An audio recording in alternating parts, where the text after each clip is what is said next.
On day 1, I spawned in as a baby goat. Oh, I'm a tiny little goat. And ooh, look how high I can jump. Let's see how fast I can climb this hill. I hopped on over, and that's when I realized I could climb the sides of the hills too. Oh yeah, look at me go. I was feeling pretty good about myself, hip-hopping around, when I was suddenly attacked by a raptor. A dinosaur? What century is this? I didn't have time to worry about that though, because I only had 4 hearts. The problem was, I had nowhere to run. That's when I noticed I had some sort of special ability. Headbutt. Alright, I'll give it a try. I swung my head and sent the raptor flying, straight off the cliff. Sayonara! I headed down the hill. What was a dinosaur doing around here? Suddenly there was a rustling up ahead, and a whole pack of raptors were coming right at me. More of them? I don't think I can take on a whole pack. They were closing in fast, so I jumped up the side of the hill and started to climb. They couldn't follow me straight up the side of a cliff. Better luck next time, boys. The raptor snarled at me and left. I kept watch for the rest of the day. Who knew if those raptors would attack again? On day 2, I headed down off the cliff. I had to be careful, just in case there were any dinosaurs lurking around. Just then, I heard a cry out in the distance. Help! I rushed off toward the sound and saw a little baby goat getting attacked by a couple of foxes. Hang on, buddy. I charged at the foxes with my head, knocking them back. No one was going to be picking on any goats today. They weren't very tough, and I was able to knock them both out. That was a close one. No problem. What's your name? You can call me Billy. That makes sense. Come on, Billy. I know a spot that's safe from all the meanies out here. Billy and I headed back over to my little cave, climbing up the mountain. This will be a safe place for us to stay for the night, but I think we can make it a little nicer. I ran outside and cut down some wood, then used it to make a crafting table. Then I used the crafting table to make a wooden axe. Now I can get all the wood I need. After I'd collected all the wood I needed, I started clearing out the cave, filling it with a nice wood floor. Then I added all the things Billy and I would need for a good starter base. Hopefully nothing would attack us in the night. On day 3, Billy and I had decided we would look for supplies, but first, I needed to make some stone tools. Using my crafting table, I made all the tools we could possibly need. Hopefully we could find a good food source. Alright, Billy, let's get out there and see what we can find. While we were looking for any resources that might help, we were mostly hoping to find food, because we knew we would be getting hungry sooner, rather than later. Luckily for us, we soon saw a farm in the distance. Okay, I don't see anyone. If we're really sneaky, we can probably take just a little bit without getting caught.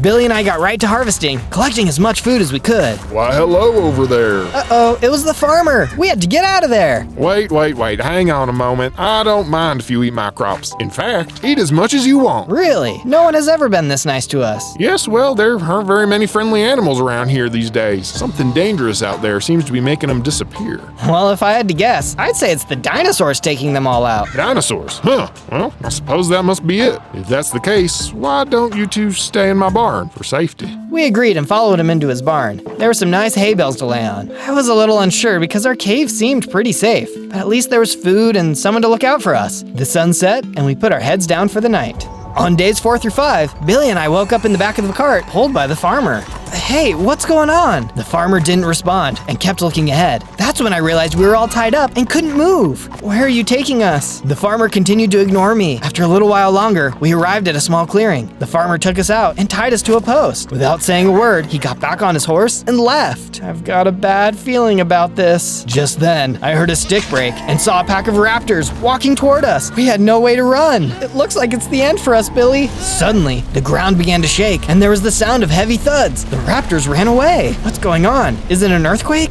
It was worse. A huge T-Rex came stomping around the corner, and he had on some kind of weird-looking hat. Aha! My dinner is served. You look delicious. This dinosaur could talk. We had to escape. The T-Rex lunged at us, but we jumped out of the way, causing him to break our rope instead. Hurry, Billy, run! We took off into the woods. Hopefully we could escape. On day 6 through 8, we were still running for our lives. The T-Rex was hot on our tails. As we came through a thick section of trees, we managed to slip through, leaving the T-Rex behind them. I think we lost him. It was wishful thinking though, as he came stomping around the other side of the trees. Our chase soon led us to a river, and I hurried and swam across. Billy was still just a baby though, and his tiny legs couldn't swim very fast. It's okay, Zozo. Save yourself. Keep swimming, Billy. I won't leave you behind. Ugh, I hate getting wet. The T-Rex was so close, and I wasn't sure if he would make it. But at the last moment, he jumped onto shore, and we continued to run. We soon came bursting out of the forest, running across an open plain. Billy kept falling into small ponds, which was always a close call. Let's go, Billy. Maybe we can lose him in the trees. We ran into a purple forest, but it was no use. The T-Rex was still right behind us. Man, this guy must be really hungry. Come on, I have an idea. We circled back into the forest from before, and I headed toward a ravine I had seen earlier. A large tree had fallen across it, so Billy and I hurried and ran across. Before the T-Rex could cross though, I quickly cut the log, stopping him in his tracks. Nah, you silly goats. You got away this time, but no one can outsmart me now. I'll find you soon enough. The T-Rex turned and ran off. How are we we going to survive now?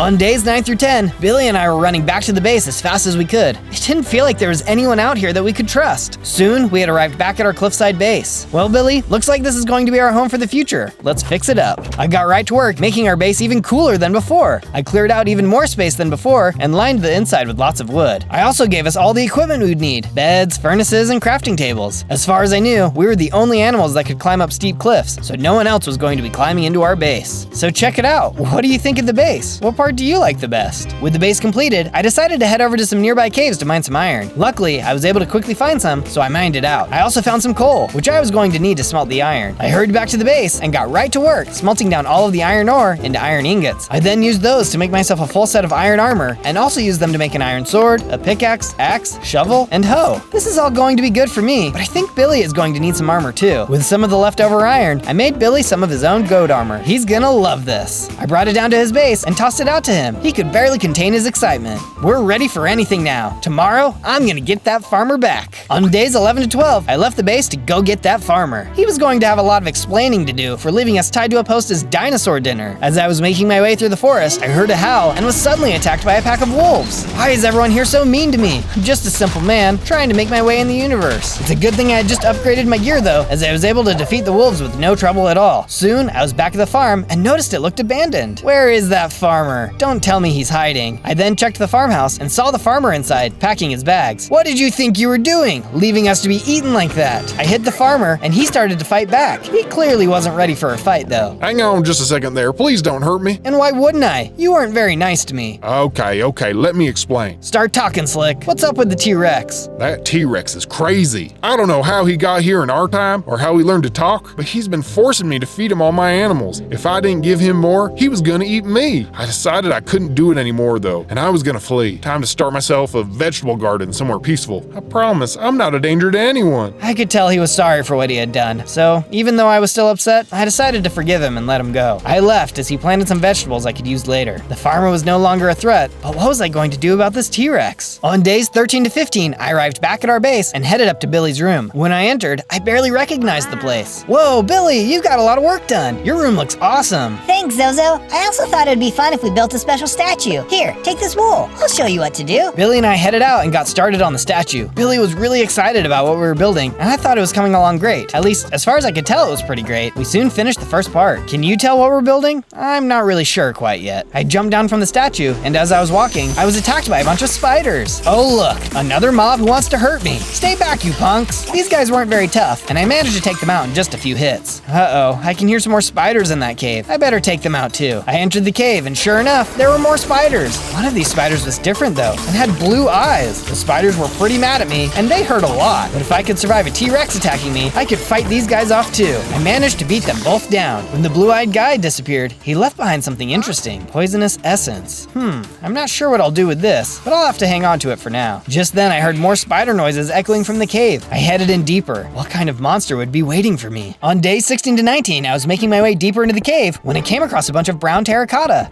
I don't know what all of this is doing down here, but Billy said we'd need it for the statue. I eagerly mined up all of the terracotta. Who knew when we'd be able to find more? As I scooped up the rest of the terracotta, I heard those spider noises again. Well, let's go down a little deeper, just to take a look. I soon arrived at the very bottom of a deep cave that was full of spider webs. I turned around and saw there was a huge spider on the ceiling. Okay, just stay calm, don't panic. Suddenly, the spider attacked. Spiders! Why did it have to be spiders? This big hairy beast did a lot of damage, and I wasn't sure if I was going to survive. If I could get the right hits in, I just might make it. I swung my sword as hard as I could and finally was able to take it down. Just then, I felt my strength begin to grow, and I leveled up into a bigger goat, and I've gained 4 more hearts. I took a closer look at my headbutt ability and noticed I had an even stronger knockback power, and I could jump higher too. I hurried back to my house. I had an idea of what I could do with the poisonous essence. I walked back up to my crafting table, and by combining the essence with my iron sword, I crafted a spider sword. Tomorrow, I'm heading off to find the T-Rex. On days 20 to 22, I left my base to go find the T-Rex. I wasn't quite ready to fight him, but surely he had a base somewhere. If I could find his base, maybe I could find a way to defeat him. As I walked across the land, I heard a noise up in the distance. Oh, you wild raptors, get away from me. The group of raptors were attacking what looked to be a scientist. He needed my help.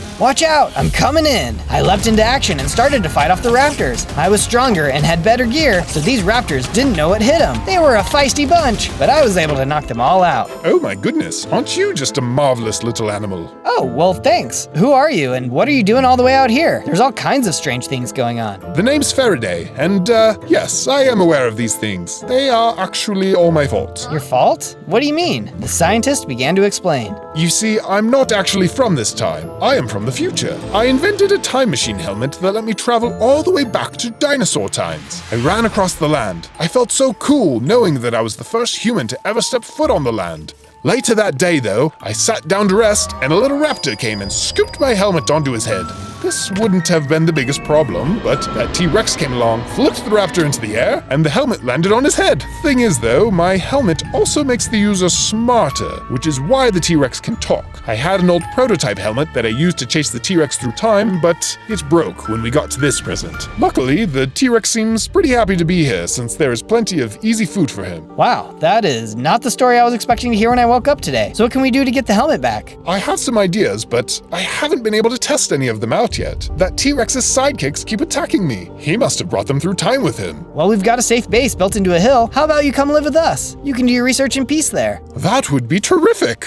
On days 23 to 26, I got right to work, building Faraday a lab at our base. There was all kind of technology that he wanted added, and it took a lot of hard work to get it right. But in the end, I was able to make him everything he would need to continue doing research. When it was complete, Faraday went and took a look around to make sure everything was in working order. Later on, I hopped in the elevator and took it for a ride myself. It was kind of fun riding in the elevator and getting to look out the window, but I'd still rather climb up the side of cliffs. I met Faraday in the front of the lab, and he told me how happy he was to finally get started. It was going to take some time for him to figure things out, but he said I should make sure I upgrade my gear for when we finally face off against the T-Rex. On days 27 to 31, I decided that I could use some more upgrades that could keep me safe from attack. Faraday told me there was a special item I could get from bears that could help me with this. Bears are super scary. I sure hope nothing goes wrong as I do this. I headed to a nearby forest and soon saw a small group of bears. With my spider sword in hand, I attacked. Very nice to meet you, sir. The bear didn't seem very happy to meet me and swung at me with their heavy claws. They were pretty tough, and it was a hard fight, but in the end, I was able to take him out. There were a couple of other bears nearby too, which I was able to quickly defeat without too much trouble. That's when I saw one of them had dropped what I was looking for. Oh look, steadfast spikes. This makes it harder for bad guys to knock me back. Awesome! I then noticed there were some fruit trees nearby, so I ran through the trees and collected as much fruit as I could. Fruits are the best. I always try to eat them when I can. After I collected the fruits, I decided to do some exploring. As I crossed an empty field, I saw a small house in the distance. Let's see who lives here. I knocked on the door, and a raccoon was inside. Who's out there? Hi, I just wanted to see who lived here and make sure you knew about the T-Rex running around. A T-Rex? Big deal. I have a bigger problem. A bigger problem? What could that be? My magic coal was stolen. Your what? My magic coal. It's the best thing I've ever found. Do you mean stole? How I got it isn't important. Do you think you can help me or not? Sure, I'll help. The raccoon explained that a coyote had grabbed it off his doorstep when he wasn't looking and told me where to go to find him. I nodded and headed off for the camp. On days 32 to 35, I soon arrived at the coyote's base. This place is way bigger than the raccoon made it sound. I walked in and was immediately attacked by a pack of wolves. Relax, guys, I'm just looking for a piece of coal. The wolves didn't care and continued to attack. With my attacks, I was able to defeat them before they could do too much damage. Now, where could this magic coal be? What does that even look like? I kept looking through the base, fighting off the occasional wolf here and there. Eventually, I reached the top of the base as I finished up the rest of the wolves.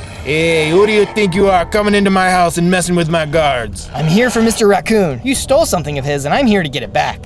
That little raccoon is such a loser. He just gets stuff out of the trash. He's weird, so I like being mean to him. Well, that's no way to treat someone for being different. The coyote and I started to fight. This guy was so mean. It's not okay to talk about people like that. By using my spider sword, I was able to poison him, which was bringing down his health. You're not as tough as you think you are. The coyote and I kept going at each other until at long last, I hit him with the final blow and took him out. That's when I saw he had dropped the magic coal. I don't know what's so special about this, but I better get it back to that raccoon. With the coal in my pocket, I hurried out of the base and headed back toward the raccoon's house. On days 36 to 39, I arrived back at the raccoon's house with his magic coal. After he came out of his house, I tossed it over to him. Woo, my magic coal. I'm so happy to see it again. Thank you, thank you. No problem. I'm just happy I could help. You have done the greatest thing for me. Here, I have something that you might be interested in. The raccoon threw out an interesting looking piece of tech. I don't know what it's for, but maybe that scientist friend of yours could use it. By the way, I get around these parts quite a bit, so if you're ever in need of information, let me know. I can probably help. I thanked him and turned to head back to the base. I wondered if Faraday would know something about this tech. On days 40 to 43, I arrived back to the base and headed up and into the science lab. I saw Faraday working in his lab and knocked on the window. Zozo, it's been a while. How are things going? Really good. While I was out exploring, I came across this strange piece of tech. Do you know anything about it? My Lanta, that's part of the teleportation helmet the T-Rex has. Without this, he's not able to travel through time. Well, that's good, right? It means we have a chance to stop him before he can ruin other timelines. Precisely. I've been doing some research of my own. Let me check my notes here. Faraday went over to his computers and printed out some notes. Yes, I am able to make the needed repairs, but there's a special element I need to do them. That sounds easy enough. Do you know where I can get them? I do, but the catch is that you have to defeat a rather nasty mob to get it. Faraday went on to explain where I needed to go to find them. Hopefully it's not too much of a fight. On days 44 to 49, I headed into the mystical forest Faraday had told me about. As I got closer, I was suddenly attacked by a heavy creeper. Whoa, slow down there, buddy. I swung at him and managed to knock him out. It looked like he had dropped something, which I picked up. Creeper shards. Was this what Faraday was looking for? I better keep looking around. I kept going through the forest when suddenly a bunch of the creepers began attacking me and exploding. Keep it together, guys. Jeez. I managed to fight my way through the explosions with my ears ringing in my head. I soon stumbled upon a cave. Okay, he did mention it might be in a cave. I'll take a look. I headed into the cave and was attacked by a couple of spiders. I hit them with my spider sword. How do you like a taste of your own medicine? The spiders were soon destroyed and I continued down the cave. It kept going deeper and deeper until I saw something terrifying ahead.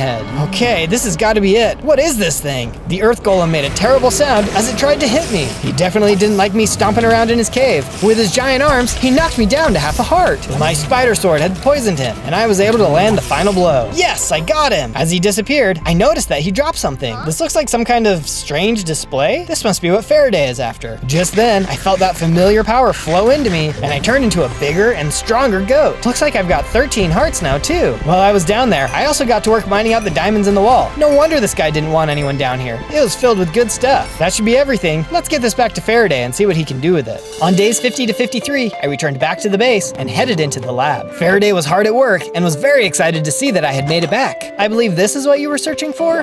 Oh, Zozo, you beautiful being. This is going to work perfect. I was feeling pretty good about myself, so I tossed in the creeper shards as well. And what do you think of this? Zozo, this is a ground creeper toenail. Please, never give this to me again. Oh, my bad. Faraday said it would take him a few days to get the next project put together, so I headed back up to the base to craft some diamond armor. I decided I could use a full set of armor, so I made that. Then I went ahead and made an entire set of tools. I always felt a little bit more safe after making new diamond gear. With my armor upgraded, I headed outside to go and do some more work on the statue. I had the terracotta I had collected before, so I wanted to make some good progress. So what do you think about the second part? Think you can still guess what it's going to be? I then headed back over to my base. This place could use some more improvements. I decided I wanted to add another level atop the cliff. We hadn't been attacked by any mobs, and I was pretty sure nothing was going to get to us. I was pretty proud of what I was able to build, and thought it looked really cool. This is a nice house, but it is pretty big. I think I should go get Mr. Raccoon and invite him to live here. It's not safe out there. On days 54 to 57, I was heading across the field when I saw that the raccoon's house had been destroyed. As I got closer, I saw him lying in the center of his destroyed house. He was clearly hurt. Oh no, who did this to you? It was those raptors. I guess some of the wolves told them I sent you to get my magic coal back from the coyote, and they attacked me without warning. I'm sorry. I can't help feeling like this is all my fault. Surely I can get you something to save you. It's too late. They took everything I have. And don't worry, it's not your fault. Thanks for being the nice one who was willing to stand up for me. And just like that, the raccoon fell over and disappeared. But before I could do anything else, I heard someone come up behind me. Well, look who it is, boys. You have a time-traveling helmet. How? The big boss man made it for me. He's real smart now and is good with all them technologies. Speaking of which, we know you're hiding that little science man. Hand him over and we'll let you little goats live. Why would I let you guys have him? You're just going to hurt him or try to get him to make more helmets. We don't need him to make more helmets. Mr. Rex is gonna make all of us our own. Then you won't be able to do nothing. You can make as many helmets as you want, but if there's no one to wear them, that's not gonna do you much good, is it? Well, what do you mean, no one to wear them? Can't you see all my boys here? All that technology on your head and you're still not very smart, are you? I jumped forward and swung at the raptor, knocking him back. There were a lot of them, but I couldn't let them get away with everything. They hurt my friend, and they wanted to hurt everyone else I knew. You guys are gonna pay for what you've done. I managed to knock out all of the raptors one by one until only the leader was left. Boy, you're crazy. I'm getting out of here. Get back here, you coward! I chased the raptor into the forest, but unfortunately he managed to get away in the trees. I had to hurry back to Faraday. We were running out of time. On days 58 to 62, I returned back to the base and headed for the lab. I knocked on the window, and Faraday came out to meet me. Zozo, what is it? You look worried. The T-Rex has figured out how to make his own helmets and is trying to give them to a whole army of raptors. That, and they hurt one of my new friends. Oh dear, I'm so sorry to hear it. I do have some good news for you though. I haven't got the time travel fixed yet, but I built a tracker into this helmet that will lead you to anyone who has a helmet of their own. Perhaps now we may be able to find their base and hit them where it hurts. I put the helmet on and started it up. Right away, I could see a map that showed several X's on it. They must have split up. This is going to be a massive help in our hunt to track them down. Just then, Billy came walking up to us. Zozo, I think you should go for the raptor first. Then we can focus on the T-Rex. Those raptors could be out there, hurting even more innocent animals. That's a good point. Plus, it'll be easier to take down the T-Rex if his sidekicks are gone. I'm on it. On days 63 to 66, I decided that if I was going to fight the raptor, I needed to beef up my gear. I had nearly defeated him last time, so he'd be stronger when we met next. I headed across the land to a lavender field to get what I needed. Rumor says there's alexandrite ore here, which is even stronger than diamonds. I headed into the field and soon found some alexandrite ore. I mined it up as fast as I could. I couldn't believe I found it so quickly. With my pockets full of ores, I took a look around and saw a big sign on a hill. Oh, that reminds me, don't forget to sub to the channel, otherwise you'll miss our next adventure together. Sometime later, I had arrived back at the base and headed over to the crafting table. With the new ore, I was able to make myself a new helmet, chestplate, leggings, and boots. I went ahead and equipped everything. Let's get that tracking system booted up and take down that raptor. On day 67 to 70, I stepped outside my house and booted up the tracker. Okay, I can see two X's on the map. Looks like they're still separated. This one looks a little closer to the raccoon's place, so I'm guessing that's the raptor. I headed down from my base and off into the forest. The X was still pretty far away, so I made sure to stop and check every now and then. Oh, it looked like it moved. I better hurry so I can catch up to them. I kept going in the direction of the X, passing through some pretty impressive landscapes. It was too bad there were so many mean dinosaurs about because the land was really beautiful. I stopped and checked my map one more time. Okay, it looks like I'm pretty close and that they might be in some kind of structure. It must be their base. I kept making my way there when suddenly I saw a fortress off in the distance. I could see a bunch of raptors roaming around and a lot of them had helmets on. Uh-oh, looks like they've made more helmets. I better get in there and fast. On days 71 to 74, I charged up to the base and attacked the guards. They had helmets of their own, but they didn't seem to be very smart. The T-Rex clearly wasn't very good at making them yet. I defeated the guards and headed into the base. There were even more raptors in here. Where's your leader? I cut through the raptors using my spider sword and other attacks. They didn't stand a chance. I had to hurry though. If they figured out how to make the helmets perfectly, we'd be in a world of hurt. I had finally taken out all of the raptors in the courtyard when I noticed they had a storage shed nearby. I started opening the different containers to see if they had anything good. I grabbed some of their supplies, but also saw there were some raptor teeth nearby. Oh, I know just the thing I can make with this. Using the crafting table, I managed to make a raptor tooth sword. Let's see how they like fighting against themselves. On day 75 to 78, I went to go find the raptor leader when he jumped out and hit me. Ouch! Get back here! I chased him into the base and down a long flight of stairs. We soon reached an open room. Who do you think you are? One single goat trying to take down a whole base of raptors? This ends here. Get 'em, boys! Suddenly, all the raptors in the room started to attack. This guy was no leader. He just wanted to make everyone do his dirty work for him. You'd think with all these smart helmets, you guys would actually have some kind of strategy for this fight. The raptors were swarming in on me, but I was able to keep them back, using all of my weapons. Their leader watched as I finished taking out all of his henchmen. Why don't you come down here and fight me yourself? Or are you too scared? Scared? Ain't nobody calling me scared. The raptor leader jumped forward and started swinging. It turns out he was actually pretty tough. I had learned a lot through all of my fights though, and nothing was going to make me back down. He had to pay for what he did to my raccoon friend. I hit him as hard as I could and could see he would soon be defeated. Heh, it doesn't matter that you beat me. You'll never beat Mr. Rex. He's gonna fix the time machine soon, and then there'll be hundreds of raptors and other dinosaurs here. You won't stand a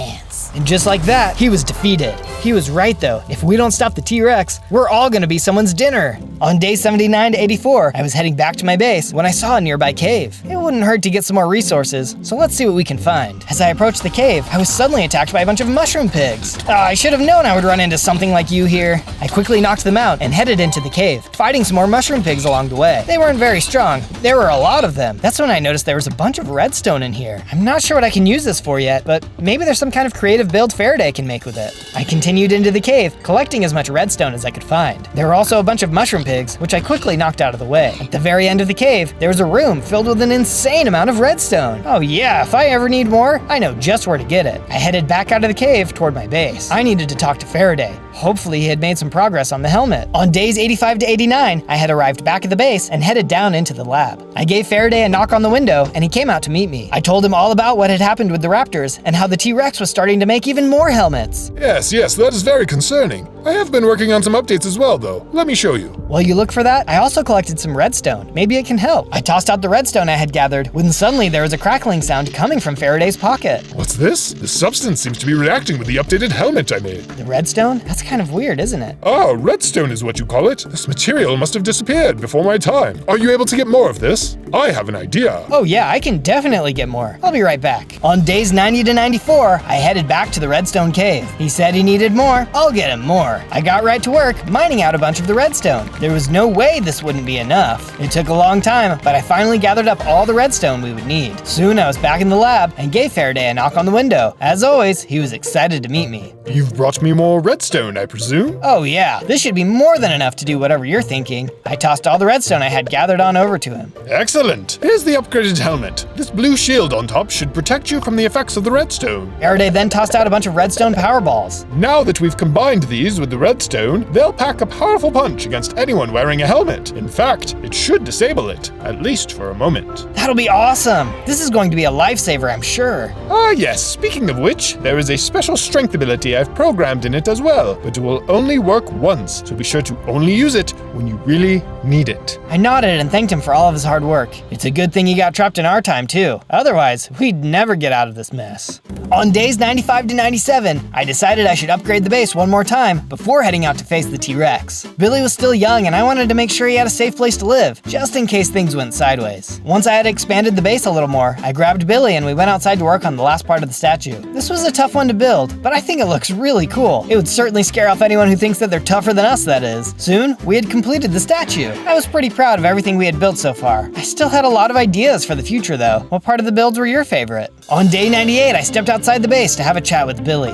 All right, Billy, I'm headed off to fight the T-Rex. Hopefully, I'll see you soon. Good luck, Zozo. But before you go, there was something I wanted to say. That sounds important. What is it? I just think that everyone needs to subscribe. Otherwise, we'll never win. Oh, that is important. Be sure to hit the subscribe button, as that will give us the strength to win the fight. Billy headed back inside, and I booted up the tracking system. All right, I can see him on the map. It's showtime. I headed off in the direction of the T-Rex. It was now or never. On day 99, I had made it to the edge of the T-Rex's base. He definitely couldn't have built a base like this without some intelligence. This guy isn't going to be like the Raptors. This guy's for real. I made my way closer and took a look up at the tower. There's no time to waste. I'm coming for you, Rexy. I charged into the base and entered the inside of the tower where the T-Rex was waiting for me. I've been waiting for you, Zozo.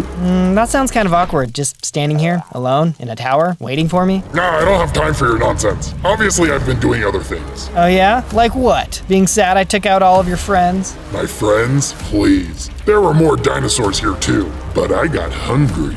You ate all of the other dinosaurs? You truly are a monster. Say what you want, but it doesn't matter. This helmet is nearly fully operational. I can bring dinosaurs in anytime I want. And soon, I'll be able to jump time myself. That wasn't good to hear. I had to hurry and take action before you could do anything else. If you think you're so tough, you'll have to get through me first. That's the idea. The T-Rex lunged at me and we started to fight. If I was going to save the future, the time to do so was now. The T-Rex lived up to his reputation, hitting me with some hard hits. It hurt, and my health was dropping fast. Oh, I can't let this guy keep getting these hits on me. I'm not gonna last long like this. I refocused and started to get in some more hits of my own. I think he was really surprised by how strong I was, especially when I would hit him with my headbutt. You think you can defeat me? Let me show you what real power is. Suddenly, 2 portals opened up and more dinosaurs came flying in. No, not the time travel! These dinosaurs were insane! I swung my sword and managed to take them out, but soon there were even more coming in. Don't you see? You can take down as many dinosaurs as you want, but I will always have the upper hand. He was right. I couldn't keep fighting off time-traveling dinosaurs forever. What could I do? Oh, wait a second. What am I doing? If I want to stop the time travel, I need to disable his helmet. I reached for the power balls Faraday had given me and started to throw them. As they hit the T-Rex, I could see his helmet start to spark as he ran around in circles. Oh, what is going on? This is it. I've got to use that one-time strength boost. If there was ever a time I needed it, it's now. I clicked the button on my helmet and I started to grow. I even gained more hearts. I was big enough to truly take him on now. This feels amazing. Now I really am the GOAT. I charged at the T-Rex and landed a hit on him, just as the sparking effects were wearing off. What the? How did you get so big? The T-Rex started to spawn in more dinosaurs, but it didn't matter. I quickly cut them down and kept hitting the T-Rex. This is for all the animals you hurt. I could tell I was really hurting him, but he was hurting me too. It was only a matter of time before one of us fell. Who was it going to be? Just then, I delivered the final blow, and the T-Rex disappeared, dropping his helmet. I don't believe it. He's gone. But I better hurry. Faraday needs this helmet. On day 100, I returned back to my base. This time, Faraday came out to meet me. Zozo, you're back. You must have done it. I did, and I couldn't have done it without your help. Here, let me give you the helmet back. You know, why don't you hang on to it? I just need this one component. You never know. Something might come up again when I need your help in the future. You never know what's going to happen, but I'm glad that today was a success. In the meantime, I'll be here, ready for when adventure calls. On day 1, I spawned in as a rabbit. Oh no, I only have 1 heart. I'm gonna have to be really careful if I'm gonna survive. But check it out, I can jump high and I'm super fast. I took a look around and I could see there were tons of other bunny friends around, but suddenly they all ran away. Hey guys, what's going on? Just then, a fox appeared. That must be why the other bunnies ran away. I had to be careful. If that fox landed just 1 hit on me, I was done for. Luckily, I was able to run really fast and jump super high, so I was able to outrun the fox and get away. The best thing I can do today is just survive. I better find a good place to hide for the night. I took a look around until I found a good spot. I dug into the side of the hill and hunkered down for the night. Maybe I can find all of my bunny friends in the morning. On day 2, I woke up and went to go look for my bunny friends. As I arrived back at the spawn point, I didn't see anyone around. Where could everyone have run off to? I wasn't sure where to start looking for them, but I had an idea. Maybe if I can build a really cool bunny house, they'll come back. If I was gonna build a cool bunny house, I needed some tools, so I headed off into the forest to get some supplies. After a while, I had gathered enough supplies to be able to build my first tools. I put as many tools together as I could, including a sword. With my new tools in hand, I headed into the mine to get some stone. As I was mining, I was suddenly attacked by a spider. Whoa, get back! I had to be really careful. If I took even 1 hit, I was done for. It's a good thing I had made myself a sword though, because with that, I was able to defeat him. Oh man, that was too close. I better get to work. On day 3, I got to work starting to build my new base. Since rabbits live underground, I thought it'd be cool to build out a bunch of tunnels underground. It was a lot of hard work, but soon, the base was all set up. Alright, the base is done, but I don't see any more bunnies. I better go look for them. I headed off into the forest, but I could hear someone up ahead. On top of a tree, I could see a little squirrel. Hey, what's going on? What are you doing up there? I'm up here hiding from the big bad wolf. You better watch out too. The big bad wolf? Oh man, he sounds like a lot of trouble. How about we stick together? It'll be safer. I think that's a great idea. On days 4 to 5, the squirrel and I headed into the forest to get some more materials. As we explored the forest, we came across some more friends. The first animal we saw was a raccoon. Hey, have you heard of the big bad wolf? Yeah, that guy's a real jerk, but he's been leaving me alone for the most part. I don't know if I want to get involved. Sorry. Well, I hope you change your mind. The squirrel and I kept going through the forest until we came across a bear and her cubs. Uh-oh, I hope that bear won't eat us. I took a deep breath and walked up to the bear. Hey, do you know the big bad wolf? Yeah, but why would I care about that guy? He doesn't bug me and I don't bug him. Say, you're looking a little tasty. Okay, well, thanks for telling me about it. Talk to you later. Bye. The squirrel and I got out of there. I didn't want to risk anything else wanting to hunt me. As we got deeper into the forest, we started to chop down some trees. Hey you! I turned around and looked up into the tree. A monkey was looking down at me.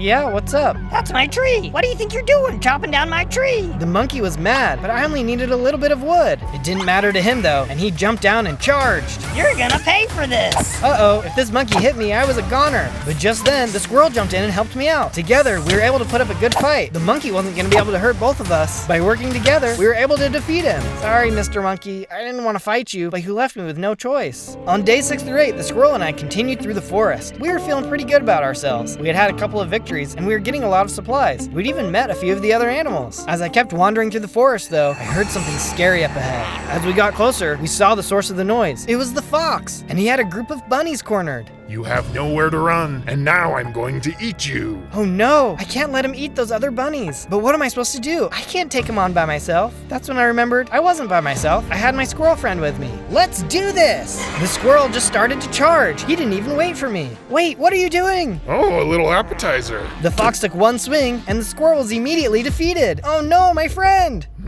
Looks like there's another snack over there for me too. The fox took one look at me, but I had to get out of there. I'm not gonna be his dinner today. I'm sorry, other bunnies, but you're on your own for this one. I ran as fast as I could, straight back to my burrow. I couldn't risk having him find out where I lived, or worse, eating me. I was just gonna have to help those other bunnies out another day. I feel bad about leaving all those bunnies behind, but what was I gonna do? I'm just not strong enough. On days 9 to 11, I was feeling bad about running away, but I wasn't strong enough to fight. As I ran through the forest, I came across an abandoned village. Oh look, look, a ton of carrots. I gathered up as many carrots as I could. There was even a bunch of wheat and pumpkins too. I decided this would be a good place to spend the night. In the middle of the night, I woke up to a strange sound outside. Oh no, there's a bunch of skeletons out there. I ran out of the house with my sword in hand. There was no way I was going to back down this time. I charged out of the house, swinging my sword. I'm not scared of you. I kept swinging until one by one, all of the skeletons were destroyed. Man, these fights are terrifying when you only have one heart, but I feel better now that I've won a fight. Even though I had won the fight, I was too scared to go back to bed, so I decided to spend the night looking through the rest of the village. I found some more food, as well as some other supplies. I even found a whole stash of iron. Awesome, now I can start making some iron gear. I ran back over to the crafting table and put together an iron chest plate and equipped it. On day 12, I emerged from my house in the village and headed back into the forest. I was running through the woods when I saw a carrot on the ground up ahead. Oh, what luck, a free carrot. As I continued through the forest, I saw there were even more carrots. I decided to keep picking them up. I was going to need as many as I could get. Just then, I picked up one of the carrots and suddenly fell through a trapdoor. Whoa! I landed inside a small room and there were several other rabbits looking at me. Hi guys, what's going on?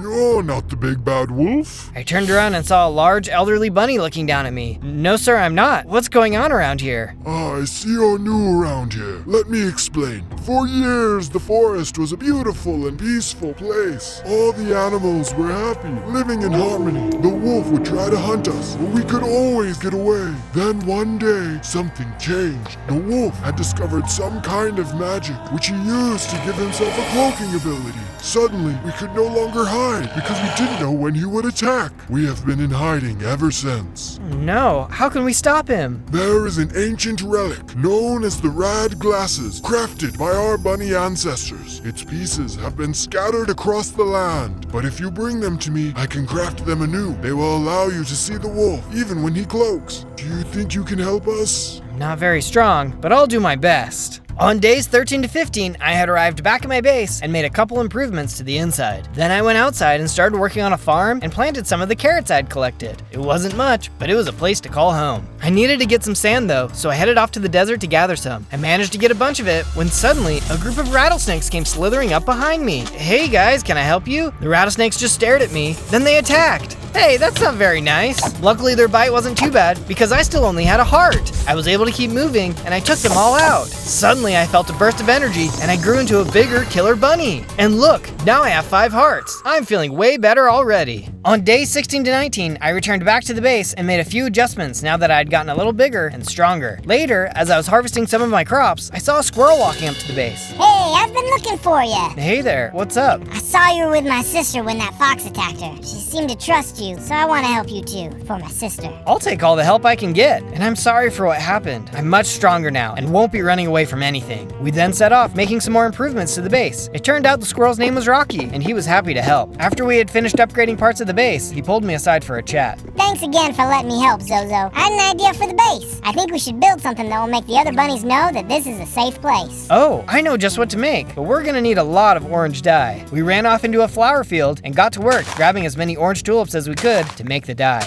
On days 20 to 22, we were heading back to our base when the fox popped out from around the corner. Ah, the bunny that got away. I'm gonna get you this time. You aren't hurting anyone this time. I jumped into battle and started swinging away at the fox. Rocky jumped into the fight too. With my new strength, the fox didn't stand a chance. We beat him easily. Nice going, Rocky. How did he find our base? I don't know. The only thing I can think of is that he must have seen me and followed me here. Sorry about that. That's okay, but it reminds me, we need to start looking for the parts to those special glasses. Do you have any ideas of where we could look?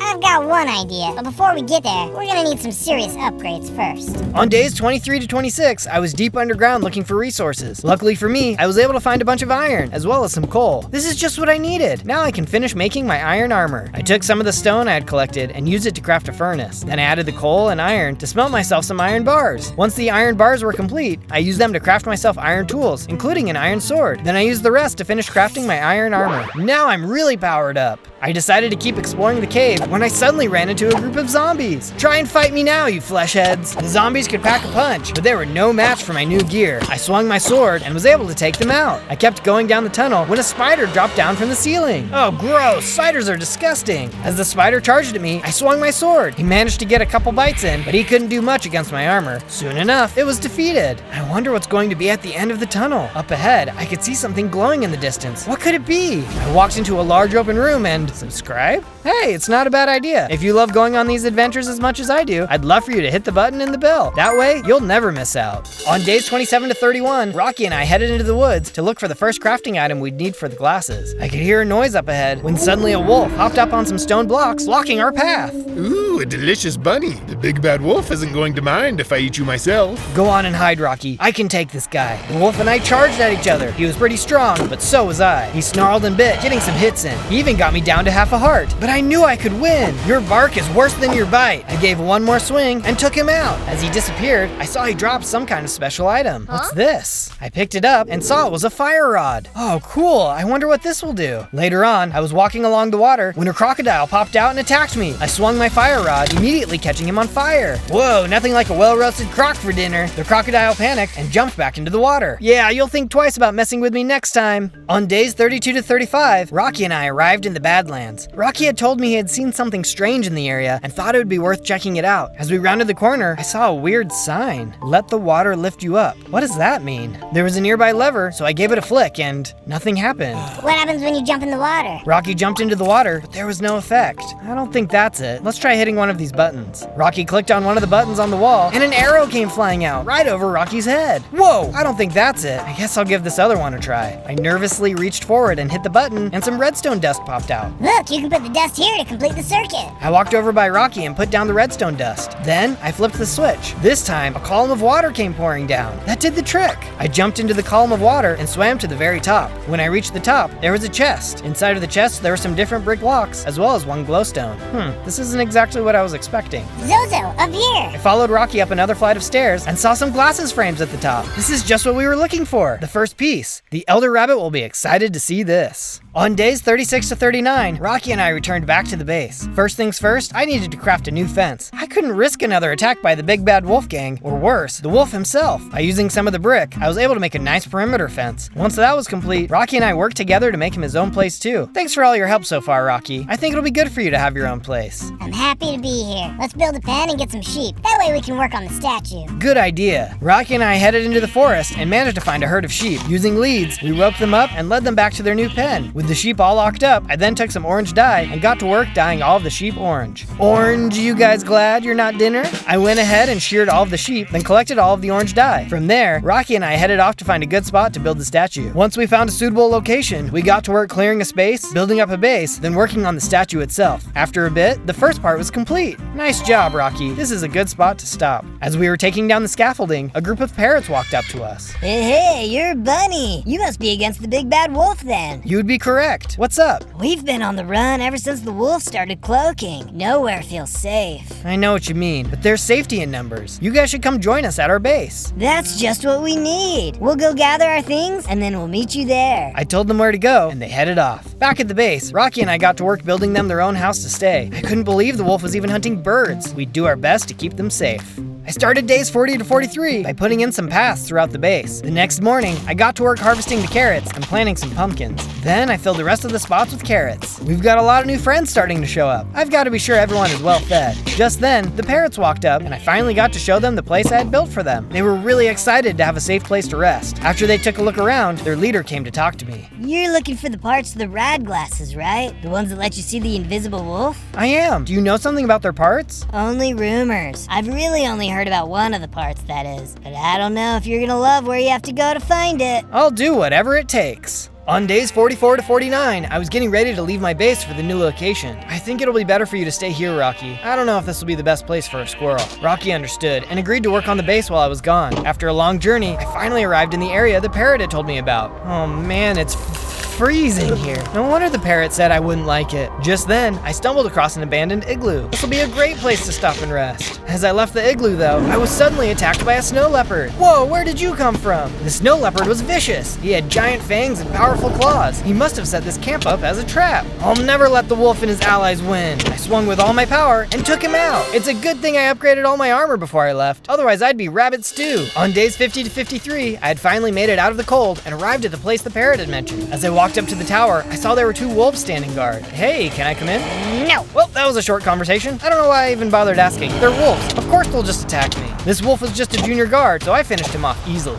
You're not getting in my way either. I turned and attacked the other guard too, who didn't put up much of a fight, and I defeated him in no time. All right, let's get that glasses part. I climbed to the top of the tower, but there was another wolf waiting for me. This one was stronger than the others. By using my fire rod though, I managed to light him on fire and eventually take him out, nearly losing my life in the process. Hey there, can you help me out? I took out my axe and started chopping away at the nearby cage. There was no part for the glasses, but there was a bunny trapped inside. Thanks for breaking me out. Let me guess, you were looking for a piece of the glasses. Yeah, I was. Do you know anything about it? I was here looking for it too, but I guess it got moved to a dungeon far away from here. That's what I heard the henchmen saying anyway. Shoot, that is in the complete opposite direction. Well, might as well stop at my base in the meantime. Feel free to join me there. The rabbit agreed, and we headed off for the base. On days 54 to 57, the bunny and I arrived back at the base, which was on fire. Oh no, what's going on? As I got closer, I could see that the base was being attacked by a pack of wolves. Standing outside the base, I could see the big bad wolf. He was giving orders to his men. The wolf gang headed into the base and rounded up all the parrots. They were taking them prisoner. I don't have the glasses yet, but I have to do something. I sprinted into the base, sword in hand. The wolves attacked. Get out of my home. We never did anything to you. One by one, I cut down all the wolves. Soon enough, the only one left was Mr. Big Bad. You're gonna pay for this. I charged at the big bad wolf, leaping into the air, when suddenly he disappeared. Ah, you coward. I'll find you. On days 58 to 62, I took a look around at all of the damage. I couldn't believe I didn't keep everyone safe. As I walked around, I could see that everyone was gone. That's when I heard a noise from under the table. Rocky, what are you doing under there? Zozo, I was so scared, but this was all my fault. I told the wolves where the base was.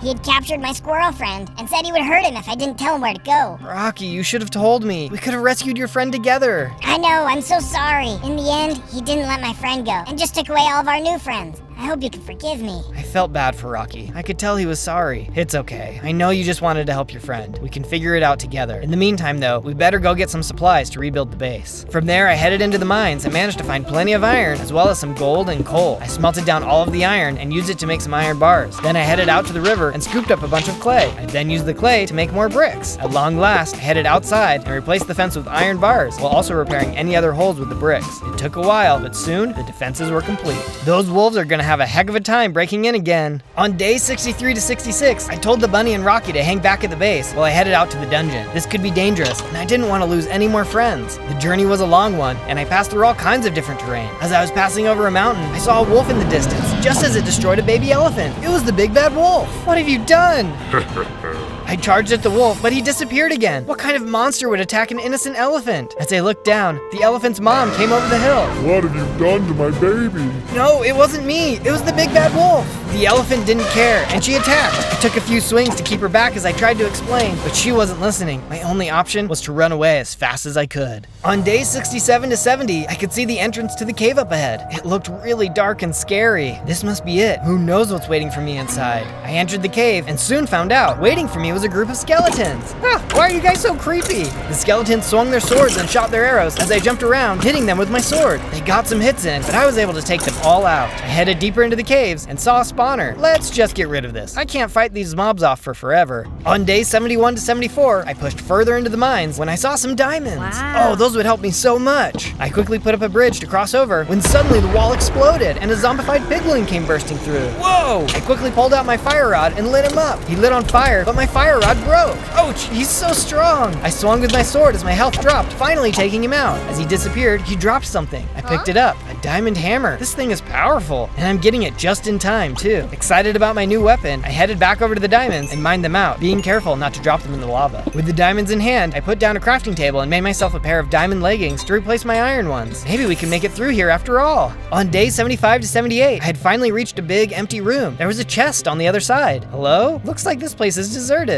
I walked over to the chest when suddenly I heard a thump behind me. I turned around and saw a giant spider had dropped down from the ceiling. Oh, hey man, you mind if I grab what's in the chest and leave? You wish, buddy boy. You're not getting out of here alive. I thought you might say something like that. Just then, the spider leaped forward and attacked. I got hidden, but not before he started shooting his webs at me. Oh boy, this isn't going to be as easy as I was hoping. Looks like it's time to get my very own lucky rabbit foot. That's just a weird thing to say. The spider charged at me, but I was ready. I jumped out of the way, causing him to jump into the pool of lava. I'll keep my feet, thanks. Just then, I felt the energy surge through me, and I leveled up into a buff bunny man. Whoa, I have 10 hearts now too! I went over to the chest and opened it. Inside were the lenses to the rad glasses, along with a bunch of diamonds. I can't wait to see what the Elder Rabbit can do with these. On day 79 to 84, I arrived at the Elder Rabbit's house. Sir, I've got everything you need to remake the rad glasses. Zozo, well done, well done. This is just what we needed. The Elder Rabbit quickly turned to his enchanting table and assembled the glasses, imbuing them with special power. He turned and tossed them back to me. Take these and take courage. The hope of all bunny kind rests with you now. We know you can do it. Thank you. I'll give it everything I've got. I turned and left his house. Time to get ready for the final fight. On days 85 to 89, I arrived back at the base and saw the Rabbit and Rocky had done a great job improving it. Nice job, you guys. This place looks amazing. Thanks, Zozo. We had a lot more creatures come and join us, so we had to build them all a place to stay. Aren't they scared? Yes, but they believe in you and know this is the safest place for them to be. I sure hope so. That reminds me, we better finish our special project. There could be more creatures out there. Rocky and I headed back out to our statue and got to work finishing it up. This carrot was going to be a beacon to all the animals in the area that this was a safe place. It didn't take long, and we were soon finished. Now let's go get prepped. We've got some wolf butt to kick.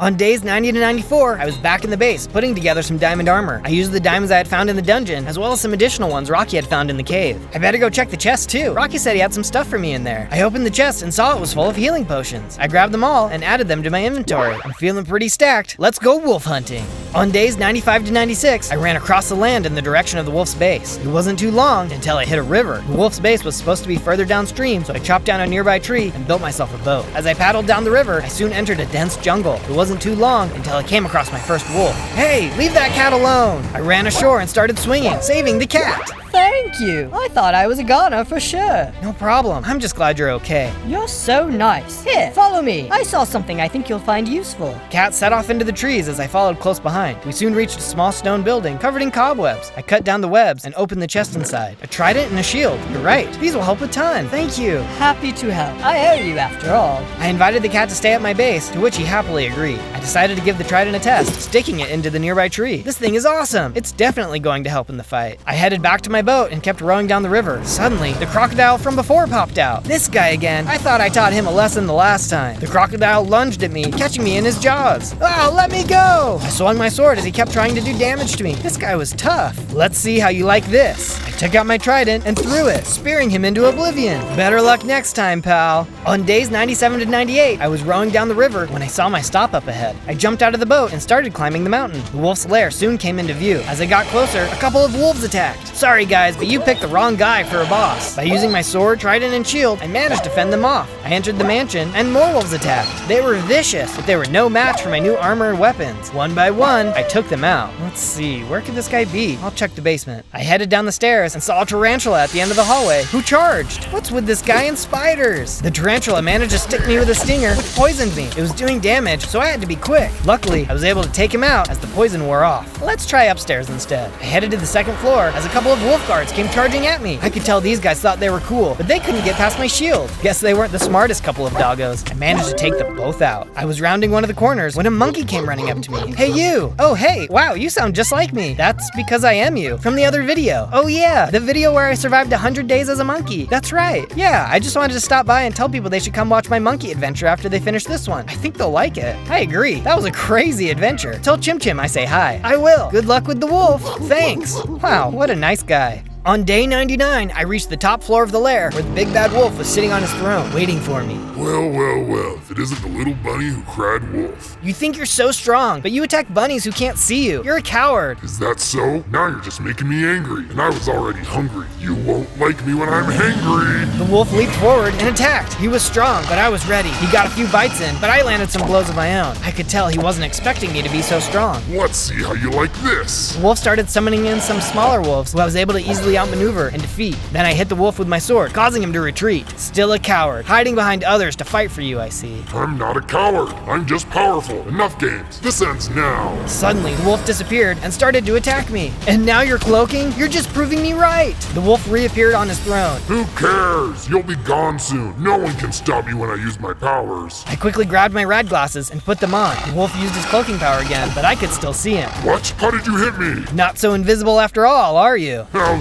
dare you? The wolf let out a flurry of attacks, which caught me off guard, nearly taking all of my health. Maybe I was being a little too cocky. He only had to hit me one more time, and I was done for. Zozo! I looked over and saw Rocky standing by the stairs. Catch! He threw a splash potion at me, which immediately restored all of my health. No! I pulled out my trident and threw it at the wolf, destroying him for good. Rocky, I can't believe you followed me here. I'm glad you did, though. You saved the day. But our work here isn't done yet. On day 100, I headed down into the basement and used my hammer to break the animals out of their cages. Be free, my friends. It's safe now. After I had broken all of the animals out, I stood by the door of the mansion as the creatures ran to freedom. Sometime later, I was back at my base, surrounded by all my new friends. Thanks for all of your help, and I'll catch you in my next adventure. On day 1, I spawned as a little baby monkey in a banana tree, but I only have 3 hearts. As a monkey, I can climb trees. This is awesome. But where are all my monkey friends? I was all alone when suddenly an ocelot started stealing all the bananas from my tree. Ouch, what did I do to you? I didn't have any weapons to fight, so I quickly jumped down from the tree and ran away. Whew, that was a close one. This water will be a peaceful place to catch my breath. Just when I thought I was safe, I ran into a crocodile. Oh no! He wanted to eat me, but I couldn't fight him either, so I climbed up the tree to get away. After reaching the top, I broke the leaves and took a look around. This looks like a good place to hide for the night. I finally felt safe, but I couldn't help but wonder, why was I the only monkey at the tree? As I watched the sunset, I thought about how beautiful but dangerous this world is. How could a little monkey like me ever make a difference? I just need to find some friends and lay low, but I'll focus on that later and get some rest. On day 2, I returned to the banana tree and the ocelot was gone. I'm hungry. I need some of these bananas. I decided to grab as many as I could to take with me on my journey ahead. I didn't see any other monkeys around, so I spent the day gathering wood and stone to make myself some stone tools. While I was doing that, I stumbled across a village of other monkeys. Wow, this place looks great. I'll have to ask someone if they've seen my tribe. I made my way to the top of the hill and saw a wise old monkey looking out at the village. Hey, have you seen any other monkeys like me around? My new friend explained to me that the banana trees in the area were slowly disappearing, and the monkeys were too. I couldn't believe it, so I grabbed any supplies I could around the village and then left to search for my tribe. By day 3, I had found a nice little forest to call my new home. This will work great! I climbed up the tallest tree and started working on a treehouse for myself. It was hard work, but I'm not afraid of a little hard work. I took a break from building to work on my food source. I planted some banana trees, which grew really fast. Wow, that is one good-looking banana tree. Let's see what these bananas are like. I picked the bananas off the tree and saw they were special golden bananas. I couldn't wait to take a bite. Wow, these are so good! Suddenly, I grew into an adult monkey with 5 hearts. All right, 2 more hearts! I feel stronger and have a jump boost. I can run faster, too! With my new abilities, I finished my treehouse in no time. It's not much, but it's a place to call home. That night, I started hearing horrible noises outside my treehouse. When I took a look, my house was surrounded by spiders. Oh great, I totally forgot to put torches at the bottom of my base. I hope I can fight these guys off. Good thing I just made myself a sword. Get back, you creepy crawlers. I won't let you get me. It was a tough fight, but I was able to clear them all out. Maybe I'm tougher than I thought. Or maybe it was just my new sword. Yeah, probably that. With the spiders gone, I could finally get some much needed sleep. On days 4 and 5, I set off to try and find my monkey family, but I ran into the ocelot I saw before. Hey, what are you doing here? He demanded that I give him my bananas so he could give them to his boss. No way I'm not giving you my bananas. Who is your boss and why does he want them? He told me his boss Buff Tiger didn't answer to anyone, especially not little monkeys like me. Before I could respond, he attacked me. Ouch, I'm not letting you pick on me this time. That ocelot was way stronger than I thought and hit me really hard. Luckily, I could climb trees and jump really high, so I could easily get out of the way and hit him back. It took everything I had, but I was able to wear him down and take him out. That was exhausting, but at least I know who I'm up against. But I still had so many questions. Why did they want bananas? And who is this Buff Tiger guy? What kind of name is that anyway? I was able to beat the ocelot, but there was clearly a bigger fight ahead, so I headed back home to prepare for the battle to come. On days 6 to 8, I found a cave to do some mining. If I was going to get to the bottom of this, I needed the gear to do it. Whoa, this cave is huge. I bet I'll be able to find all kinds of resources in here. While I was down there, I found flint, coal, and iron. When I got home, I crafted some furnaces, smelted the iron, and crafted an iron axe, pickaxe, sword, as well as some iron boots. It's just a little bit of protection, but these boots are better than nothing. By then, night had fallen and I could hear noises coming from outside the base. Hello? Who's there? I broke a hole in my fencing and took a peek over the edge. It was a bunch of zombies. Oh shoot, I forgot to put out torches again. Hey guys, we don't have to fight. Why don't you just leave me alone? Alright, suit yourself. They didn't seem too happy with me being there. Eat iron, flesh face. They left me with no choice, so I fought back with my new sword and won. That felt like a much easier fight with my new equipment. I was feeling better already, but definitely needed some rest, so I hopped into bed for the night. On days 9 and 10, I woke up hungry. I had some more bananas to eat, but I needed to find something more filling than that. I decided to make a boat and use it to explore along the river. When I was exploring, I saw another village in the distance. I'm sure the monkeys there can help me find something good to eat, but as I entered the village, it was empty. Where is everyone? Something seems off. The place was deserted, so I helped myself to some wheat and watermelons to take back home. As I was rowing back home, I saw something moving in the trees. Those must be the missing monkeys from the village. But who's that? On a lower tree, I saw a tiger. Could that be the buff tiger I'd been hearing so much about? He didn't look so buff to me. It looked like he was trapping those monkeys. I had to save them. I quickly climbed up a nearby tree and called out to him. Hey, what do you think you're doing with those monkeys? I'm taking these monkeys captive so they can build things for me. It's incredibly difficult when you don't have thumbs. I don't care how many thumbs you have. It isn't right. I didn't have a second to lose. I quickly jumped up the other trees to try and get to the trapped monkeys. Buff Tiger saw what I was doing and started moving towards them too. I had to beat him to the top. When I reached the top, I hurried and made a bridge for the monkeys to escape. Quick everyone, run across and we can get out of here. Buff Tiger let out a roar, which seemed to freeze all of them except for one, who hurried and ran across the bridge to my tree. Watch out! Buff Tiger jumped across the tree and broke the end of the bridge, blocking the rest of the monkeys off. I couldn't believe it. I was getting ready to try and jump across when the other monkey called out to me. Don't attack him. He's stronger than he looks. We'll have to try and rescue them later. All I could do was watch as he led them all away. Come on, let's hurry and get out of here. My new friend and I hurried out of the tree and jumped into a boat. Once we had reached the shore, she explained to me how Buff Tiger had kidnapped them from the nearby village. We decided we would team up and stop him. By the way, what's your name? My friends call me Chim Chim. Nice to meet you, Chim Chim. Now let's go kick some tiger tail. On days 11 through 14, Chim Chim and I arrived at the base and got right to work, building a space for her to live in. We extended the base over to the nearby tree and put up some torches. Hey, this is looking really great. It's going to be nice having a roommate around. With Chim Chim set up, I headed out to find some more supplies for the fight ahead. I was walking along when I started hearing a weird noise. What in the world is that? I cut some grass and almost stepped on a Komodo dragon. Ah, get away! I tried hitting it with my sword, but it hit back hard. Oh man, I don't feel so good. The dragon had poisoned me, which brought me down to half a heart. I gotta get out of here. While I was running away, I came across some chickens, which gave me an idea. Hey guys, I need your feathers. I'm sure you won't mind. Hearing no complaints, I gathered up all their feathers, put down a crafting table, and made myself a bow and some arrows. That dragon won't stand a chance against me now. I ran back over to the dragon and hopped up a tree. Haha, good luck getting to me this time. I shot off a couple arrows before the dragon tried to charge me. You can't get me up here. I fired one more arrow and took him out. This thing is definitely going to come in handy. From there, I headed into a dark forest and gathered some wood, mushrooms, dirt, and stone. Once I collected that, I started a mine near my base. While I was down in the mines, I got some iron, gold, and coal. I better go get crafting. I headed back into the base where Chim Chim watched me craft a new set of iron armor. I also put together a spear. I wasn't going to need my sword anymore, so I tossed that over to Chim Chim. Hopefully you won't need this, but hold on to it, just in case. Next, I headed down to the water and cleared out an area to plant a farm. I took out my hoe, tilled the ground, and then planted some wheat seeds. I also made sure to plant some watermelon as well, since it was Chim Chim's favorite food. Then I put down some wood and set up some cocoa beans. Wow, this little starter camp is already starting to look like a home. On day 15, Chim Chim woke me up before the sun had risen. Chim Chim, what's going on? I couldn't sleep. There's a monkey that I think you need to meet, and he can't wait. Another monkey? Lead the way. Chim Chim led me out of the base, and we entered a dark forest. It's a good thing you know where you're going, otherwise I'd be completely lost. We soon came across a small hut hidden in the thick trees. We entered the hut and inside was a monkey shaman. Hey there, what's going on? The shaman looked deep into my eyes. The great spirits have long foretold the day when a cursed tiger will seek to enslave all monkeys. They prophesied that he will steal all the bananas and use that to capture and control all the monkeys to do his will. But all hope would not be lost. A monkey would be sent to us who will master the land and defeat the tiger. Zozo, you are that monkey. I was stunned.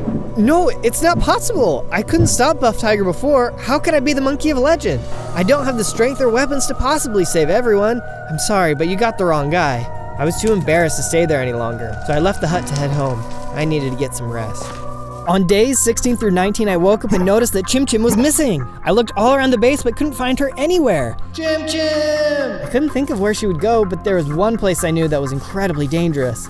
I really hoped she wouldn't be there. As I walked to the edge of the cliff, I could see Chim Chim trapped in the lava. Hang on, Chim Chim, I'm coming to rescue you. I quickly laid down some blocks and made a bridge to where she was trapped. She must have left the base without bringing any supplies. Quick, come across here before the lava rises anymore. We ran back across to safety. Chim Chim, what were you doing out there? I was really worried about you. After you told the shaman you wouldn't help, I couldn't wait around and do nothing. I was trying to go and find my captured monkey friends when I got trapped.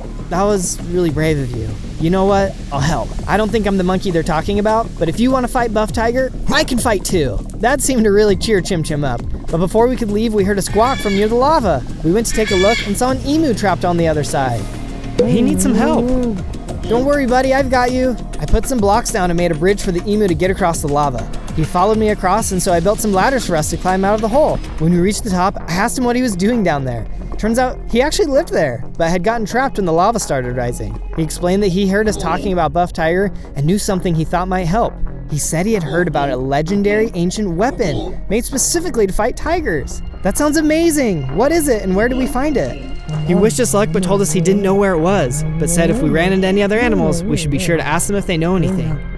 After the emu had left, I was feeling more confident that we could do this. Suddenly, I felt a burst of energy and gained 2 more hearts. I even grew a little in size. All right, Chim Chim, we can figure this out. Let's head back to the base. On days 20 to 22, we got back to the base and saw it was surrounded by creepers. Ah, get back, you mutated pig freaks. I quickly charged with my spear and made sure the creepers couldn't damage our base. After the creepers were gone, Chim Chim said she had something she wanted to talk to me about. You know, I don't think you give yourself enough credit. You're actually much braver than you think. How do you do it? Thanks, Chim. Maybe I am too hard on myself. When I get scared, there is one thing that always helps me. I always think of my hero. He's a big, banana-loving, necktie-wearing ape who isn't afraid of anything. He sounds amazing. I think we should build a statue in his honor. That way we can always remember to be brave. I thought that was a great idea, but before I headed off to get supplies, I finally went ahead and put some torches around the bottom of the tree to stop mobs from spawning there. Yeah, this may have been a little overdue. Then I headed off to the woods to cut down some trees. I wanted the statue to be huge, so I was going to need a ton of wood. I also went out and found some sheep so I could use their wool. I built them a pen and then harvested some cocoa beans so I could dye the sheep brown. This will be the perfect color for the statue. Chim Chim and I then cleared out a space to put the statue. It's going to take a lot of time to build this, but I think it's going to look really cool when we're all done. Once we had finished clearing a space, we started on the first part of the statue. I was glad Chim Chim was there to help. Adventures are always better when they're with a friend. After a lot of hard work, we finally finished the first part. And hey, this is actually the first video I've ever made. If you like it so far, it would mean the world to me if you subscribed and turned on notifications. That way you'll be sure to catch my next adventure. On days 23 to 27, I was in my base when suddenly a zombie in full armor came around the corner. Whoa, where did you come from? Get back, you undead creep. I managed to beat him down with my spear and noticed he dropped some kind of special item. What's this? It looks like some kind of Swiss Army knife. I didn't know anything about this new item, so I decided to head to the desert and test it out. I saw some husks wandering around and gave it a swing. Whoa, this thing can set stuff on fire. There were some rattlesnakes nearby too, so I went and tested it out on them as well. Piece of cake. Then I went and tested it out on some sand and a cactus. It looks like this thing is just as good as a shovel or an axe. A tool this versatile is definitely going to help me in the future. With my test complete, I headed back home. When I arrived at the base, I saw Chim Chim talking to a couple of horses and a donkey.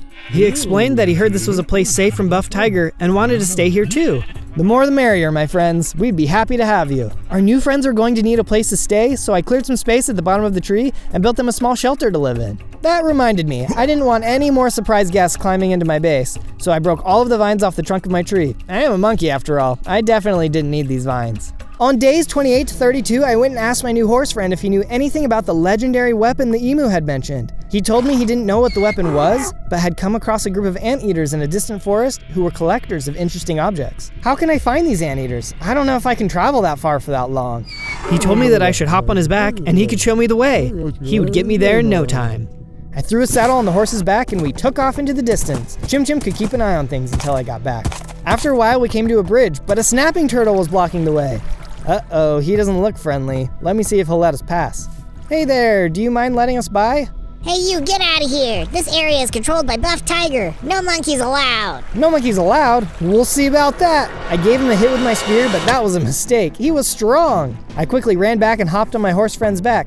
Quick, let's jump across using that tree over there. There was a large tree in the middle of the gap, so we hopped on top of it and then jumped to the other side. See you around, slowpoke. We had gotten by, but this land was controlled by Buff Tiger? I'd have to keep an eye out for anything suspicious. On days 33 to 36, we found the group of anteaters hanging out in a forest clearing. Hey guys, I heard you may know something about a legendary item that could defeat Buff Tiger? Are you looking for me? Who is that? I looked to my side and standing on top of a tree was Buff Tiger. So, you think some magical object can defeat me? You haven't even seen a fraction of my power. How about we settle this right here, right now? With a roar, Buff Tiger hit me. There was no way I could take him on right now. The best thing I could do was get him to leave the area. I had an idea. Over here, you big brute. I quickly ran back toward the cliff. Where do you think you're going? When he got close, I hit him with my Swiss Army knife, which caused him to catch on fire. On fire, he had no choice but to jump into the river, which carried him away. This isn't over. I will find you. With Buff Tiger gone, I hurried back to the clearing and saw the anteater leader waiting for me. We knew Buff Tiger was hunting monkeys, but it seems like he is attacking anyone who opposes him. I'm sorry to hear it. Buff Tiger will be back though, and it's not safe here anymore. You and your family are welcome to come and live at my base. Thank you, we would love that. On days 37 to 40, I had arrived back at the base with our new anteater friends. While they checked out the new area, Chim Chim and I went to work building them their own wing of the base. We wanted to be sure they felt comfortable after having to flee from their homes. We soon finished and the anteaters moved into their new space. Once they were moved in, I talked to their leader and asked him if he knew anything about the legendary item. I have heard of this item before, yes. I don't know what powers it possesses, but I know it can be found in the northern ice fields. The seals there should know more about it. The ice fields, huh? Sounds cold for a monkey. I'll have to make sure I prepare myself for that journey. But before I could do that, Chim Chim and I got to work on the next part of the statue. Things were really starting to come along and I felt like maybe if I could finish the statue before I faced Buff Tiger, I could have the courage and bravery of my hero. But while we got a lot done, finishing it was a task for another day. From days 41 to 43, I headed to the mines to do some mining. I was hoping to find some diamonds to upgrade my gear. While I was headed there, one of the anteaters came running up to me from a nearby cave. Hey, are you looking for diamonds? I am actually. Do you know where to find them? He explained that there were diamonds in the cave he had just come out of, but there was a cave centipede blocking the way. If I could kill the centipede, he'd let me have all the diamonds. You're scared of a little centipede? I can squish that, no problem. I headed over to the cave and peeked around the corner. The centipede was way bigger than I thought. No wonder the anteater was scared. I saw a stack of blocks I could climb up, so I climbed to the top and took out my bow. I can shoot him from up here where he can't reach me, no problem. I started shooting him with arrows, but he crawled up the wall and hit me. Uh-oh, he can climb walls too. His hits had poisoned me, which brought me down to half a heart. My knife's durability was also running out. If it broke, I was toast.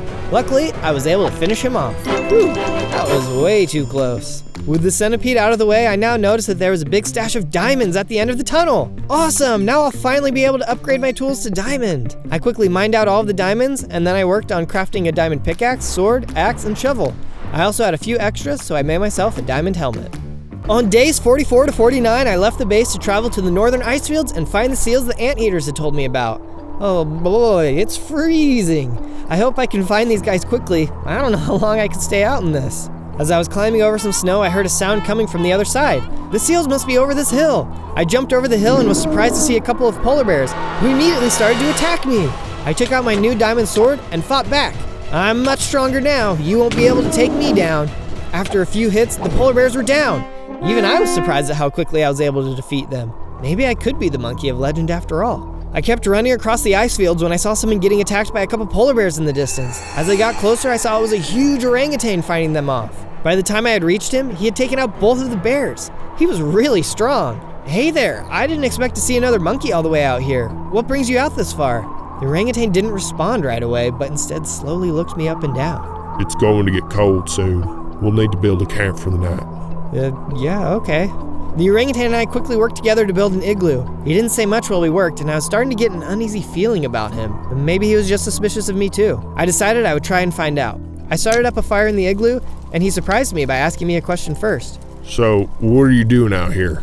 I'm looking for the seals. I was told by the monkey shaman that I'm the monkey of legend, and there are rumors of a legendary weapon that can help me defeat Buff Tiger. The shaman must have lost it. How could a small monkey like you be the monkey of legend? No. I spoke to the shaman and he told me it was my destiny to save the monkeys. It must be your job to help me find the item. I couldn't believe what I was hearing, but maybe he was right. He was so strong and had taken down 2 polar bears with no weapons at all. I knew the shaman had the wrong monkey. Okay, you're probably right. I'll help you in your quest. I know we need to find the seals, but I don't know where they are. They're living in a secret city not far from here. We'll go there in the morning. We both settled down for the night. I couldn't believe I thought I was the monkey of legend. On days 50 to 53, we traveled across the ice fields and soon saw the entrance to the hidden seal village. But before we could get any closer, we ran into the snapping turtle I had seen near the anteater village. You again? How did you get all the way out here? The turtle didn't respond and attacked us. I charged and noticed the orangutan hesitated before joining the fight. But once he joined, we were able to defeat him easily. Thanks for the help. You had me worried for a second there. He didn't respond to that and we headed into the seal village. We soon found the king of the village and asked for his help.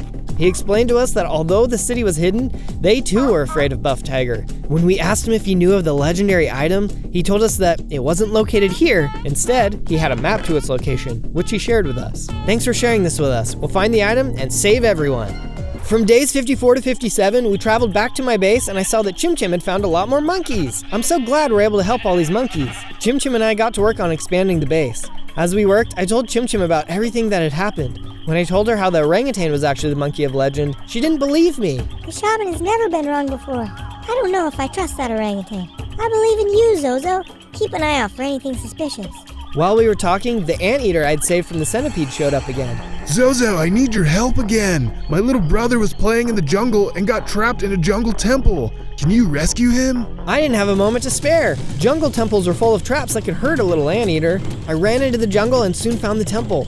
I could hear the little guy trapped inside. Don't worry, I'm coming for you. As I made my way through the temple, I carefully broke the traps and managed to reach him. And just like that, the little anteater was free. All right, buddy, there you go. The little anteater ran out and I decided to check the chest for any good loot. Whoa, check it out, diamonds. And what's this? A diamond destroyer? This will help me break a bunch of blocks at the same time and does major damage. Nice. On days 58 to 62, Chim Chim and I got to work on our hero statue. It was really starting to come along and I was happy with how it looked. Every time we finished more, I couldn't help but feel a little more brave. I guess that mattered a little less with the orangutan around though, but it was good for me anyway. Speaking of the orangutan, I hadn't seen him in a while. What could he be up to? I was heading back to the base when I saw it was surrounded by snow leopards. These are followers of Buff Tiger. How do they find the base? I ran up and started attacking all the leopards. How did you find us? Take this! There were so many of them, but they didn't stand a chance against my new weapon. I started to take them out one by one. I had the last leopard cornered when I heard one of the chests in my base opening. Someone was in my base. I quickly climbed up the tree as the last snow leopard ran away. When I reached the top, I saw the orangutan was stealing the legendary item map from my chest. He must have told Buff Tiger where my base was. Why are you doing this? You were the chosen one. I'm sorry, Zozo, but I lied to you about being the monkey of legend. I needed you to trust me so you could lead me back to your base. Buff Tiger said he would kill my family if I didn't help him find you. I've seen how brave you are. You must be the monkey of legend. You don't have to do this. Stay and help me. We can defeat Buff Tiger if we work together. I can't lose my family. I have to bring this map to Buff Tiger and try to save them. I'm sorry. And before I could stop him, he jumped over the edge of the treehouse and escaped into the woods. Wait a second. If he told them about my base, he must have told them about the hidden seal base too. From days 63 to 66, I ran across the land and into the ice fields to find the seal village, but it was too late. Oh no, the village is in ruins. Buff Tiger must have beaten me here. As I ran into the village, I could see that the village was destroyed. Then I saw the Seal King, and he was greatly wounded. Zozo, when we told Buff Tiger we didn't have the map, he attacked. He forced us to tell us where the map led to. Hurry and go to the Badland Mines. He'll be going there to try and find the weapon first. I'll go find it and I'll stop him. You have my word. Just then, the snow leopard from before jumped down and killed the Seal King. No, how could you? I pulled out my destroyer and quickly finished him off. I couldn't waste any more time. I had to hurry and get to the mines. From day 67 to 70, I traveled to the Badlands to locate the mines. As I was getting closer, I saw someone entering the mines. It was Buff Tiger. He was going to beat me to the treasure. I can't let him beat me again. As I got closer to the entrance, something jumped down from a nearby cliff. It was a giant rocky roller. Get out of my way, I'm coming in. The rocky roller took one look at me and charged. I took a swing, but he knocked me back a lot farther than I thought he would. I don't know if I can beat this guy. I kept trying to hit him, but he took down nearly all of my health. Just then, I saw someone coming over the hill. It was the orangutan. He punched the rocky roller and they started to fight. The rocky roller hit him several times, but the orangutan was able to hit him more. But before the orangutan could deliver the final blow, the rocky roller was able to escape. You're back. I'm sorry for everything, Zozo. When I returned to Buff Tiger, he didn't release my family and tried to capture me too. I ran away and knew I had to come help you. Boy, am I glad you showed up. Stay here and heal up. I'll see if I can still get to the item inside. On days 71 to 74, I snuck into the mines to see if I could tell where Buff Tiger had gone. I looked around and saw there were a bunch of lanterns down one of the hallways. Buff Tiger must have put these here. This should lead me right to him. I followed the lanterns until I came to a dead end, full of treasure, chests, and some cobwebs. This must be where the item is kept. I can't imagine it's still in here. I took a look in the chest. There was some good treasure, but no special item. Buff Tiger had beaten me to it again. What was I gonna do now? I had no idea where Buff Tiger's base was. I saw a tunnel leading out, which Buff Tiger must have used to escape. I made my way back out of the cave and met back up with the orangutan. Come on, let's head back to the base so we can help you heal and come up with a plan. On days 75 to 78, Chim Chim and I worked on a shelter for the orangutan. He was a big guy, so we needed to make sure he had a nice place to stay. Once we were finished, the orangutan called me over to him. I'm sorry again for everything, Zozo. Here, I think these supplies will be useful for you. He threw down a heart of the sea, shark teeth, and prismarine blocks. Wow, thank you. I know just what to do with these. I headed over to a crafting table and used the supplies to make myself a shield of the deep. Nothing is going to get through this. Next, I headed over to my farm to get some supplies. As I was harvesting my crops, the rocky roller came out of nowhere and attacked me again. You again? I'm ready for you this time. By using my new shield, I was able to block his attacks and hit him with my hammer. He was still tough, but with my new tools, I beat him easily this time. And stay down. After the fight, I felt some serious power coursing through me, and I turned into a giant silverback gorilla. Whoa, I'm huge now, and look, I have 20 hearts. I was so excited, I almost didn't notice the rocky roller had left a book behind. I picked it up and looked inside. It looks like these are orders from Buff Tiger. In the back of the book, it also had coordinates to the rocky roller's base. If I go there, I might be able to find out where Buff Tiger is keeping all the monkeys. I also noticed he had dropped a redstone torch. I better hang on to this. It could be helpful. On days 79 to 84, I used the book to travel to the rocky roller's base. I arrived at the coordinates and there was nothing there. There's nothing here, but these are the right coordinates. Did I miss something? I took a look around and saw there was a lever hiding behind some rocks. I pulled the lever and a secret door opened. Bingo, this must be it. After I entered the base, I heard someone walk up behind me. It was a lion. He must be an ally of Buff Tiger. Hang on there. I'm not looking for a fight. I want to defeat Buff Tiger too. Why would you want to do that? Aren't you cats in it together? Not at all. In fact, tigers are one of our greatest enemies. Help me search this base and we can bring him down together. He didn't look like he wanted to fight, so I agreed to work together. We both entered the base to have a look around. There wasn't a whole lot down here and it didn't seem like there was anything of use. Then I noticed some redstone markings on the wall. Wait a second, the rocky roller dropped a redstone torch. I wonder what happens if I put it here. I placed the redstone torch and the blocks moved, revealing a secret room. What could be in here? Inside the room there was a book. I opened it and saw there were some weird symbols inside. These are coordinates to Buff Tiger's base, but someone needs to decipher the code. I know someone who can help. Come on, let's get out of here. But as I started to leave the base, the lion hit the lever and closed the doors before I could get out. Hey, what's the big idea? Open the door. I can't let you do that, monkey. It's true, I want to defeat Buff Tiger, but that's so I can be the Lion King. All monkeys should be serving me, not him.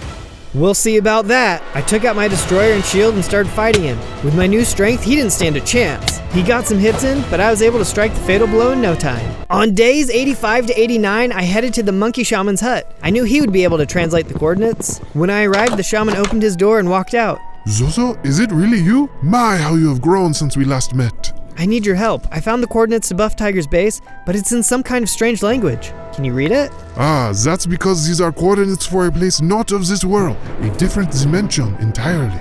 Not of this world, but he's a tiger. They live in this world. He may look like a tiger now, but he's hiding a dark secret. Take this tiger pearl and build a portal. It will take you where you need to go. I took the pearl and started heading back to the base. What did he mean, a dark secret? I guess I would find out soon enough. From days 90 to 94, I headed deep underground and found some obsidian and some copper. While I was down there, I also came across some diamonds. This is just what I needed. I can use this to finish making my armor. Once I had all of the supplies I needed, I headed up to the surface and crafted the rest of my diamond armor. Then I smelted all the copper and made some copper blocks. Then finally, I equipped the rest of my diamond armor. Now I'm ready for a fight. Then I headed outside and put together the special portal. I was all geared up to travel to Buff Tiger's base, but there were still a few more things I needed to finish first. From days 95 to 96, I grabbed Chim Chim and we worked on finishing the statue. I felt like I couldn't face Buff Tiger without finishing it first. This was a monkey I looked up to, and it felt like this was one of the final steps of my preparation. Soon, the statue was complete. This looks amazing, Zozo. I think your monkey hero would be proud. I'll give you a minute to take it in. I think so too. Thanks for all of your help, Chim. I couldn't have done it without you. Chim Chim headed back to the base and I took a long look at the finished statue. Suddenly, I heard a voice coming from the statue. Zozo, I've been watching your progress. You have a big fight ahead of you, but you can do it. You're a braver monkey than I ever was. You are the monkey of legend. Thank you. That means so much to me.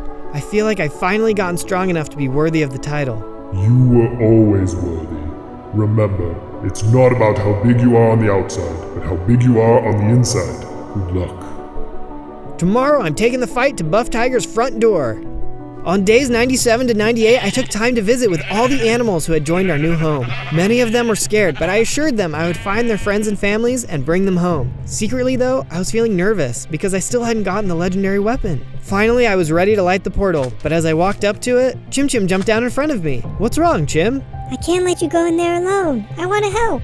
I know. I wish you could come with me, but if anything happens to me, everyone here is going to need a strong leader to help them move on. We can't risk losing you too.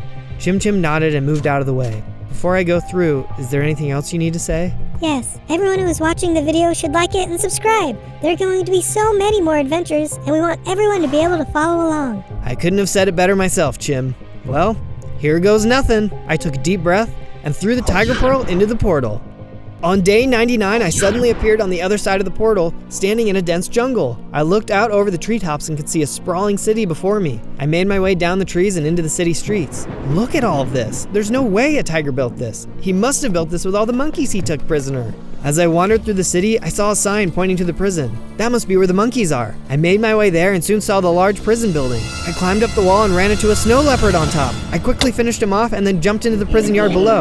I could see all the monkeys in cages. Don't worry everyone, I'll break you out. I kept fighting the guards until they were all destroyed. Then I quickly started breaking all the cages. Go free everyone, you need to all leave before Buff Tiger shows up. As I broke the rest of the cages, all I could think about was finding the legendary weapon. I had to find it before I faced Buff Tiger, but at least now all the monkeys were free.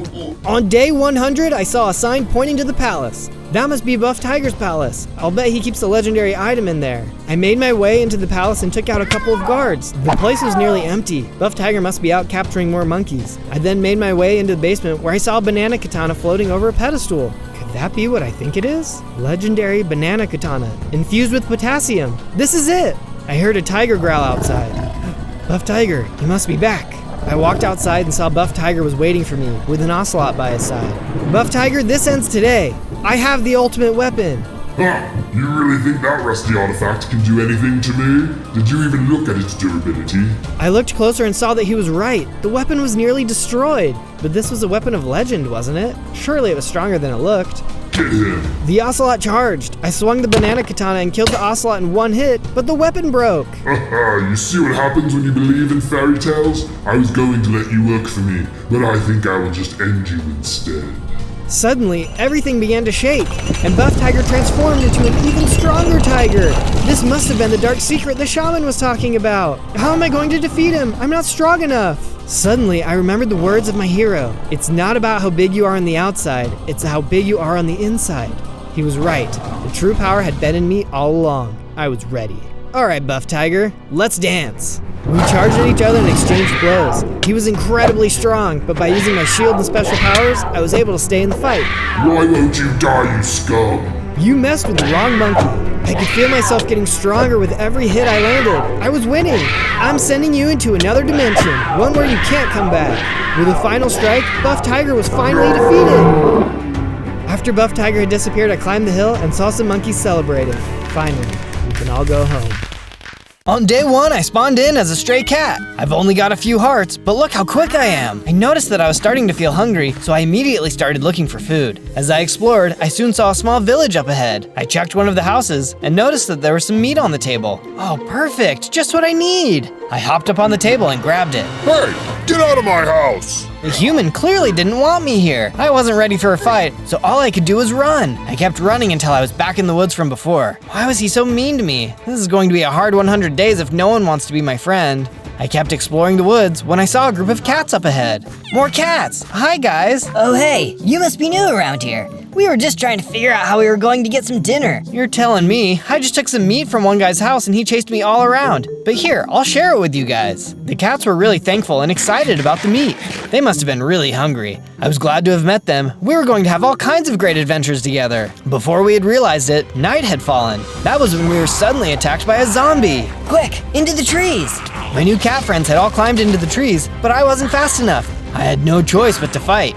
Luckily, the zombie wasn't very strong, and I was able to fight him off. But that was just one, and a whole group of skeletons were suddenly on me. I've got to get away. I ran off and soon saw a thick tree. I hurried and punched a hole in it where I was able to crawl inside, away from the skeletons. That was way too risky. I'll have to stay in here for the night. On day 2, I woke up to one of my new cat friends punching a hole in the tree. Come on, Zozo, we've got to start looking for food. What do you mean? I thought cats got to lay around and be lazy all day. That's just house cats. Strays like us have to work hard all day to survive. Come on. I hopped out of the tree and got to work punching some trees and collecting wood. With the wood I collected, I made a crafting table, then used the crafting table to make a wood pickaxe, shovel, axe, and sword. I'm gonna have to get even more wood if I'm gonna make myself a proper base. Using my new wood axe, I got to work chopping down some more wood. That's when I heard the sound of a spider and was suddenly attacked. Back off, you creepy crawler. The claws were still stronger than a wooden sword, so I swung them and managed to take the spider out. Not too much later, even more spiders attacked. I was really quick and nimble, so I had no problem taking them out too. Alright, that's enough spider fighting. I need to get working on that base. I climbed up a nearby tree and started working on a treehouse. It was hard enough that we would have to scrounge for food. We didn't need to be constantly fighting off mobs too. Speaking of food though, I saw a small bird had landed on the other side of my treehouse. Ooh, that bird looks delicious. I positioned myself, then sprang forward, missing the platform. There was a loud crunch as I hit the ground. I landed on my feet, but falling from a big height still hurt. To my surprise though, my health started going up. That's when a counter appeared, showing that my 9 lives were now down to 8. Just then, my cat friend came running over. Oh, thank goodness. I heard you fall and was worried it might have been your last life. Nope, I've still got 8 to go. Oh, well, you're lucky. The rest of us have been strays for a while, and we're all down to our last one.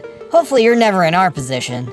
There was no time to talk though, as suddenly a pack of wolves came out of nowhere and attacked. Zozo, run! We all split up and ran off in different directions. Why were these wolves chasing us? Come here, you little snack. Oh, because they wanted to eat us. Of course. I managed to jump into my tree and climb up to the top. Thankfully, the wolves were too big to fit in my tree. You got away this time, but we'll be back. You can't get away from our boss. I didn't like the sound of that, but at least for now, they were leaving me alone. As long as I can climb trees, I'm sure I'll be safe. Later, my cat friends climbed up with me, and together we all watched the sunset. At least we all had each other. On day 3, I woke up to a terrifying sound, the sound of wolf howls. It was scary, but we were still safe in the trees. But that's when I saw him. What is that? A giant wolf monster was headed our way. This must be the other wolf's boss. You can't hide from me. The monster wolf climbed up the side of the tree, up onto our platform. Watch out, guys, run! We all ran off in different directions, but it was too late. The wolves managed to get all of my friends, knocking them out one by one. No, my friends! There was nothing more I could do. Somehow I was the lucky one, and they didn't notice me up in the tree. As the wolves left, all I could think about was how alone I felt. Those wolves are gonna pay for what they've done. Mark my words. On days 4 to 5, I woke up in my unfinished base. It's not safe here in the forest. I'll have to find a new place to live. I left the forest and headed off. I had heard once that cats were originally desert animals, so I decided I would find a desert far from here to live in. I'm sure wolves won't like the desert heat too. A desert will be twice as safe. As I entered the desert, I decided that I was going to build the greatest cat tower the world had ever seen. Plus, it would be really safe to live in. Triple safety. If I'm gonna do this, I've gotta get stone, and lots of it. I found myself a nice cave and snuck down into it, mining up as much stone as I could. While I was down there, I also made sure to grab some coal that could be used to power my furnace later. Let's get crafting. Using a crafting table, I used my new stone to make myself a stone pickaxe. I also made myself a stone shovel, sword, and axe. Next up, wood. I needed tons of wood, so much that I cleared out an entire area of trees. With my inventory now full of all the building supplies I needed, I started to build the first level of my cat tower that would also double as my starter base. Once I had finished the outside, I got to work filling up the inside. I put up some pictures as well as all the tables I was going to need. Soon, the first level was complete. All right, I think this is going to be a very safe place for me to live. Just as I was saying that, there was an explosion that blew a hole in my wall. What was that? I took a closer look and saw that the base was under attack by creepers. Luckily, there was only one more, so I tried to fight it off. It exploded too, but at least it didn't cause any additional damage to the base. Looks like I better put some torches out. I got right to work, surrounding the base with as many torches as I could. I didn't even want to risk having more creepers blowing me up in the night. Once all the torches were out, I was feeling a little hungry. That's when I saw some desert rabbits hopping around nearby.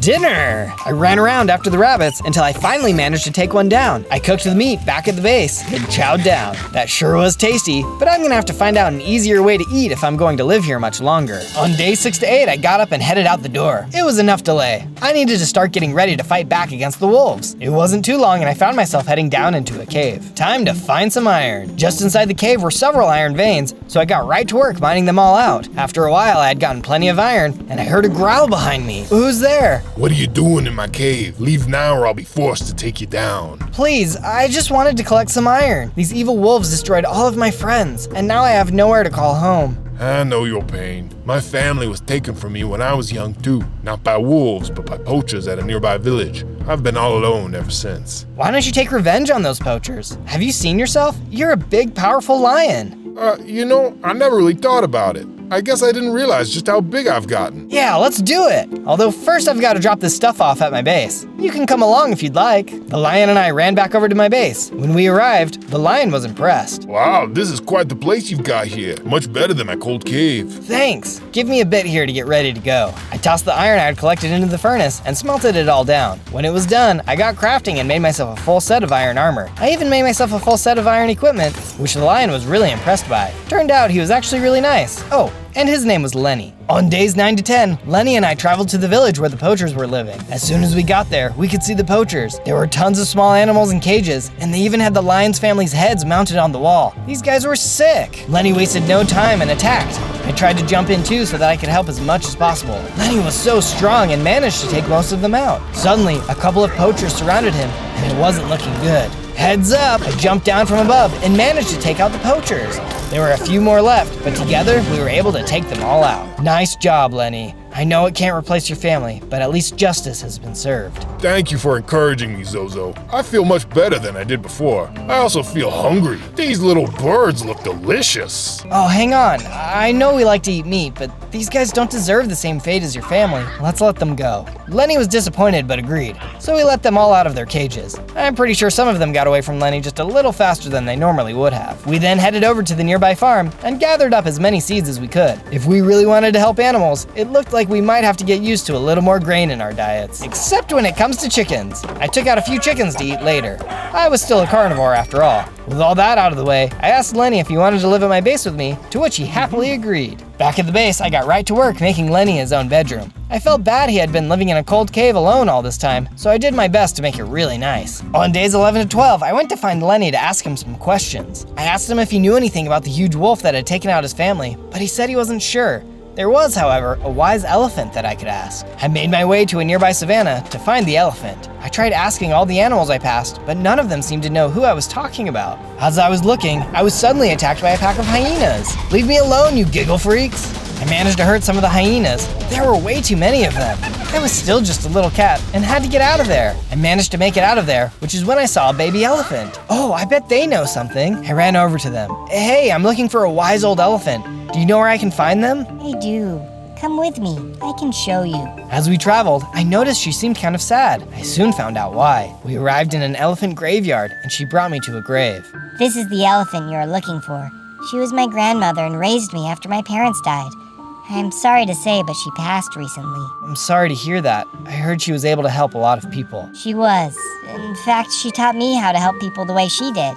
She would look into the water and could see things. Do you think you'd be able to help me? A wolf has been destroying all of my friends and their families. I need to find him and stop him. I would, but I'm too scared to try it by myself. Before I could say another word, though, the hyenas from earlier attacked. But this time I couldn't run away. I had to protect my new friend. As I was fighting the hyenas, the baby elephant ran away. It was a hard fight. These guys were strong and there were a lot of them. But I couldn't fail now. I mustered up the courage and destroyed them all. On days 13 to 15, I went off to search for the baby elephant. That fight must have really spooked her. I've got to let her know everything is okay. As I ran across the land, I soon saw her at the stream. She was really scared. Hey, I'm sorry about that back there, but everything is okay now. You fought off all of those hyenas? That was really brave of you. Thank you, but can I let you in on a little secret? What's that? I was actually really scared. They had attacked me before, and the first time, I ran away. Really? Why didn't you run away this time? I thought about it, but I knew you needed my help, so I did my best to be brave. The elephant thought about it for a bit. Okay, I will try using my abilities. You want to see where the wolf lives? I'll see what I can do. We looked into the stream, and she started to explain what she saw. It looks like he built himself an ice fortress in the Great Tundra. He'll often lead his wolf pack out to attack other animals, like cats. But he isn't doing it for food. He's doing it for fun. This doesn't look good. Thank you for doing that. I know it wasn't easy, but you were great. I have to defeat him, but I know I'm not strong enough yet. Say, what's your name? Oh, it's Delilah. Delightful. Would you want to come live at my base with me? It might feel safer there. Well, thank you, but I feel like I'm not ready to leave the land of my grandma yet. But please, come see me anytime. I thanked her and took off. As I was crossing the stream, though, I was suddenly attacked by a crocodile. I already hated water enough. Now there were things attacking me. Come on, you little snapper, leave me alone. I tried to run away, but he was too quick. It looked like my only option was to fight. It wasn't too long, and he managed to take me out. That's when I saw my life counter change from 8 lives to 7. Oh no, that's not good. Problem was, I still couldn't run. The croc was vicious and wouldn't leave me alone. Suddenly, I had lost another life. Oh, I can't take much more of this. Luckily for me though, I had been getting hits in, and even though he had taken 2 of my lives, I was able to finally take his. And he only had 1. And stay down. I decided to explore the bank a little more and soon saw the nook where the crocodile must have been hiding. I looked inside and there was a chest. Oh, look at all these fish, my favorite food. And in the middle, there was a mystical fruit salad. I don't really like fruit, but I'll give it a go. I scarfed it down and it turns out, it was delicious. Just then, I felt some power surge through me and I got bigger with more hearts.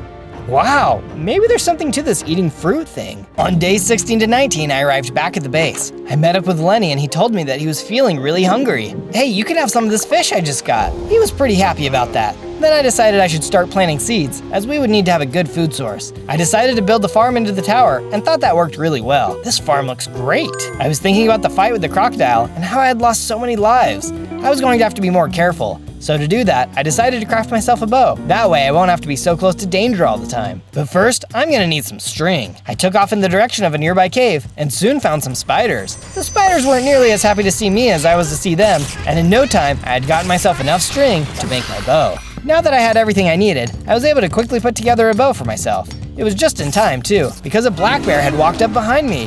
I hope this thing works. I started firing the bow, landing hits with my arrows. The bear was angry with me, but I was feeling way better with my ranged weapon. Soon enough, I had taken him out. On days 20 to 22, I had the urge to build. It was statue time. But in order to do that, I was gonna need some wool. I went and talked to Lenny about it, and he told me there was a herd of sheep nearby he was thinking of hunting. No, you can't hunt these guys. We'll need their wool. Lenny was disappointed, but agreed.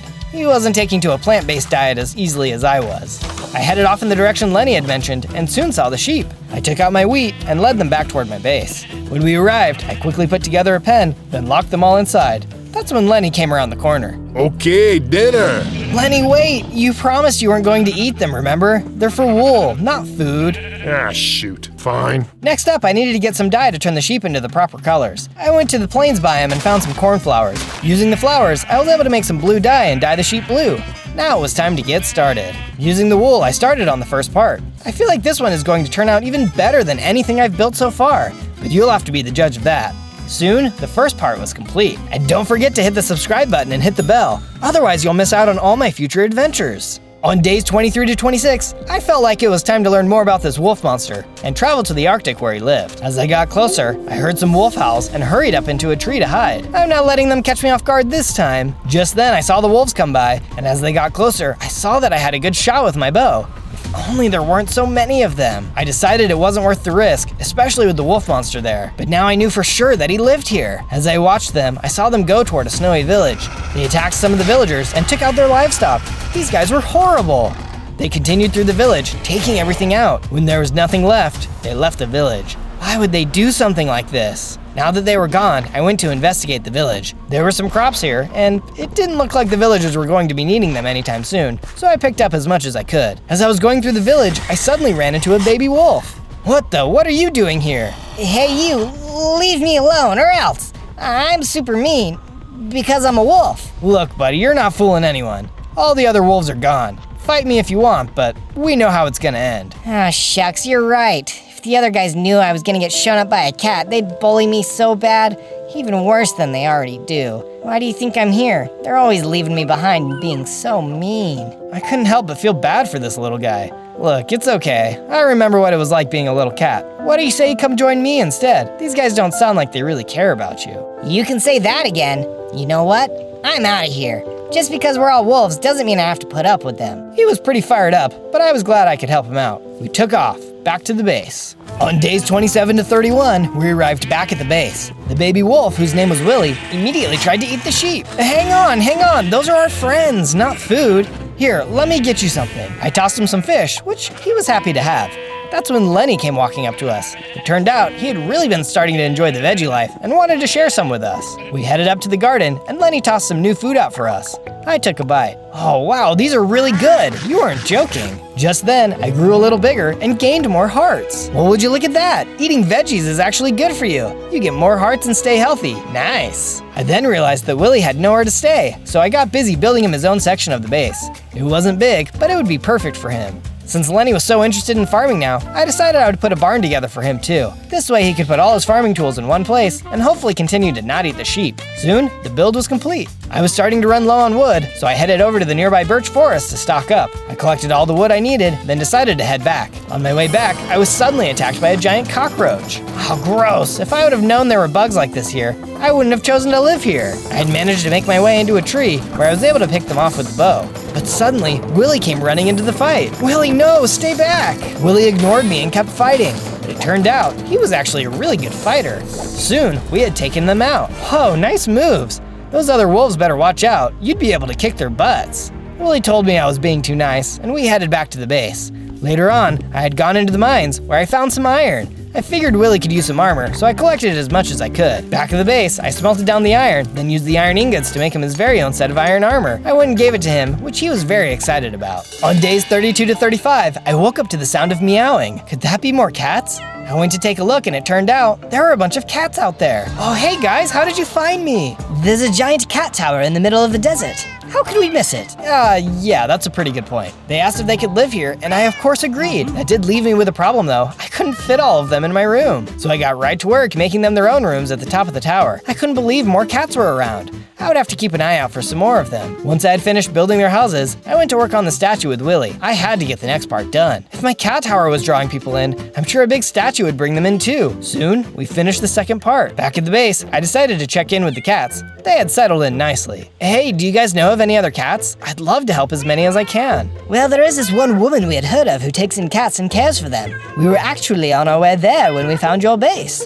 You could try checking there. They explained to me where I needed to go. I wanted to make as many cat friends as I could. We would be stronger together. On days 36 to 39, I arrived in the desert the cats had mentioned, but I didn't see a house anywhere. Let me see if someone can help me. I talked to every animal I ran into, hoping they could point me in the right direction. But everyone I talked to said they hadn't heard of her. That's when I suddenly stumbled upon a huge desert pyramid. Well, it's not the house I'm looking for, but maybe there's something useful in here. I headed into the pyramid, which is when I saw a horde of zombies at the bottom. Luckily, I still had my bow, so I used that to hurry and take most of them out. Then I jumped down and finished the rest of them off with my sword. As I explored, I came across more zombies, but I was able to fight them off. Just then, I saw a button with a sign next to it. Just a normal button, trust me. Okay, I hit the button and another button rose up out of the ground. I shrugged and hit that button. I heard a noise in the other room and ran over to see a hole had opened up in the ground. Oh, what could be down here? I went down in the hole and found another button. This is getting a little ridiculous. I hit the button, which revealed a hidden room full of gold. Wait, seriously? I thought for sure this must have been a trap. I entered the room and started picking up all of the loot. This was some good stuff. I checked the chest and saw there was an enchanting book for Punch 2. Oh, now my bow is really gonna be able to knock people back. I was feeling pretty good about things, so I headed back out of the pyramid, off to try and find the woman's house. On days 40 to 43, I was running through some hills when I saw a group of llamas. Hey, do you guys know where I could find a cat lady's house? To my luck, they knew exactly who I was talking about. Turns out the house was just over the hill. They told me to be careful though. The lady was pretty weird. I ran in the direction they had pointed and soon saw the house in the distance. I ran up to the house when a woman came running out. Oh, it's another kitty! Here, kitty, kitty! Here, kitty, kitty! Oh, wow, you're super friendly. I heard you had a bunch of cats here and I'd love to meet them. Oh, yes, I love cats! They're the best! Maybe you can even stay here with me! Oh, well, maybe. I've kind of got my own thing going, but I'd love to say hi to everyone. Well, please come in. Let me show you around. The woman led me into her house and showed me around to the different rooms. I could hear some cats, but none of the rooms we went into seemed to have any cats. Something seemed off, but maybe it was just how much she seemed to love cats. And this final room is my favorite. It's where all the cats live. Finally! I stepped into the room, but all of the cats were in cages. What was going on? You can be my newest friend! Suddenly, I was hit with a potion and went to sleep. On days 44 to 49, I woke up inside of one of the cages on the wall. The crazy cat lady had captured me. I tried my best to break out, but she had taken all of my tools. Is there anyone out there? Yeah, man, I can hear you. Just give up. There's no way to get out of this place. What do you mean? How did you guys end up here? We all thought this was going to be a good place for us strays to live, but she keeps us locked up in cages. She likes cats, but she likes them so much, she never wants us to leave, even for a second. The cat lady had come into the room and was going around feeding the other cats. This might be my moment to escape. As she came to my cage and opened it, I pounced. Out of my way, lady! I saw a chest nearby. My stuff must be in there. Inside, I could see I was right and tried to grab as much of it as I could, but it was no use as I was hit by another one of her potions, which put me back to sleep. I woke up again, back in the cage. Tried punching the walls again, but it was no use. I told you, it's better just to give up. This is our life now. How long have you been in here anyway? Oh, I don't even remember anymore. It's been years. Years? I can't be here for years. What's going to happen to all my friends without me? On days 50 to 53, I awoke in my cage to the sound of panting. It was Willie. Willie, what are you doing here? Something about this cat lady seemed fishy to me, so I followed you, just in case. Boy, am I glad you did. Willie opened the cage and I hopped out. I was free. I ran over to the chest and grabbed all my stuff. Just then, the cat lady came in. Is that a wolf? I hate dogs and especially wolves. I'll take care of you. The cat lady drank down a potion and turned into a witch. All right, Willie, we can take this lady. We all jumped into battle. She might have been crazy, but she was also crazy strong. Even with our combined power, we couldn't defeat her. Suddenly, I lost one of my lives. Oh shoot, now I'm down to 5. I can't let her beat me. I focused all of my energy and took her out. Just then, there was a surge of energy, and Willie leveled up. Whoa, Willie, look at you! You're even stronger than before! Willie was super excited. Next, we decided to take a look around the house and managed to find an enchanted diamond helmet. Oh, nice! I'm going to be even more protected than before. Maybe I can hold on to my remaining 5 lives now. I then met up with the other cats and invited them to come live at my base with me. They happily agreed, and we set off. On days 54 to 57, I made it back to the base and got right to work making additions to the base. With all the new cats, we were going to need some serious upgrades. They had spent so long in cages, I wanted to make sure they had a nice place to live. Soon, their room was complete. Later on, I was chatting with the cats when they told me how hungry they were. I was pretty much out of fish, and I couldn't ask them to stick to a plant-based diet. Although to be fair, Lenny had really gotten into it. Hang on, guys, I've got an idea. I headed back down to the base and went over to the water. Using my shovel, I dug out the land until I was able to connect the small pond near our base to the river. Now the water would run right by our front door, and fish could swim right up. I felt like it still needed something though, so I got to work building a fishing dock. We could store our fish and relax here, while the cats could cast a line into the water. Once the dock was complete, I led all the cats over to check it out. What do you guys think? We should be swimming in fish in no time. They were all happy as they threw their lines into the water. They'd never have to be hungry again. On days 58 to 62, I collected some wool off the sheep, then headed back over to the statue. I got to work on the next part. I'm sure it's pretty clear what I'm building at this point, but what do you think? Was this what you were expecting me to build? Once I had finished my work on the statue, I remembered I had gotten some enchanting books. Using my new book, I was able to add the punch enchantment to the bow. This will certainly pack a punch now. My bow was great, but I was going to need armor to match, so I left the base to go to a nearby mine. At the bottom of the mine, I could see a bunch of monsters, so I decided to take the new bow for a spin. It was working great, and I managed to take out a ton of them. Some of them got really close to me, but I still managed to take them out, one by one.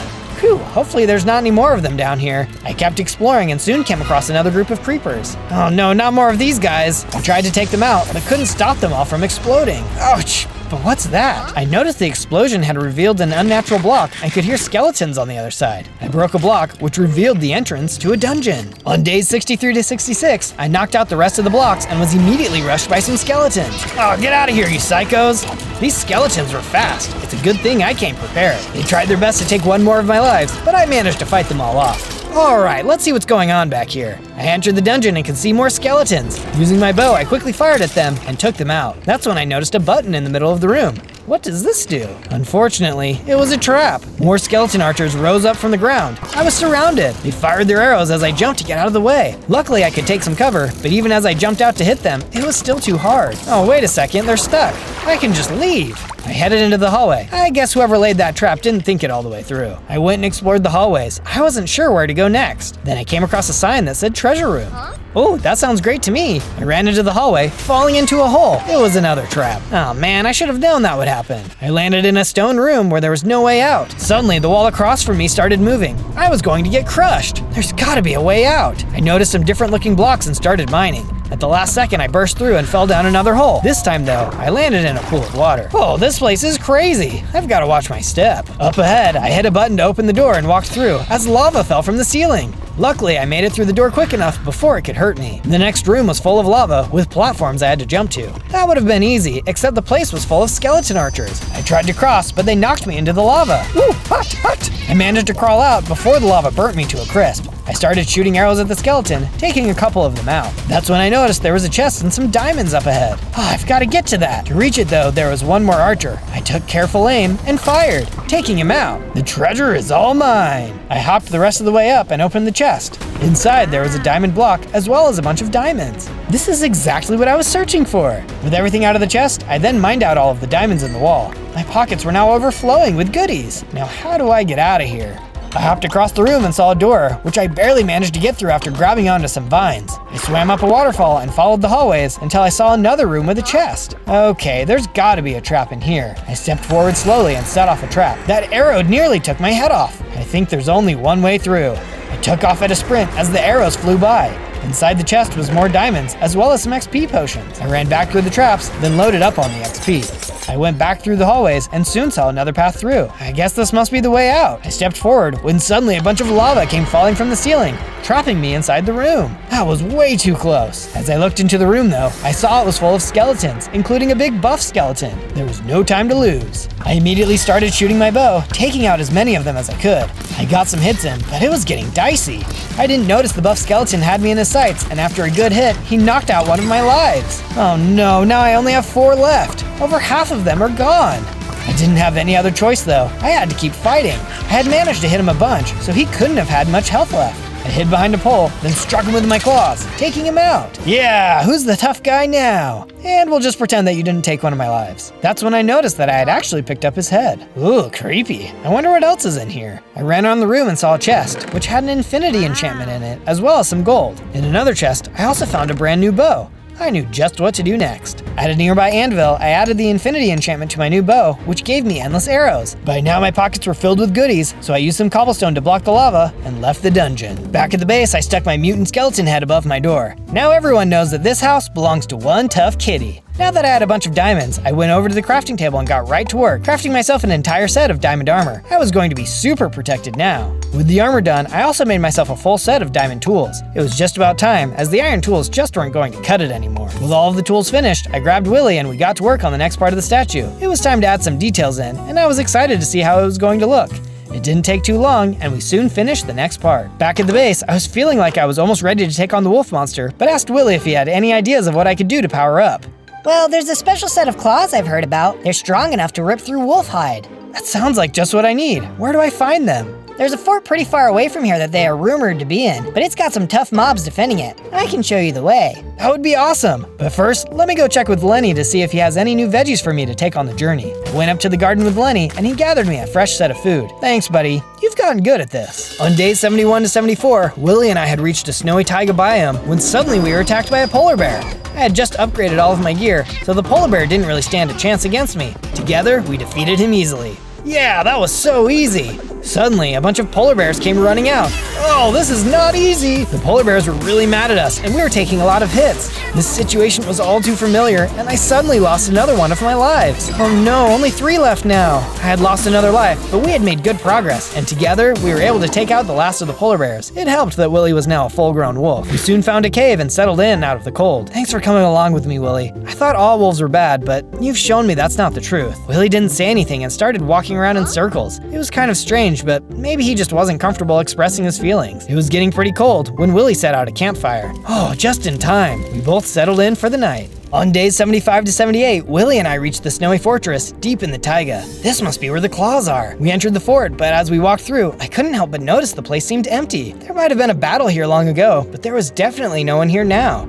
As we entered another section, the doors closed behind us. Oh no, it must be a trap. Get ready, Willie. That's when I realized it wasn't an enemy who set the trap. It was Willie. I'm sorry, Zozo, but I can't resist my natural instincts. I tried, but cats are just too delicious. What are you saying? Come on, we're friends. I have a lot of respect for you. I didn't know a cat could be this strong. But I have to do this. And once you're gone, I'm going to lead the pack to all the other cats in the base. Willie, get a hold of yourself. This isn't the right way. I'm sorry, Zozo, but it's the end.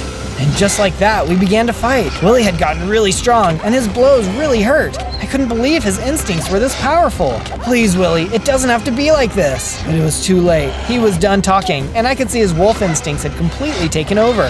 He kept swinging at me and managed to take another one of my lives. Ugh, only 2 left. I hurried and climbed up some trees, making my way to the top of the ruins. From there, I started firing arrows, landing some blows. Willie ran around, trying to avoid my arrows. It was making him really mad. I wasn't going to be able to finish it this way, though. I had to land a blow up close. I hurried and climbed higher into the ruins, firing arrows as I went. Get back down here! I climbed out the side of the ruins as Willie continued to look up where I was before. I snuck up behind him and delivered a sneak attack. It was just a few hits more, and he was finally defeated. Willie, why? I'm sorry it had to come to this. I ran outside and picked a flower. I carried it back inside and laid it where Willie had disappeared. I'll see you in the next life, my friend. On days 79 to 84, I was feeling really sad about the loss of Willie. I couldn't help but think though, Willie was super strong and he was just a regular wolf. What chance did I have against the wolf monster? That's when I remembered Delilah the elephant could help. I traveled back to the savannah, and just in time too. Up ahead, I could see Delilah had been captured by poachers. You thugs, get away from my friend! I charged in as the poachers turned to fight. I had no time for these punks, and I had to save my friend. There was no way I was going to lose 2 friends in such a short amount of time. I was way stronger than the last time we had fought poachers, and so at long last, I took them all out. Oh, Zozo, you showed up just in time. I don't know where I'd be without you. Or well, I guess I do. I'd be dead. You mustn't talk like that. But I was hoping you could help me with something. Oh, sure, anything. I need to defeat the wolf monster still, but I'm wondering if there are any special items out there that could help me. Could you take a look? Delilah agreed and took a look into some nearby water. Okay, I can see the nether. There's a huge fortress there.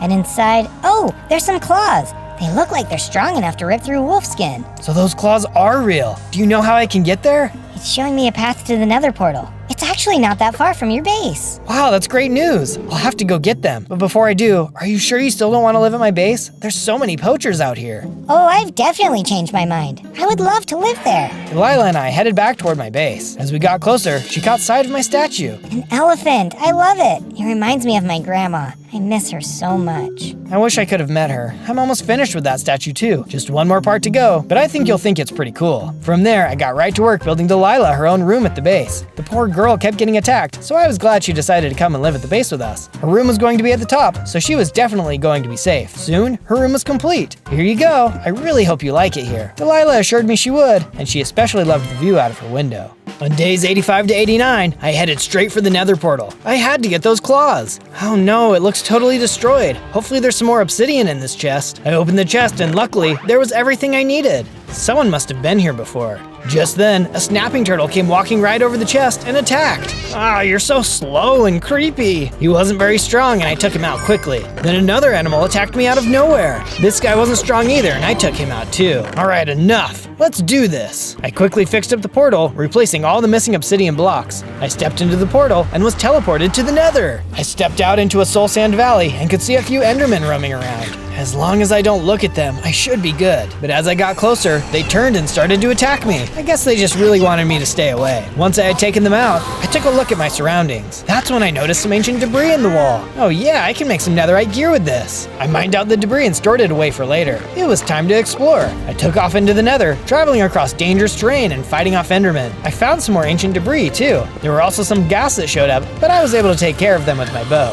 Soon, I saw it in the distance, the fortress from Delilah's vision. There it is! I just need to get across this lava, and the claws will be mine! I started jumping across the broken path, being sure not to fall into the lava. As I entered the fortress, I was suddenly attacked by a hellhound and a couple wither skeletons. I should have known something would be waiting for me. I tried to climb up some platforms as quickly as I could and started taking them out with my bow. The wither skeletons were getting too close for comfort, but luckily I was able to take them down. Now it's your turn. I jumped down and started swinging my sword, showing the hellhound who was boss. Even the dogs in a different dimension are mean. I kept swinging my sword and finally took the hellhound out. That was a tough fight. He destroyed most of my armor. But the important thing was that I had won. I went over to the chest and took a look inside. There was tons of loot, and most important, the claws were inside. I can't believe it. I got them. I took out the claws and equipped them. That's when I felt the energy surge through me, and I grew into a huge, super buff cat. Whoa, I'm extremely ripped, and I have way more hearts. It was time to take the fight to the wolf. On days 90 to 94, I returned to the base to see all of my new friends. It was quite the sight to see everyone so happy. We had all been affected by the wolf monster in one way or another, and it was great to see that despite it all, we had all found a place to call home. I was too big to fit in the door now, so I knocked out a space and grabbed some supplies out of a chest. Then I made myself a fancy new moving door. Ah yes, this will work perfectly. Now that I had a functioning door, I took the ancient debris I had collected and smelted it into some netherite scraps. Then I took some of the diamonds I had collected and made an entire set of diamond armor. Now I'll need a smithing table. I got the smithing table put together and then combined the netherite scraps with some gold bars to make some netherite ingots. Using the new ingots, I was able to then convert all my diamond gear into netherite. Now let's finish the statue. I headed outside and finished putting all of the details on the elephant. I thought it looked really nice, and I was glad that it reminded Delilah of her grandma. Well, what do you think? Is this your favorite build I've done so far, or did you like another one more? With the statue complete, it was time to say goodbye. I met with all of my friends outside. Thanks for all of your support, guys. I'm going to go fight the wolf, but I'm still not sure how I'm going to beat him. I was thinking about it, and didn't you say that crazy cat lady threw a potion at you that knocked you out? Maybe she had other potions that could come in handy for your fight. Oh, that's a great idea. I'll have to go stop by there and see what I can find. Good luck, Zozo. I know you'll make us all proud. The rest of the animals chimed in. I never could have done it without all of their support. Time to get that wolf. On days 95 to 97, I arrived back at the cat lady's house. All right, let's see what's going on in here. I ran up to the house to get inside. As I tried to take a look around, I realized I was too big for the doors, so I knocked out the walls to make myself some space. Something tells me she's not gonna mind. As I checked around the house, I eventually opened up her bedside table and found a bunch of blindness potions. No wonder she always had these on her. The lady literally slept next to them, but these will help in a fight. With the potions in my pockets, I headed off toward the wolf monster's base. I soon reached a snowy area and could hear the howling of wolves in the distance. But this time, I wasn't running. This time, I was heading straight for them. Hey, you boys, check out this cat. He thinks he's real tough walking into our land like this. Your pride will be the end of you. I'm gonna take down your entire pack. Oh, cry me a hairball, fuzzbag. Bring it on. We lunged at each other and started swinging.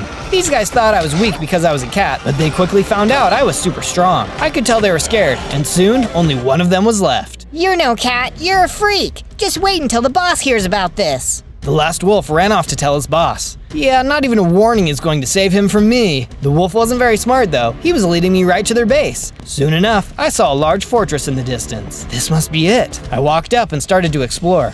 I could feel something behind me. I turned around and saw there was a huge sub behind me. Quick, subscribe to the channel. We must win this fight. On day 98, I charged into the base and was immediately attacked by some wolves. Out of the way, you mangy mutts! I swung my massive arms and knocked the wolves out. With my strength, these guys were a breeze. Soon, the room had been cleared. That's when I noticed something horrible. Is that what I think it is? On the stairs, there was a mounted animal head. These guys were a bunch of sickos. They had to be stopped. In the next room, there were even more wolves. Get a load of this, chumps! I smacked the wolves as they crumpled beneath my blows. They were able to get some hits in, but they were no match. No one was going to stop me from reaching my goal.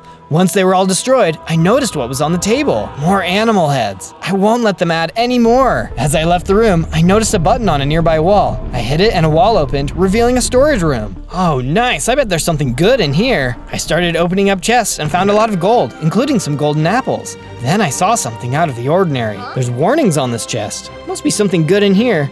I opened the chest and saw it had several potions of leaping. That would surely give me an advantage in the fight.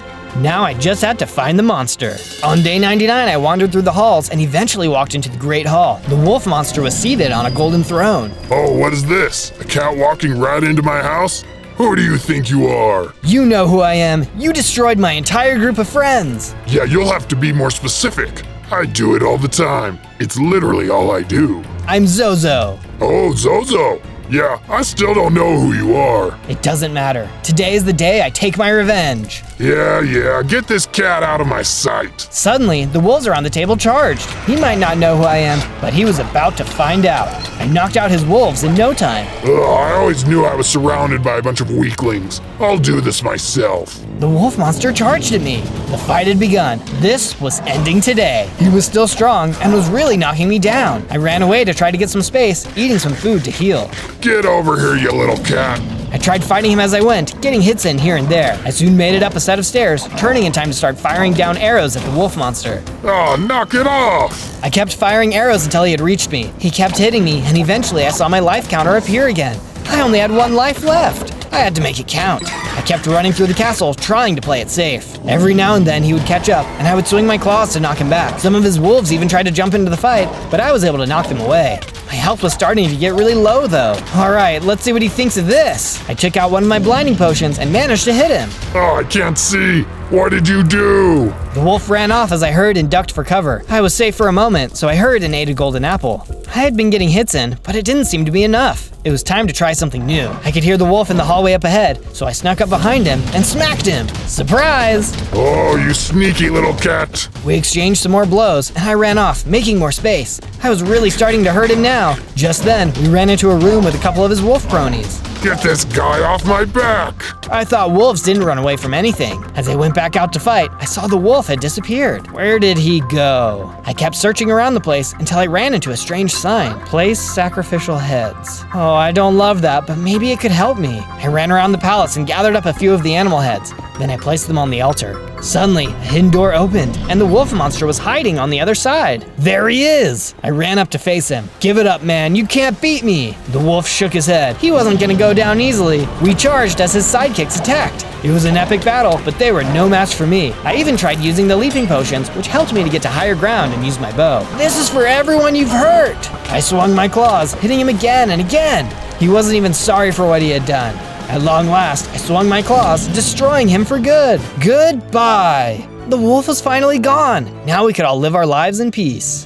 On day 100, I made it back to the base. All of my friends were there to greet me, and I couldn't believe the fight was done. We were finally free from danger. The world was once again a place of peace. On day 1, I spawned in as a little mouse. Ooh, look how cute and tiny I am. But uh-oh, I only have 1 heart. I've got to be careful. That's when I noticed that my hunger bar was half the size of a normal one too. Uh-oh, I guess I have a tiny stomach. I better hurry and start getting some supplies. Right away, I started punching trees so that I could get some wood. Using the wood I had collected, I put together a crafting table, then used that to make a wooden pickaxe, shovel, axe, and sword. I packed up my crafting table, then started to look for some food. That's when my hunger bar started dropping. I had to hurry. I soon saw a patch of berries. Oh, thank goodness, this is just what I was looking for. Suddenly, I heard a growl, and a giant grizzly bear came walking over. Oh, he's going to eat me. I gotta run. I ran and ran through the forest until I felt like I had gotten away. This forest was a dangerous place. Just then, I heard some squeaking up ahead. I soon saw a little mice family. Oh, hey guys, you're just like me. Is it okay if we stick together? A new friend. Yeah, absolutely. Everything is easier when you stick together. My name is Remy. Remy introduced me to the rest of his family. It was nice to have a group of friendly faces. He told me that they had a nice cave to live in, too. We headed over to the cave when suddenly a fox popped out and started to attack us. Oh no, I have to help my new family. Together, we did everything we could to fight off the fox. Luckily for me, our combined power was strong, and we took the fox down. Yeah, you won't be messing with us again. We then all went into the cave. It was small but cozy, the perfect place to settle for the night. I just hoped that tomorrow I could find some more food. Otherwise, I'm in big trouble. On day 2, I headed into the cave to get some coal. I was able to quickly find some and mined it out. I also grabbed some stone. Time for this mouse to get an upgrade. I put down my crafting table and used it to put together some stone tools. I also made some torches. I headed over to our cave and set up the torches. This should help keep the mobs away. My hunger was starting to drop again, so I decided to go out and look for some more food. As I ran through the forest, I could see something on the ground, but as I got closer, I could see it was just a flower. Man, where is all the food?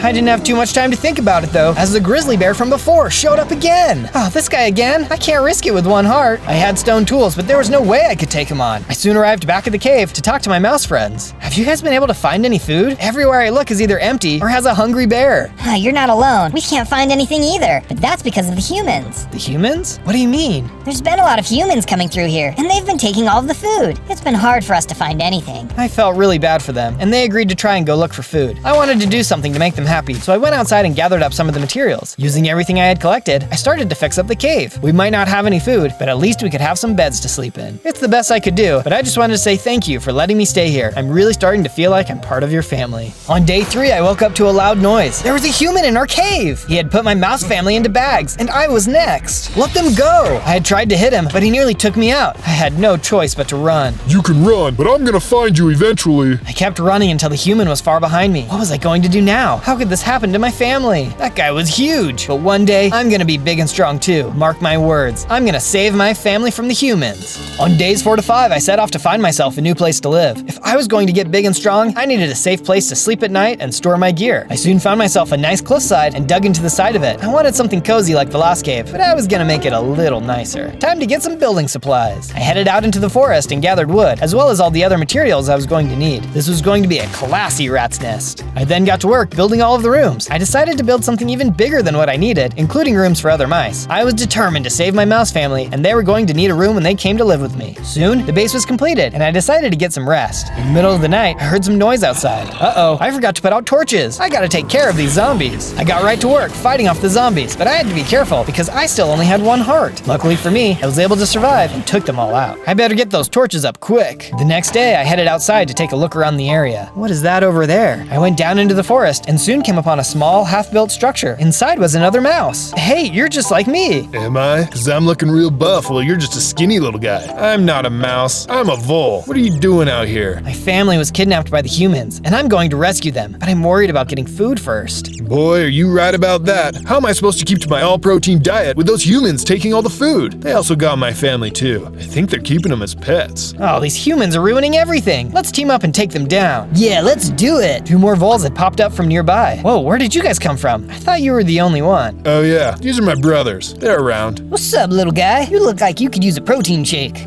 Thanks. Well, the more the merrier, I suppose. Come on, you guys should live at my base with me. Tomorrow we can figure out the food. The voles agreed, and we headed out. On days 6 to 8, I was wandering through the forest when I finally came across a berry bush, but it was empty. That's when I saw a raccoon taking off the last few berries. Oh hey, would you mind sparing a few berries? I haven't eaten in days. Heh, that's just how it works out here, bud. Do I have enough to spare? Yeah, I do, but I guess I'm just a jerk. Sorry, not sorry. I couldn't believe this guy. Well, you're right about one thing. You are a jerk. I had had enough. It was time to start fighting back. Give me those berries. I jumped into action and started fighting the raccoon. I caught him off guard. He didn't expect a little mouse like me to be this strong. I managed to beat him in no time. As he disappeared, he dropped a bunch of berries. Finally, some food. I took a bite of the berries when I suddenly felt my strength begin to grow, and I leveled up. I had gotten even stronger, and now I have 4 hearts. Awesome. With my belly more full than before, I decided to head into a cave. Lucky for me, I found a whole bunch of iron. By using my pickaxe, I managed to mine a whole bunch of iron, enough to make myself all kinds of iron equipment. As I headed back toward the base, I also came across some sugarcane. Even more food. Today is just my lucky day. I managed to collect a decent amount of sugarcane when suddenly the grizzly bear appeared again. I'm not running away this time. I jumped into action, but it was a mistake. This bear was just way too strong. Okay, looks like I'm running away this time. Today was just not the day to beat a bear, but hey, at least I got some food. Back at the base, I started planting the sugarcane. If I could get some more ingredients, I'd have myself a nice food source. I can also use it to make books. I was hoping to build a library in the base. Once the sugarcane was all planted, I went back to my base and started smelting the iron ore I'd collected. With the iron ingots, I made myself a full set of iron armor, then made all of the tools I would need as well. I'm feeling much better already. I then decided to upgrade the base by adding in a library. I felt like the voles might like it. I just wanted to make sure they were comfortable and happy to be here. Hey guys, come check out the new library. The voles headed upstairs to take a look around. Reading is for nerds, but even I gotta admit, this is a pretty nice looking place. Good going, Pipsqueak. On days 9 to 10, I woke up to the voles coming into my room. Bro, we're starving. We gotta do something about this food situation. Good morning. I agree, but I feel like I've run out of places to look. There is this one place, but only someone small and sneaky could go there, like you. I could give it a go. Where is it? There's There's a human farm near here, just full of stuff. If you can get in there and steal some of their food, we could start our own farm. That sounds a little risky, but at this point, I'm not sure what choice I have. I'll do it. The voles told me where I needed to go, and I went and waited outside for nighttime. Once it was good and dark, I snuck down and soon saw the farm. These humans have so much food. Why are they taking everything from the forest? I quickly gathered as much food as I could. We were finally going to have a reliable food source. Once I had grabbed a good amount of food, I noticed a chest nearby. Inside was a box of hats. I wonder what this is all about. Just then, I heard a bark, and a dog came running over to me. Hey, why are you barking at me? Don't you know the humans are taking everyone's food? The dog stopped barking. They're taking everyone's food? He's my best friend, but that doesn't seem like a very nice thing to do. Suddenly, I heard a shout, and the farmer came running out. Hey, you, get on out of here. I had no choice but to run away. Those humans were dangerous, and I would never rescue my family if they captured me too. After a bit of running, I made it back to my base. I threw some potatoes into the furnace and started making some beetroot soup. I also baked some bread. With all kinds of good food in my pockets, I headed over to the vole's room. I'm back, and look what I've got. I started tossing the food out, much to the vole's delight. We'd never have to be hungry again. After everyone had eaten, I showed them the hat box too. Everyone picked out their favorite hats and put them on. We were all pretty excited about it. The next day, I went outside and started working on a farm. Once it was all set up, I tilled the land and planted all the different plants. Finally, I could focus on my main mission of rescuing my family. On days 11 to 12, I woke up to the voles coming into my room again. But this time, they weren't complaining. They were excited because they had something to show me. Apparently, it was a fancy statue. I went outside to take a look. So, what do you think? We all worked really hard on it. It's a mouse, just like you. Wow, guys, that is really nice. Thanks for making this for me. You know what could be really fun? What's that? Why don't we make one together? There's more than one of us here, so I think it just makes sense for there to be more than one statue. Yeah, that sounds dope. But we don't really want to build another one, so you can make it. We can't wait to see it. First off, I decided to go out and start collecting all the flowers I would need to make dye. I was going to find some sheep later, so I ran around getting everything I would need. Once I had gotten all the flowers I needed, I snuck back to the human's farm. I snuck upstairs and managed to grab some shears out of the chest. Then I went over to the sheep and dyed them all the different colors I would need. I had just collected a decent amount of wool when the farmer and dog came running out. Uh-oh, here they come again. I've got a bolt. The farmer shouted and the dog barked, but I was able to get out of there just in time. Back at the base, I got to work building the first part of the statue. It meant a lot to me that the voles had made me a statue, so I thought it'd be nice to make something too. I still needed some more supplies, so I stopped at the first part. On days 13 to 15, I was out exploring the woods when I came across a beehive. Oh, we could use some honey. This will be very helpful. I gathered it up and then saw another one, so I gathered the honey from there too. That's when I noticed a small house on top of the hill. A house that small must be for a mouse. I ran up the hill to find out. The door opened and inside was a feeble old mouse. Why, hello, dear. What brings you out to these parts? Hi, I'm out gathering some supplies for my friends. I've got to search pretty far for special items since the humans are taking all of our resources. Ah, those pesky humans. They're just the worst. It's high time the Mouse of Myth comes along. The Mouse of Myth? Who's that? Ah, have you not heard the story? Legend says that when the humans begin to ruin the Mouselands, a brave and mighty mouse will rise up, growing to be even bigger and stronger than the humans. That mouse will save all mousekind. Really? Wow, that actually sounds a lot like the situation I'm going through right now. Perhaps you are the Mouse of Myth then. Ever experienced sudden bursts of strength? Once, but I think that was because I hadn't eaten in a few days. The Mouse of Myth sounds way stronger than me. Well, the Mouse of Myth will be confident in himself, so perhaps it's not you after all.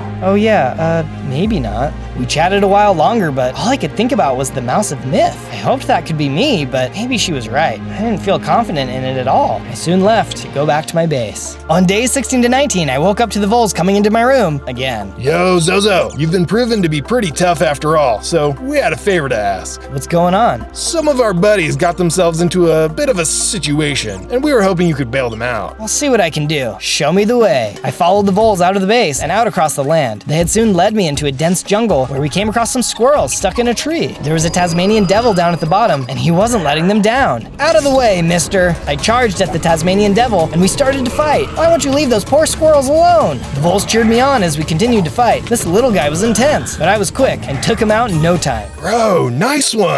The vole called up to his squirrel friends to let them know it was safe, and they came down to chat. Yo, that was sick. We thought we were never gonna get out of that tree. No worries, guys. I'm just glad we could help. Say, if you want, you should should come live at our base with us. There's a lot of dangerous creatures out here. Gnarly, bruh. We'd love to live there with you guys. Just then, I felt strength coming to me, and I grew in size. And I've gained even more hearts than before. Dude, nice gains. I didn't know a mouse could beef up like that. Soon we all left and headed back to the base. I had grown in size again. Maybe I could be the mouse of myth. I'd have to figure that out another day. Back at the base, I got right to work building the squirrels a place to live. I started with some steps and a ladder, then got to work making them a treehouse. I figured they would be happiest living in a tree, so I made it the best I could. Then I filled the inside with all the comforts they could need. Soon, I was done. I really hope they like it here. On days 20 to 22, I got woken up again, but this time, it wasn't by the voles. What is that sound? I ran outside and saw the base was surrounded by zombies. But where had all of the torches gone? I couldn't worry about that now though. I had some zombies to take care of. I ran down the hill and quickly attacked them. They weren't super tough, so I was able to defeat them quickly. Alright, I gotta figure out what happened. But just then, another group of zombies came over the hill. More of them? Oh brother. I started swinging my sword and was able to take a few more of them out. But how many more were there going to be? I don't know if I can fight them off forever. It was close, but I managed to finish them off. Okay, enough of that. I better get more torches. But then, even more zombies came over the hill, and this time, they were covered in iron armor. What is going on? I kept swinging my sword and was getting hits in, but these guys were way tougher with their armor. It was starting to look a little close, but I finally fought them all off. Oh, I can't fight anymore. Hopefully that's it. But it wasn't it. More iron-wearing zombies came over the hill, and this time, they had skeletons with them. Uh-oh, I don't think I can survive this. I started to fight them off, but it was too hard. I ran under the statue for cover, but I was surrounded. Just then, the voles came charging out of the base and attacked the zombies. Hang on, Zozo. We're here to help.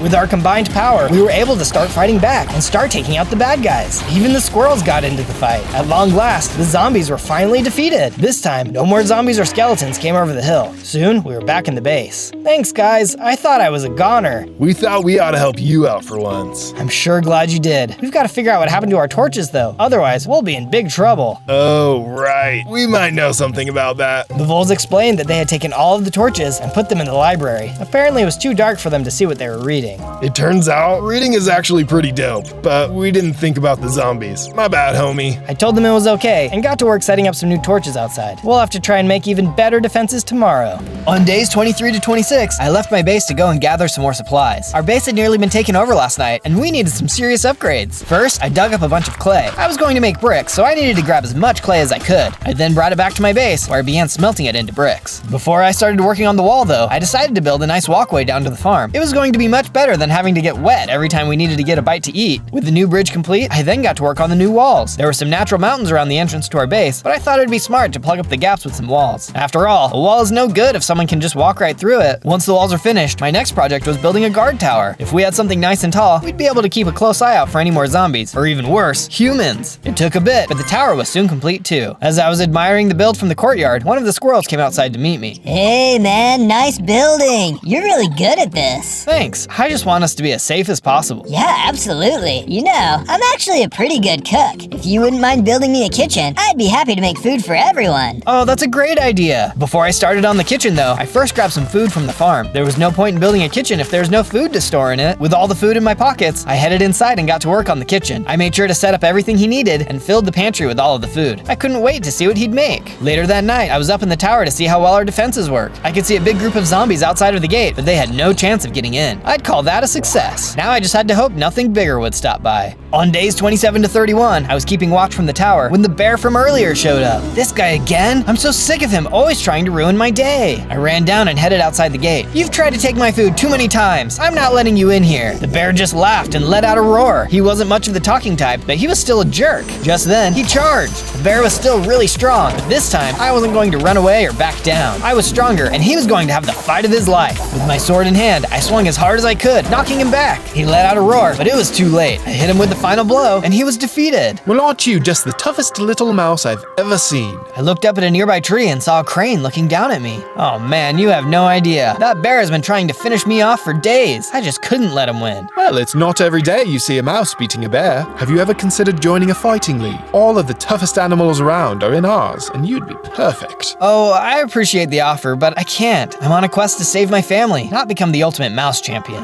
Ah, but you don't understand. This will help you. By showing your bravery, you can inspire the crowd who want to help in your cause. Not to mention, you can earn some serious money by winning fights. Money that could help you. Okay. I guess there's no harm in checking it out. Where do I need to go? The crane told me where to go, and I said I would head over there after preparing a little bit. He thanked me and took off. Later that day, I was deep in a cave looking for resources. If I was going to win any fights, I needed the best gear I could get. That's when I noticed there were tons of diamonds in this cave. I mined out as many as I could. This was just what I needed. With my pockets overflowing with diamonds, I headed out of the cave. Back at the base, I got right to crafting, making myself a full set of diamond armor, a helmet, boots, leggings, and a chest plate. I then used them to make a pickaxe, shovel, axe, and sword. There's no way I'm gonna lose any fights now. On days 32 to 35, I made my way to the location the crane had told me about. Standing outside the entrance was the crane. Good evening, sir. I'm so thrilled you could make it. You've got quite the challenger tonight, but I think you will do splendidly. Okay, I'm all ready to fight, so bring it on. The crane motioned for me to enter, and I headed in. The arena was brightly lit, or at least the fighting area was. I could hear a crowd in the darkness though, so I knew the place was packed. As I stood in the arena, I saw a gate open at the other end. It looked like my challenger was a Shiba Inu. I could take this guy. A bell rang and the fight was on. The Shiba was tough, but so was I. As we fought, the crowd cheered. As we both landed blows, they oohed and awed. They seemed like they were really into it. If I can win this fight, all the animals watching will be able to help me rescue my family. I've got to win. The Shiba Inu put up a good fight, but with my new weapons and armor, there was really no contest. I soon defeated him, and the crowd went wild. As they cheered, a bunch of emeralds started dropping into the arena, as well as XP points. I'm not sure what I'm going to do with these emeralds, but I'm sure I can figure something out. This is awesome. Just then, a bunch of lapis and obsidian dropped in as well. Excited, I ran around picking up my rewards as the crowd continued to cheer. I gave one final wave to the crowd, then headed back down and out of the arena to meet with the crane. Congratulations. I just knew you could win. Thanks, that was actually a lot of fun. I think all the animals were really excited for me too. Oh yes, the crowd loved you. Please, feel free to come back soon. I'm sure the crowd was very inspired by you.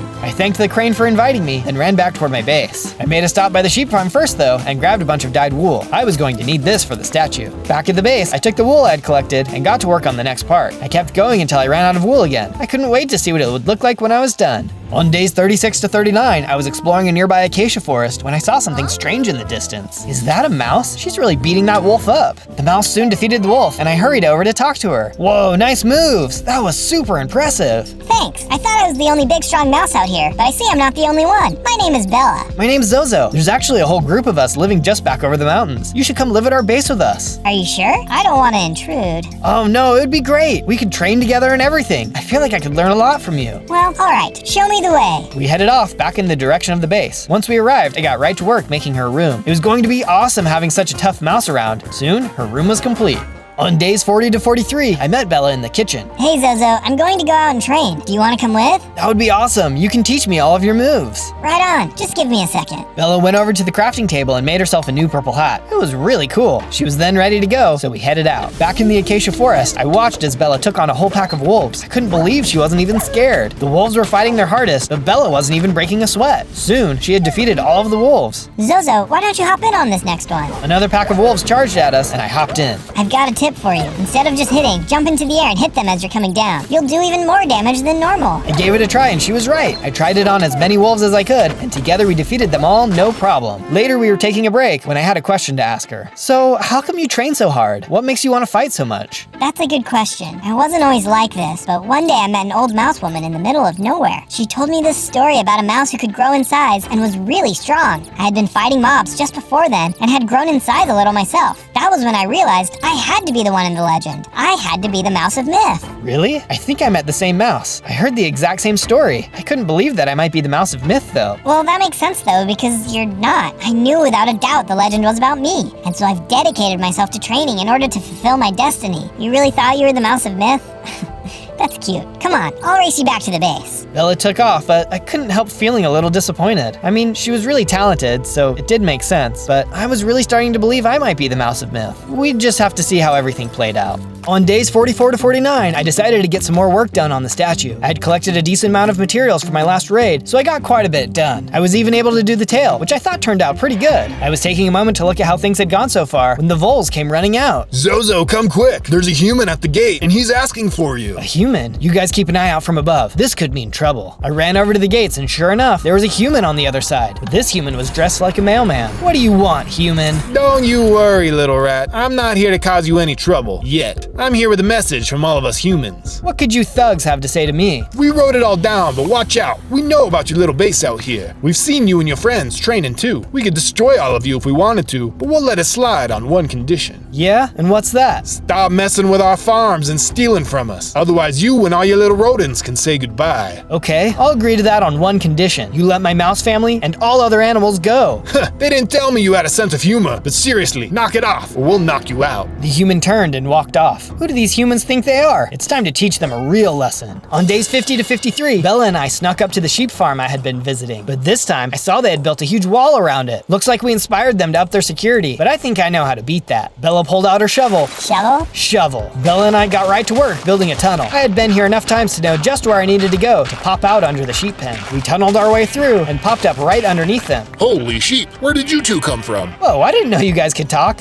Sorry for dyeing you different colors and stealing your wool. Are you serious? You're the only one who has been cutting our wool, and it's hot out here. You're doing us a favor. Oh, well that's great to hear. You guys wouldn't happen to want to live at my base, would you? We thought you'd never ask. The humans are the worst. We all jumped into the tunnel and ran back out from under the wall. This was going to make the humans so mad. It was perfect. Back at the base, I got right to work building the sheep a nice farmhouse to live in. They didn't even have a roof over their heads before. This was going to be much better. Now we just needed to sit back and see how the humans would react. On days 54 to 57, I was down in the mines gathering some more materials. The humans would probably want to attack me at some point, so I needed to make some upgrades. Once I had collected everything I needed in the mines, I headed upstairs and went over to the crafting table. Using the obsidian I had gotten from the arena, I managed to put together an enchanting table. Time to really upgrade my gear. I went into the library and cleared out a space for the enchanting table. I surrounded the room with bookshelves and placed the table at the center of the room. Then I went through all of my gear and gave them different enchantments to make them stronger. I'm gonna be one tough mouse to beat now. I then went outside and got to work on the next part of the statue. This time it was all about the details, starting with a torch in its left hand. Then I got to work on a sword for the right hand. This was my favorite part of the build for sure. This statue is looking great.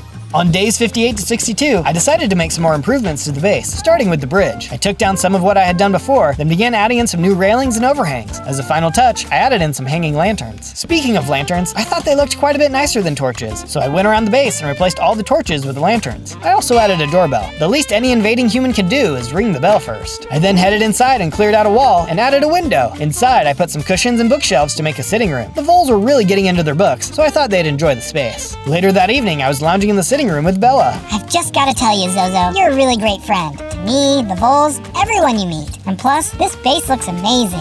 Thanks, Bella. That means a lot coming from you. On days 63 to 66, I heard someone ringing the doorbell and went out to take a look. Perched outside was the crane. Good morning, sir. It would seem your next challenger is ready. He'll be even tougher than before, but the crowd has been begging to see you in action again. I think you really made an impression on them. Okay, great. I'll be there. Later on, I was back at the arena. The gate opened and I stepped into the ring. The crowd was still in darkness, but they sounded excited to see me. Across the arena, I saw a honey badger had stepped in to face me. We squared off, and as soon as the bell was rung, we leapt into action. The crane was right. This honey badger was way stronger than my last fight, and his claws were really hurting. Sorry, but I've got a family to fight for. I thought about everything Bella had told me about and tried to put it into action. Once I started landing the more powerful blows, I could tell it was only a matter of time. Soon, the badger was defeated. The crowd went wild. I did it! Like before, emeralds started to drop from the ceiling, followed by some lapis, netherite ingots, and health potions. There was also a mythical potion, which said it could only be used by a mythical hero. I wonder what this is about. It's supposed to taste like bananas, too. I bet a monkey of legend would be into this. Just then, I noticed there were two small honey badgers crying on the other side of one of the gates. Hey, that wasn't your dad, was it? No, our real dad was taken away by humans long ago, but that badger you just fought had agreed to take us in. He just needed to win the fight to get the resources to take care of us. Oh wow, I'm so sorry. I had no idea he was also fighting for her family. It's okay, he knew the risks. We know that you're just trying to rescue your family from the humans too. We're just tired of them ruining all of our lives. You know what? Why don't you two come live in my base with me? There's all kinds of animals there who would love to be your family. Wow, that would be amazing. The two little badgers followed me back to our base. They were excited to finally have a place to call home. I went ahead and dug out a room for them to stay too. Who knows how long these two little guys had been looking for a home.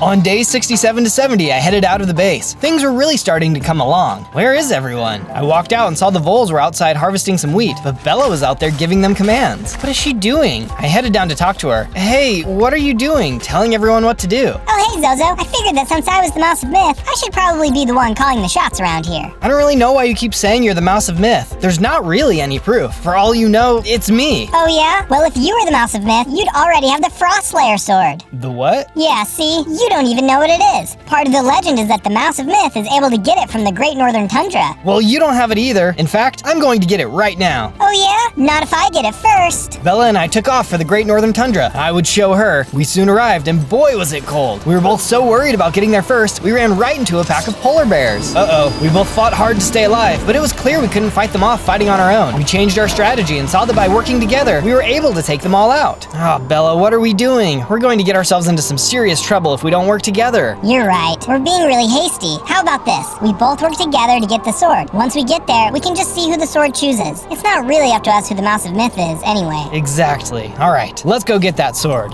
On day 71 to 74, Bella and I continued deeper into the tundra. As we traveled through the ice spikes, we soon came across a dungeon. This must be the place. No matter what happens, we'll still be friends. Deal? Deal. Bella and I ran down the stairs and into the dungeon. It's full of water. How are we going to get through? Just then, we noticed some levers at the top of the stairs. These must control the platforms down there. Here, you go down and I'll work these levers. I ran down by the water as Bella started flipping switches. After hitting the first one, a platform came out of the wall. I jumped over to it. Bella continued hitting the switches and more platforms came out of the wall. I had some close calls jumping between them, but eventually I made it to the next passageway. Hang on a second, there's a lever in here. Let me hit it and see what it does. I flipped the switch and a shortcut opened up for Bella. She hopped down. Nice hopping. Let's see what else is in here. We kept going down the hallway when suddenly a bunch of poison snowballs came flying out of the wall, hitting us. Ouch, those really hurt. There was a small passageway, so we ducked through there to heal up. Zozo, I have to be honest with you. What is it? I know I'm really confident all the time, but the truth is, I'm not sure if I'm actually the Mouse of Myth. The old mouse woman had just told me a story so specific, I felt like it had to be me. Yeah, it was the same thing for me. But you know what we haven't considered yet? What's that? Maybe she was just making the whole thing up to trick mice like us to take on the humans. You know what? You're probably right. As if we didn't have enough reason to want to fight them. I guess we'll find out soon enough anyway. I agreed. That's when I noticed something odd about the box we were next to. Hey, is there something in this? We looked inside and saw there was a fancy new helmet inside. My diamond helmet was still in good shape, so I let Bella take it. We decided to keep pushing on and ran out into the snowballs. We took some hits, but made it through. We soon entered a big room that was full of bad guys. We sprang into action, fighting them off. Some of them cast magic spells that dropped explosive ice blocks on us. They were really tough, but nothing could break the power of our friendship. We quickly cleared the room. I think this might be the last room up ahead. Let's finish this together.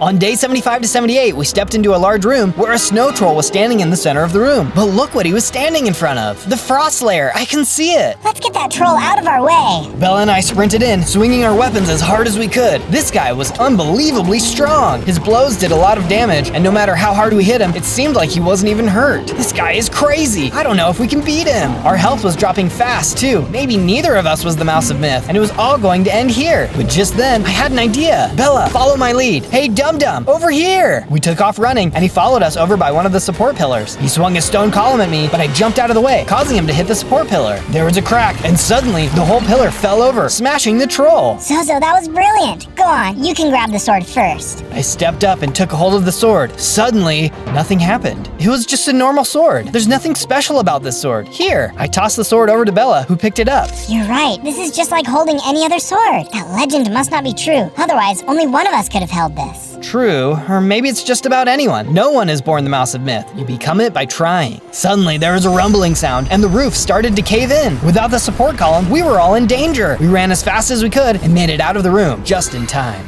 On day 79 to 84, we had made it back to the base and settled back in for the night. The next day, I had a lot of work to do. I started by doubling the size of our farm so everyone would have plenty to eat. Then I got busy putting in a path around it. This was going to be much easier to navigate. Then I went over and put together an archery range for the squirrels. They had been really helpful when the zombies had attacked, so I wanted to give them an even better training ground. Nice shooting, guys. If humans show up here, they aren't going to know what hit them. The Volts had also mentioned to me how they were reading all about gardening and wanted to try their hand at maintaining a garden. So I put in a small garden for them to manage as well. Yeah, we better get the pruners out. These roses are already looking a little wild. And keep a close eye on those poppies. I'd hate to see them fall to the weeds. With so many animals around, the outdoors were starting to get a little untidy, so I made a small storage shack for us to stash all of our odds and ends. Part of these improvements was also getting a better space for us to improve our weapons and armor, so I built a smithy area for us to do everything we needed to do. I thought it turned out pretty nice. With the new smithy, I took some time to fix up all of my diamond gear, as Bella fired up the blast furnace to make improvements to her equipment too. Then I headed inside to the smithing table, where I used all of the netherite I had won in the arena to upgrade my diamond gear to netherite. Then I brought the new gear over to the enchanting table, where I enchanted all of my netherite equipment. I'm going to be one unstoppable mouse now! And finally, our last project was upgrading our walls, which the voles offered to help with. At this point, our humble little rat base was becoming a full-on castle. We gave the walls major upgrades and even built a large tower.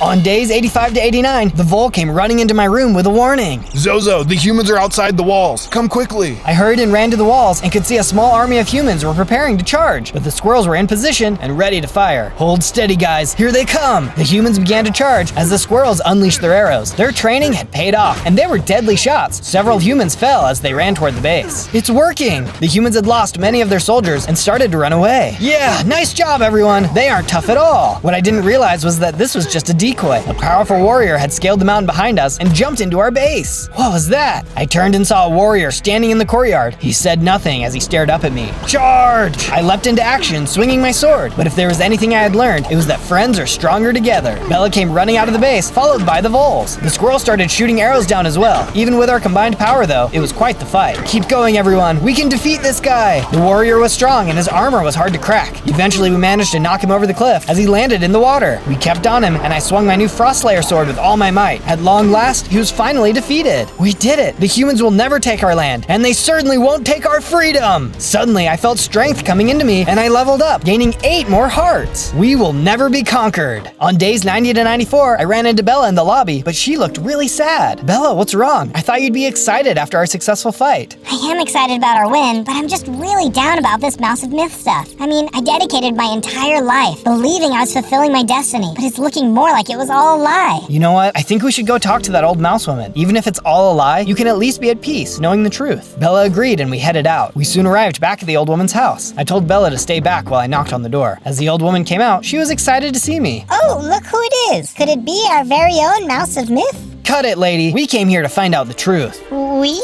Just then, Bella jumped up, which caught the old woman by surprise. We? Why did you tell both of us the same legend? Is there a Mouse of Myth or not? Oh, yes.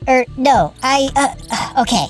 The truth. The truth is that I made it all up. Why would you do that? That lie nearly destroyed our friendship. Oh, I'm sorry. I never would have wanted that. The humans have been messing with mice for decades, and no one ever seemed brave enough to stand up to them. I just thought if I made up a story, I might be able to inspire someone to actually do it. They took my family years ago, and I've always wanted revenge. Well, I suppose there are worse things to lie about. We do want to teach them a lesson, and are actually strong enough to do something about it after all. Bella agreed, and we had a nice chat with the old woman about her family. She sounded lonely living out here, so I invited her to stay at the base with us. She agreed, but on one condition. We had to rebuild her house exactly the same. I took some time to take down her house so that we'd have all the right pieces. Then later, back at the base, I reconstructed it so it would be exactly how it was before. She was delighted to have a familiar but safe place to stay. On days 95 to 97, I walked out of the base to see the crane waiting for me. Oh, good morning again, sir. I know you've got your hands full, but your next challenger is ready for you. The crowd has said that they wish to see you fight once more. I'm sure they will make it worth your while. Well, one more round of upgrades before we fight the humans would be nice. Okay, I'll do it. The crane nodded before flying up and away. Later that day, I arrived back at the arena entrance, ready for my fight. I entered in and headed back into the arena. As the gate opened on the other side, I was shocked to see who it was. Bella, what are you doing here? It's okay, Zozo. We don't have to fight to the death. I've been doing these fights too so that I can train. Come on, it'll be a fun training exercise. We can see who is actually the strongest. Well, alright. I don't know if the crowd will like it, but obviously I don't want either of us to be eliminated. Of course not. Bring it on. Bella and I charged at each other. We weren't planning on taking each other out, but neither of us were holding back. The crowd was going absolutely crazy. Bella, is this too much? Maybe we should stop. No, listen to them. They're loving it. We've got to give them a good show if we want them to still pay out at the end. It didn't feel right to me, but we kept fighting on. Bella was such an amazing fighter, but she had taught me all of her moves. I landed a really hard hit, and Bella backed off. Oh, okay.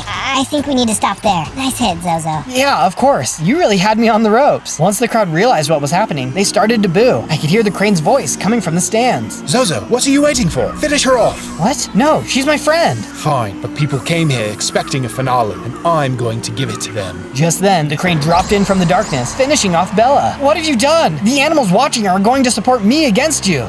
You mean these animals? I looked at the balcony and saw that the crowd had stepped closer, revealing themselves to be humans. I couldn't believe the crane had been working for them this whole time. I could feel my blood beginning to boil, and in my rage, I grew into a large, ferocious rat. You're gonna pay for that! I charged at the crane, hitting him again and again, defeating him in no time. I could hear the humans laughing as one of them shouted for the guards. The gate opened and a bunch of human guards came running in. Get out of my way! The guards thought they could stop my rampage, but I was way too angry. I swung my sword with all my might and quickly took them all out. I could tell the humans watching were starting to get nervous. Don't think that you're getting away either. With my new strength, I jumped from the arena into the balcony and started to attack. They didn't realize who they were messing with. I managed to take several of them out as they tried to run away. Enough is enough. I've got to end this. I jumped back into the arena and ran out of the building. On day 98, I had made it back to my base, and my rage had turned to sadness. I couldn't believe Bella was gone. As I looked at the statue, I wanted to do something nice to remember her. Atop the mouse statue, I took some time to add the same hat that Bella had worn when we first met. She had always said it was one of her favorites. That night, I was looking at the statue when suddenly Bella appeared in front of me. Zozo, thank you for dedicating this statue to me. I want you to know that everything is okay. But it was never supposed to be like this. We were supposed to take down the humans together. I know, but the truth is, I don't think you need me. I spent a lot of time thinking about the Mouse of Myth. The old woman may have made it up, but in doing so, she also made it come true. You have become the Mouse of Myth, and I'm so proud to have been your friend. I shed a tear and thanked her for everything she had taught me. I felt like it was finally time to fulfill my destiny. It was time to save my family and the world.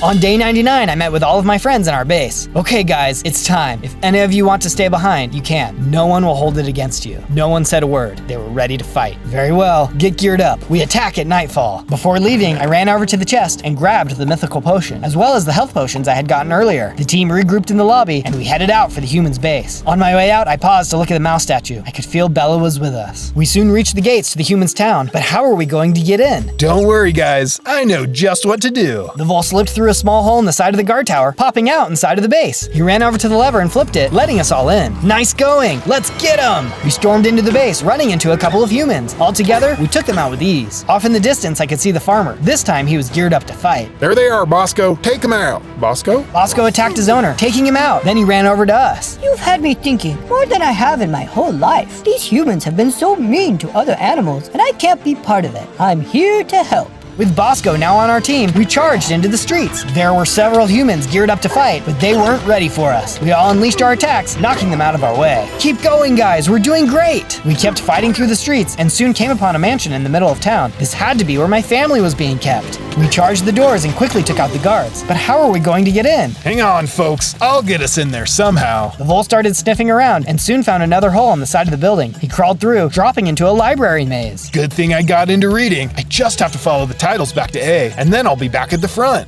Using the authors as his guide, the Vole wove through the maze until he noticed a hole. Nice, a shortcut. He popped out and flipped the switch, letting us all inside. Just then, there was a sound in the town, and we could see the whole army was coming for us. Quick, Zozo, go. We can hold them off. Yeah, man, your family needs you. You guys are the best. I will see you soon. I ran into the basement as the rest of my friends stayed back. As I entered the basement, I could see it was filled with animals, including my mouse family. Remy, it's me. We've got to get you guys out of here. Zozo, I can't believe it. Look how big and strong you are. Just then, I heard the gate slam and hurried back up the stairs. Well, if it isn't the rat that got away. I should have captured you when I had the chance. You are just the worst. No monologues. I jumped into action, swinging my sword. Where had all my friends gone? Did he hurt them? I didn't have too long to think about it though, as he was really starting to hurt me. My health was dropping, and so my only option was to run away and heal up. What's wrong? Too afraid to fight? I had just gotten my health restored when the human caught up to me. I was going to keep you as a pet, but something like you is too powerful to be kept alive.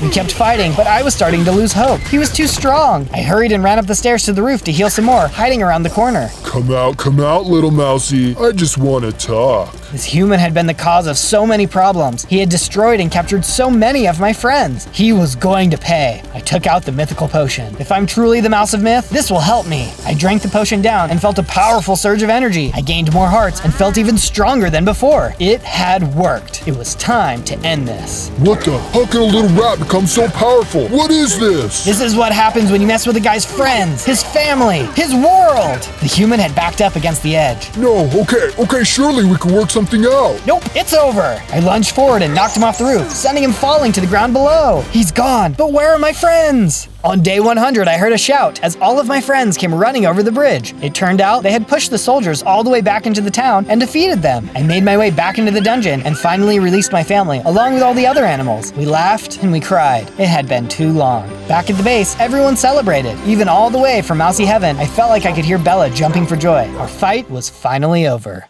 On day 1, I spawned in as a kangaroo. Hoo-ha, I'm a tiny little kangaroo. Look how bouncy I am. I was so busy bouncing, I barely noticed the little Tasmanian devil that started to attack me. Back away! I swung my fist and punched that little baby right out of here. Hot dang, I'm tiny, but I can pack a punch. I took a look around for some trees to start my adventures when a much bigger Tasmanian devil came out. Uh-oh, looks like I made the dad angry. I gotta hop on out of here. I ran away as the Tasmanian devil looked angrily on. If I could find my kangaroo family, I knew I would be safe. As I hopped around, I could see I was all alone, so I made myself a simple shelter to spend the night. Maybe tomorrow I can find my family. On day 2, I headed back over to where I spawned in and saw the Tasmanian devil was nowhere to be seen. Looks like the coast is clear. Let's get that wood. I started punching the trees and had soon gathered a good amount of wood. Using the wood, I managed to make myself some wood tools that would come in handy later. Turned out that later was now, as a snake came out of nowhere and attacked. Where did you come from? I swung at the snake, hitting him right in the face. It didn't take long, and I was able to take him out. Not bad, my guy. I looked over and saw an emu was watching. Why don't you come over here and let me get a sample of that power?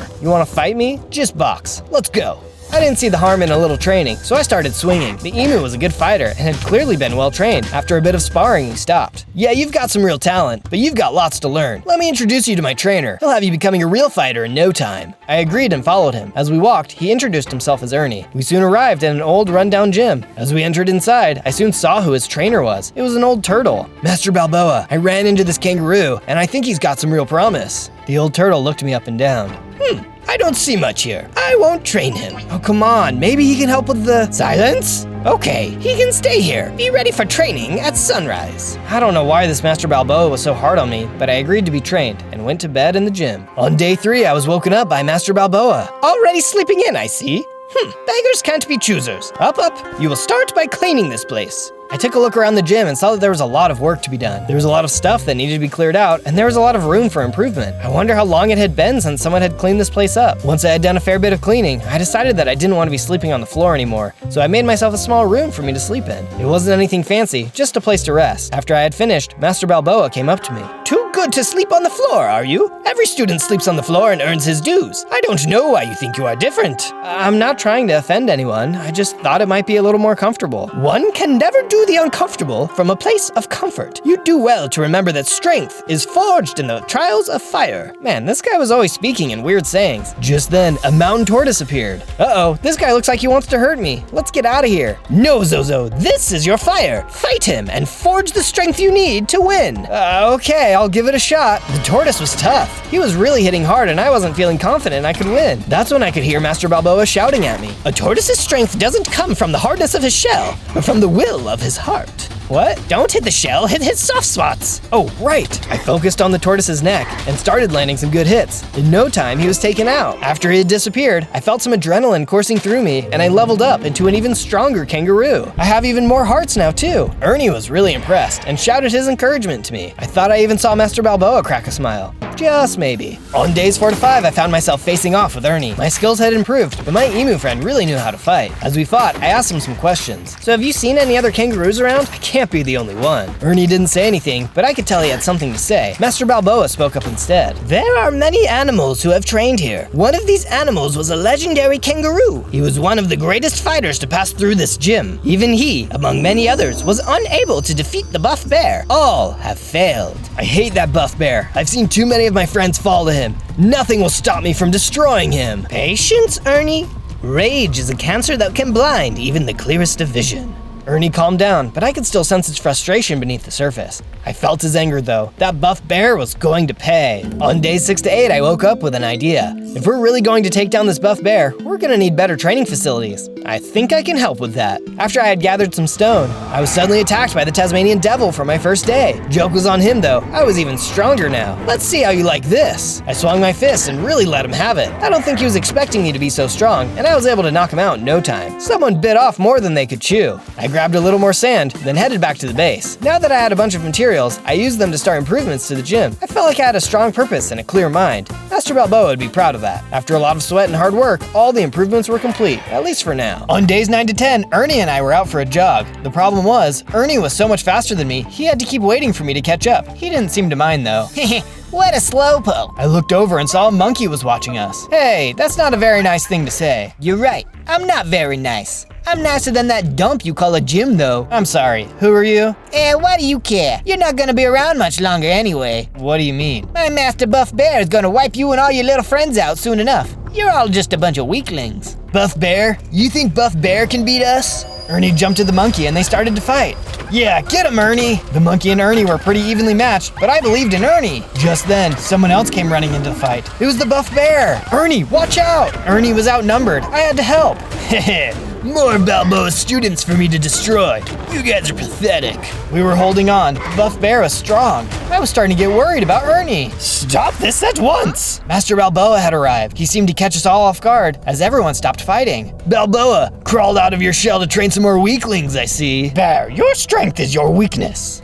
Are you two really listening to this old fool? Don't insult him. You're a real jerk. I challenge you to a fight. Ernie? No. Yeah, I'll fight you, little guy. Looks like you better go with your babysitter. You know where to find me. Master Balboa then pulled us away as Buff Bear and his monkey henchman left. Ernie, I told you your anger could be your downfall. Master Balboa, I've been training so hard. I know I can beat him. Master Balboa didn't seem so sure, but didn't say anything else. If you're gonna go through with this, you'll need all the help you can get. I'll do what I can to help you prepare. On days 11 to 12, I decided to continue doing some upgrades to the gym. Ernie was going to need every advantage, so I made sure to give the gym the improvements it needed to give him the edge. It's going to take more than a nice gym to win this fight, so we better get some upgraded gear. I took off and soon found myself in a forest. I headed into a nearby cave and quickly found some iron. Just what I was looking for. I had collected the iron I needed when suddenly I was attacked by a sunbird. What the? Where did you come from? I tried to hit him, but he was too tough. My health was starting to drain though, so I had to get out of there. I ran off. How could I beat him? Then I had an idea. I climbed up to get higher than the sunbird, then jumped off. Heads up! By doing this, I was able to land the final blow. That's when I saw he had dropped some items. Oh, nice! These will be perfect for the base. You saved me! Confused, I turned and saw a platypus was talking to me.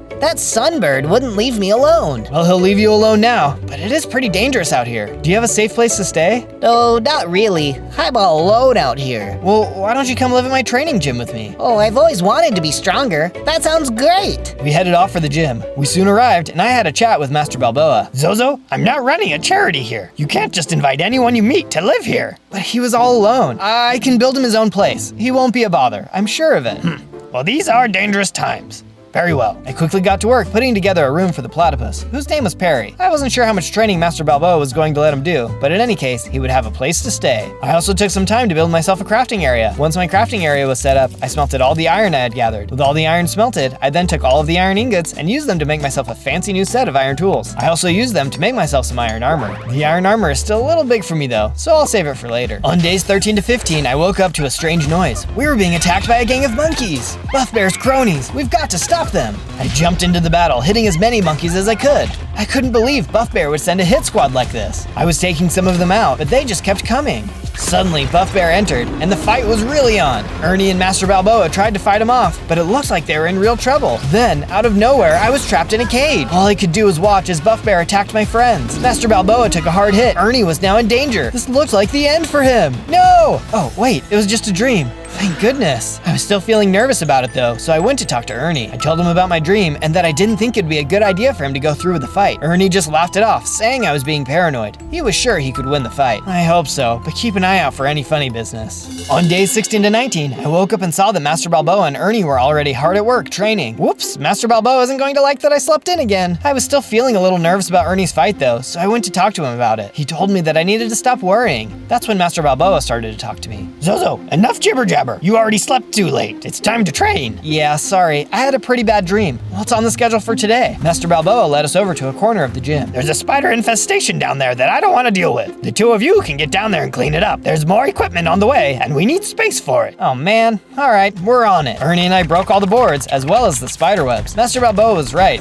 It was a mess down here. We got right to work destroying all of the spiders in our way. I wondered how long they had been down here. I really hope Master Balboa knows what he's doing. This is nasty. Soon enough, the spiders were all cleared out. We then got to work patching up all of the broken sections. This place was in rough shape, but we were sure we could get it looking nice in no time. As we finished, Master Balboa came down to meet us. Zozo, there's a delivery waiting for us. Go ahead and bring everything down. I ran upstairs and greeted the delivery man. He handed me the boxes of equipment and I took everything downstairs. Inside of the boxes was a bunch of exercise equipment. Well boys, hop to it. Ernie and I unloaded all of the equipment and got everything set up. There were a lot of good areas to train in now. Just in time too, because Master Balboa was ready for us. Time to hit the equipment. Ernie and I ran around the gym following Master Balboa's instructions. It was a lot of hard work, but Ernie had a big fight ahead and we really needed to push him to be his best. The new equipment was great too. I was definitely going to be sore tomorrow. As we finished our workout, I could really feel my heart pumping. Suddenly, I grew into an even bigger kangaroo and gained more hearts. Whoa, I feel great! As we all celebrated my new strength, Perry came down the stairs. Wow, you've grown. I wanted to find you guys as I know something that might help. There's some powerful boxing gloves at a far-off land that makes the user punch even harder than normal. It's just what we could use. Perry explained where we needed to go. I told Ernie to keep training, and I would go find the gloves. On days 20 to 22, I headed out to go find the special gloves. Perry told me where to go, but mentioned it was very dangerous. As I got closer, I could see why. This outpost is crawling with desert raiders. This isn't going to be easy. I snuck my way up to the front door as a patrol of raiders walked by. Maybe I could sneak in. I moved further into the base, trying to hide behind things. I'd gotten much bigger though, and that was harder to do. They soon spotted me and attacked. Looks like I'm gonna have to fight my way through this one. There were a lot of raiders, but with my new strength, it wasn't too much of a challenge to knock them out of the way. I had to be careful though, because if I got too cocky, they could easily overrun me with their numbers and take me down. Soon I had fought my way to the top of the base. As I moved to take the power gloves, I heard a noise. A buff raider was looking at me and charged. Bring it on! This guy was no ordinary raider. He was stronger than the others and had a different weapon. As he hit me, I even caught on fire. Whoa, tone it down, big guy. The fire hurt, but I had to keep fighting. I couldn't let Ernie down. I kept on punching and hitting until finally I landed the final blow. The power gloves are all mine now. I walked up to the gloves and picked them up. They fit like a glove. As I left the base, another raider tried to attack me, but I punched him so hard he went flying. The other guy simply turned and tried to run away. I've got the power now. As I arrived back at the base, I could see Ernie outside training. I could tell he was feeling a bit nervous. Hey Ernie, are you feeling nervous? I'm here to support you no matter what. There's no shame in calling it off. No, I can't call it off. I've been waiting for this my whole life. All right, if you say so. In any case, I have some good news. I got the power gloves. These should give you a serious leg up. I tossed the gloves over to him, and he was super excited about it. I could tell this really raised his spirits. I was still nervous about him doing the fight, but there was no way I was going to change his mind. On days 23 to 26, it was time for the big fight. We all made our way to the arena and soon arrived. Ernie was in high spirits, and we were feeling pretty good. Maybe he could win this thing after all. As we approached, the monkey from before stopped us. Hi, you chumps. Buff Bear wants to make this fight a little more interesting. Oh boy, what's that? This fight won't be to the death, just until someone gives up. If the emu here wins, which he won't, Master Bear will let any of the captured birds go. But if he loses, he'll be Master Bear's servant for life. There's something fishy about this, Ernie. I don't think it's a good idea. Tell your boss I'll take it, and I'm looking forward to seeing all the birds go free. The monkey chuckled and went to tell his boss. Later, Ernie had stepped into the ring, and we could hear something up above us. Buff Bear had hung cages all around the arena, cages that were filled with all of Ernie's friends. This guy was a sicko. An announcer stepped into the ring. Ladies and gentlemen, boys and girls, welcome to another Rumble Fantastical! In the red corner, we have the powerful, the mighty, the undefeated Buff Bear! The crowd went absolutely nuts with cheering. He was definitely going to have the home field advantage. And in the blue corner is an emu. The announcer walked off. You got this, Ernie. Make us proud, son. There was a ding, and the fight was on. Ernie and Buff Bear jumped at each other. They were both landing some heavy hits. Come on, Ernie, show him who's boss. Ernie was swinging his hardest, and it looked like he was actually winning. I bet Buff Bear wasn't expecting those power gloves. What's wrong, Bear? Scared you finally met your end? Ew, I guess I'll start trying now. Buff Bear started hitting even harder than before. He wasn't bluffing. He had just been toying with Ernie. Ernie, watch out! Buff Bear was really landing blows now. All Ernie could do was try to defend, but it was no use. This fight wasn't going to last much longer. Okay, I yield. You win. I'll be your servant. Please, I have enough servants. You think I'm not going to give my friends a good show? No, you made a deal. Oops, guess I lied. Ernie, watch out! Buff Bear swung his claws and destroyed Ernie for good. No! The crowd went wild as Buff Bear celebrated with them. Oh, let's get him! No, Zozo, I can't lose you too. Quick, grab the gloves and let's get out of here. I jumped into the arena and collected the power gloves. Master Balboa and I got out of there as fast as we could. On days 27 to 31, we had made it back to the gym. I couldn't believe Ernie was gone. We'd only known each other for a short time, but it felt like we had become brothers. I went outside and saw Master Balboa looking off into the distance. We'll get our revenge on Buff Bear. I know it. Master Balboa sighed. Zozo, it is impossible. I can't keep letting this cycle repeat itself. Ernie said the same thing to me when our last student was defeated, and that student said the same thing when we lost the one before. I am a failure as a teacher. I should just close up the gym and be done. No, you can't do that. I've learned so much from you, and I know I have much more to learn. If you're gone, it will be like I've lost everyone. Master Balboa thought about it for a moment. Fine, we can continue, but you must promise you won't challenge that bear. Training is for the strengthening of the self, not the domination of others. I smiled. He was back to himself. I promised to train for my own betterment, not for the destruction of others. I meant what I said, but there was something inside of me that was telling me I needed to avenge Ernie. I didn't feel like I needed to mention that to Master Balboa though, so I changed the subject. I think we should do something to honor Ernie, and I know just what to do. Using some of the supplies from the gym, I got to work building a statue. I had a special idea in mind, and I think you'll like it when I'm done. It wasn't too much longer, and the first part of the statue was complete. On days 32 to 35, I went to have a chat with Perry. Even if we weren't going to challenge the Buff Bear and his monkeys, we needed to be strong enough to defend ourselves. Perry said he was ready to begin training, and I decided it would be good to go and try to recruit more animals. I headed out into the land and soon came across an abandoned farm. I didn't see anyone, so I decided to go ahead and grab some of the nearby crops. As I was finishing up, I heard a cry in the distance. What was that? The sound got closer. That's when I saw a baby pig was under attack by a group of cougars. Help me, help me! I charged in, punching the cougars. Leave him alone! The cougars must have been so hungry, they didn't even pay attention to me. The poor little piggy was really in trouble. I took a few swings and soon, all of the cougars were gone. Hey there, buddy. Are you okay? Yes, but no. This was my family's farm. My family was captured and taken away by the henchmen of Buff Bear. I was next. Thank goodness you came along. Happy to help, but it's not safe out here. Please, come stay at my gym with me and my friends. You'll be much safer there. Pig was thrilled at this idea. Oh, and his name was Wilbur. On days 36 to 39, Wilbur and I had arrived back at the base. I brought him inside and introduced him to Perry, who was hard at work training on a dummy. Perry, I'd like you to meet Wilbur. He's going to be staying with us, and I thought he'd make for a great training partner. Perry and Wilbur started chatting and hit it off right away. Then they ran off to go do some training. While they were doing that, I decided to go outside and work on the farm. Using the crops I had collected, I planted everything to give us a nice food supply. With the farm set up, I then got right to work building Wilbur his own room. The poor guy was missing his family, but at least we could give him a home here in the meantime. Once the room was complete, I headed back to the ring to guide Perry and Wilbur in a practice fight. The two of them weren't very strong yet, but we would get them there. Master Balboa came over. Ah, and who do we have here? I introduced Wilbur to Master Balboa, who seemed happy to see him there. He didn't seem to be quite as strict as he was when I first arrived. But remember, the things you learn here are for your defense only, not for attacking others. Speaking of which, I have something to share with you, Zozo. What is it? If we are to be prepared for an attack, we must have every advantage available to us. There is a powerful defensive item that you need to find. Master Balboa then explained the direction I needed to go. He wasn't sure of its exact location, but another animal in the area may have heard of it. I set off right away. On days 40 to 43, I was still traveling across the land toward the special item. Off in the distance, I could see a watering hole. Oh, perfect, I could use a drink. As I got closer though, I was stopped by a gazelle. Hang on, you can't go over there. Why not? Don't you see that lion?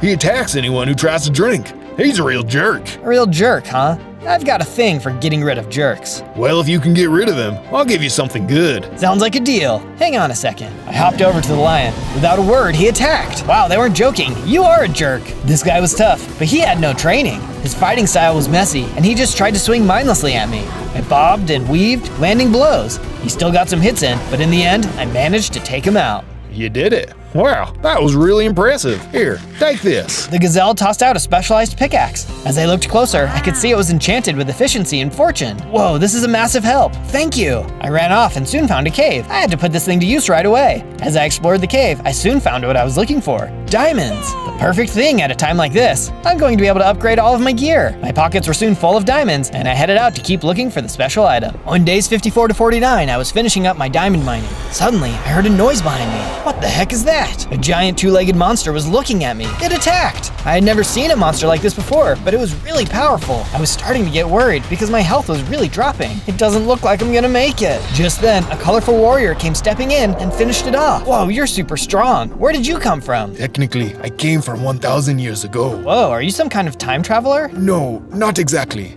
In my lifetime, I was cursed by some evil witches, and now I can't rest until I've defeated the ancient ghost warrior. Ghost warrior? That sounds spooky. What is that, and where do you find one? Follow me. I took off after the ancient warrior, and we soon arrived at an old temple. As we got closer, I could see there was some kind of magical force field blocking our way in. The ancient warrior explained that in order to bring down the shield, we'd have to defeat 3 nearby ghost shamans. I have come here many times, but I'm not strong enough on my own. If I could get your help, there would be something in it for you too. Inside of this temple is a powerful defensive item that can only be used by the living. That sounds like the item I've been searching for. I'm in. On days 50 to 53, the warrior and I soon saw the fire tower looming in the distance. On top, the fire ghost shaman was waiting. We charged up the tower, fighting blazes along the way. Out of the way, hotheads! The warrior was really impressed with my skills. We soon reached the top. The fire ghost shaman took one look at us, then attacked. We had an intense battle while he set off explosions around us. It was hard to believe that there were 2 more of these guys. With the combined power of the warrior and me, though, we managed to finally defeat him. After he disappeared, we noticed that he had dropped a key. Oh, we can use this to unlock the barrier. 2 more to go. Sometime later, we arrived at the ice tower. It was a huge ice spike protruding out of an icy wasteland. It was quite the sight to behold. Let's get to it. This time, the tower was covered in skeletal warriors. They were vicious in their attacks, and at times I was scared they were going to knock me off the tower. We got lucky though and managed to make it to the top. Problem was, there was no one there. Where is he? Do you think someone defeated him already? Without warning, some ice in the wall broke and the ice shaman came charging out. Quite the entrance there, sir. The ice shaman put up a big fight. As we battled, he shot ice spikes up from the ground, which were really scary. A hit from those would do some serious damage. We were tough though and managed to take him out. He too dropped a key, which we picked up. Later, we arrived at the final tower, the storm tower. It too was an impressive sight, towering over the surrounding land. We didn't have time to be impressed though. We had a key to collect. We charged up the tower, racing to the top. Protecting the tower was a small army of lightning allays. They would shriek as they flew in, trying to hit us. These guys are freaking me out. It took a lot of effort, but at long last, we had almost reached the top. There was just one problem. Looks like we've got some jumping to do. Hopefully we don't fall off. The platforms had been covered in water and were a little slick, but we were doing okay. That's when a small storm cloud opened up and started shooting lightning at us. You can't be serious. We kept hopping across the platforms, doing our best to avoid the lightning strikes, which, as you can imagine, is not the easiest thing to do. Yet somehow we managed to reach the top. There was a burst of lightning and the storm shaman appeared, floating on a thundercloud. Let's show this prehistoric storm junkie who they're messing with. The shaman started to fight us, shooting lightning as he went. Come on, man, cool it with the lightning. He was quick, but not too quick. We hit him again and again, taking some hits of our own. It was a close battle, but in the end, we were able to come out on top. And there's the last key. We picked it up. It was time to let our warrior rest. On days 54 to 57, we had returned to the temple. The warrior stepped forward and placed the keys in the elemental circle. As he did so, each key floated in place until at long last, the barrier was destroyed. We entered the temple and went up the stairs. As we reached the top, I could see the item floating on a table. The eye of the tiger. That must be it. We ran forward to grab it, but heard a strange noise, stopping in our tracks. What was that? Suddenly, the ground broke and we fell down a long hole. Oof.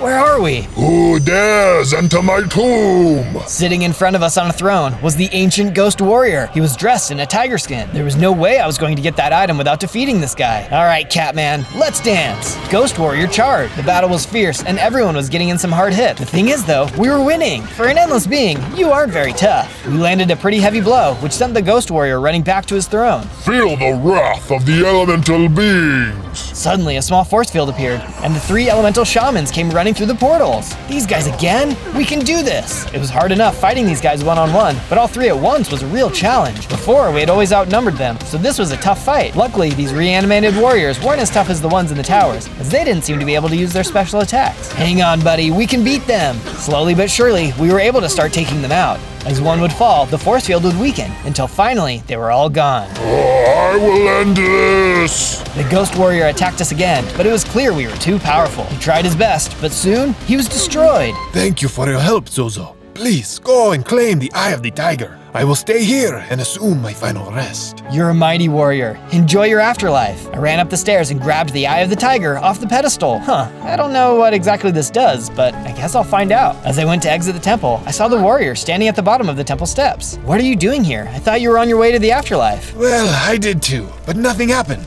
Did you get the item? I did, but I'm not sure what it does exactly. You will never leave this place. The ghost warrior had reappeared at the top of the stairs and came charging at me. He hit me super hard, but I immediately responded with an even stronger counterattack, knocking him out in one hit. Whoa, what was that? It was the item. It lets you deliver a powerful blow, but only if you take a powerful hit yourself. Interesting. Say, if you're not going to be disappearing anytime soon, why don't you join me on my quest? I've got nothing else to do. Sounds great. Awesome. By the way, what's your name? I bet it's something really cool and ancient sounding. Tim, Tim? Like short for Timothy? that is correct. Okay, well, that's still cool. Let's go. On days 58 to 62, Tim and I arrived back at the base. I headed straight to Master Balboa to tell him about the item I had found. That is most impressive, Zozo. I'm so happy that you made it back in one piece. Master Balboa let out a cough. That didn't sound so good, but I didn't want to press him. He was also looking a little shaky. With Tim at the base, I needed to make sure he had a place to stay. I wasn't sure if undead, timeless ancient warriors needed to sleep or not, but I did my best to make him a comfortable place. At the very least, he could just enjoy the feng shui. Tim then called me over to him and told me that his 1,000 years of life came with some training tips. Following his instructions, I made some improvements to the gym. These are really going to help us out. With Tim all set up, I then headed over to the crafting table to make use of all the diamonds I had found. It had been something of a miracle that I was able to win all the battles I did using subpar armor. Soon, I had everything upgraded and was ready for my next fight. On days 63 to 66, I decided to get some more work done on Ernie's statue. I had gotten a decent amount done when I heard a noise coming from the base. As I looked, I saw the base was under attack by the monkeys. And this time, it wasn't a dream. You scumbags, get back! I started to fight off the monkeys, taking a lot of them out. Buff Bear was strong, but his students weren't. He must not be a very good teacher. I then hurried and ran inside the gym, where there's a pack of monkeys attacking Master Balboa. Get away from him! Master Balboa was holding his own, but I could tell he was eventually going to be overrun. I helped fight off the monkeys until only the henchman monkey was left. You may have defeated a little army, but as long as you keep training and getting more members of your gym, we'll keep giving you these little visits. Enough is enough. We will never give up. Tell your boss this is an official challenge. I challenge him to a fight to the death. Oh, okay, pal. Your funeral. The monkey turned and ran off. I ran over to Master Balboa. He wasn't looking so good. Zozo, why did you do that? You promised me you wouldn't fight him. Promised I would only fight out of self-defense. They attacked us. Isn't that what I'm doing? Master Balboa let out a cough. He had been seriously injured. We don't have to worry about that right now. You need to rest up and heal your wounds. I'm sorry. I led him to his bed to rest. Things weren't looking good. On days 67 to 70, I got to work, building a medical area that would have all the things that could help Master Balboa to heal. I hoped he could pull through. When I was done, I went to check on him again, but things were not looking good. Zozo, I don't know how much time I have left, but I need to talk to you about this fight. Master Balboa, it's okay. Save your energy. I know what you're going to say. We don't have to talk about this now. We do, Zozo. I just want you to consider something. You can live your life in peace at this gym, restoring it and training the next generation of protectors. You don't have to throw your life away in the pursuit of revenge. Don't answer me now. Just promise you will think about it. I promised him I would think about it. While I thought about it though, I decided to get to work repairing the gym. The monkeys had caused a lot of damage and we needed to get things back in case they attacked again. Once the repairs were complete, I went around the outside of the gym, putting up a fence. A little extra security could make a big difference in the future. As I was finishing up the fence, Perry came over to talk to me. Hey, I've got some information you might find useful. I know where you can find that monkey. Oh, do you? Because I wouldn't mind having a little chat with him. There's a club nearby that he likes to hang out at. I'll tell you the way. Perry explained how to find the club and I set off. If I decided not to fight Buff Bear, at the very least, I was going to take out his monkey. On day 71 to 74, I arrived outside the club Perry had told me about. There were some bouncers standing outside. Out of the way, boys, or I'll move you myself. The bouncers weren't interested in my threats and we started to fight. How bold of them to think they were going to stop me. I was able to knock both of them out pretty quickly. As I stepped into the club, there was a shout and a bunch of monkeys started to swarm me. Bring it on, you tree rats. Where's your leader? I smacked the monkeys left and right, sending them crashing into the tables and chairs. I wasn't in the mood for their sad attempts to take me out. I only had one thing on my mind: revenge. Come on, where is he? I know he's hiding around here. More and more waves of monkeys came running out, but it didn't matter. I tossed them around like stuffed animals and took them out quickly. If they weren't going to show me where the henchman was hiding, I was just going to have to start destroying their club. I ran around the room, busting up the tables and chairs. I ran around, breaking everything I could. If he was going to come to my house and break my stuff, I had no problem going to his and doing the same. Surely this would draw the monkey henchman out.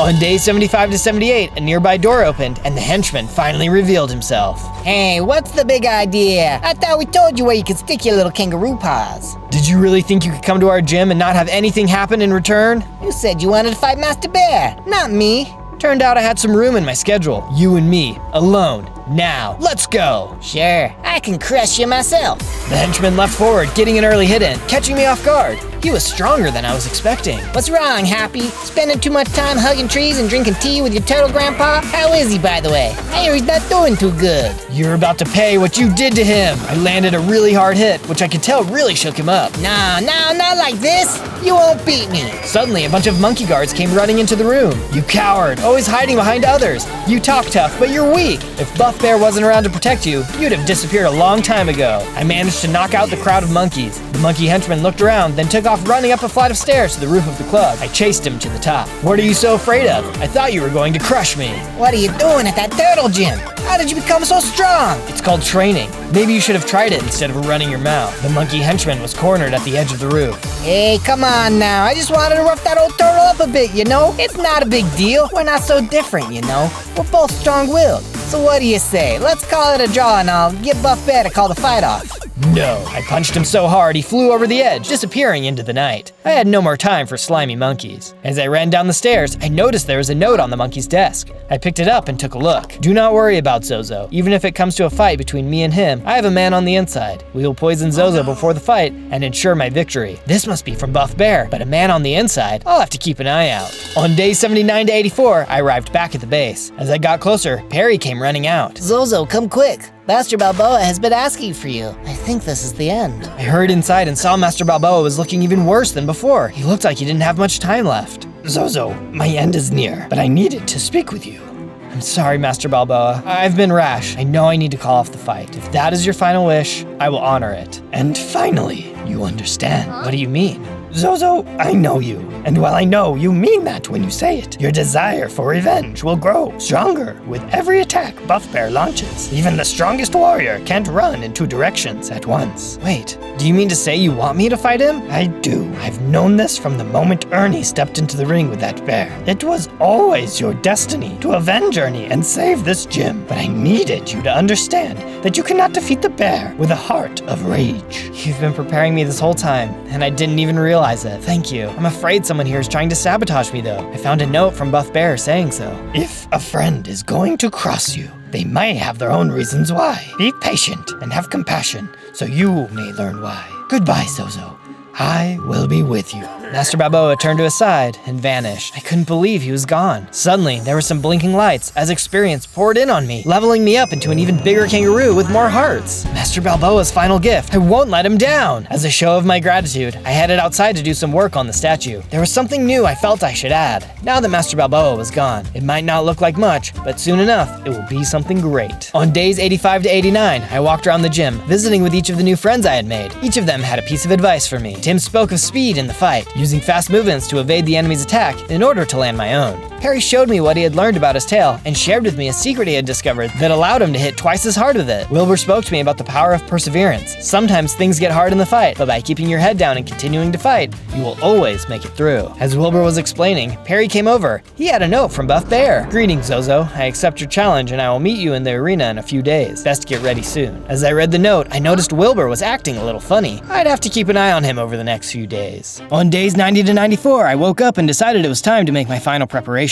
I felt more powered up than ever, but there was still more that needed to be done. There was no way I could let Buff Bear take me out. First things first, I've got to upgrade my armor. The strongest armor comes from netherite, so I needed to head into the nether. I set out to find obsidian. I had ventured deep into a cave where there was lava and was able to collect all the obsidian I needed. Using my newly collected obsidian, I then set up a portal outside and lit it. Going to the nether always makes me nervous, but here we go. I stepped into the portal and the purple haze took me away. Safely in the nether, I got right to work, looking for ancient debris. Unfortunately, this wasn't going to be an easy trip, and I was soon fighting my way through. Out of the way! I fought as hard as I could, and managed to clear a path. I had to hurry though, there was always something hiding around the corner. After plenty of searching, I managed to get all of the ancient debris that I needed. I also grabbed some gold. This will help me make netherite ingots, but I can also use it to finish the statue. Once I had collected everything, I headed back to the portal. On days 95 to 97, I arrived back in the overworld and made my way back to the gym. Using the ancient debris, I was able to smelt it down into netherite scraps. Then using the netherite scraps and gold, I made some netherite ingots. ingots. Now I can get truly powered up. I took all of the diamond armor and gear I had collected and upgraded everything to netherite. I had no idea what Buff Bear was going to show up with, so I had to have the best. After that, I headed outside to finish the statue. Using all of the supplies I'd collected, I was finally able to give it the final touches. As I'm sure you figured out by now, it was a trophy of my two friends, Ernie and Master Balboa. As I finished the statue and admired my work, I suddenly had a vision. Zozo, it's me, Ernie. Ernie? I can't believe it. You're back. Well, no, I'm just here, in your head. But I wanted to say thank you for working so hard to avenge me. Yes, Zozo,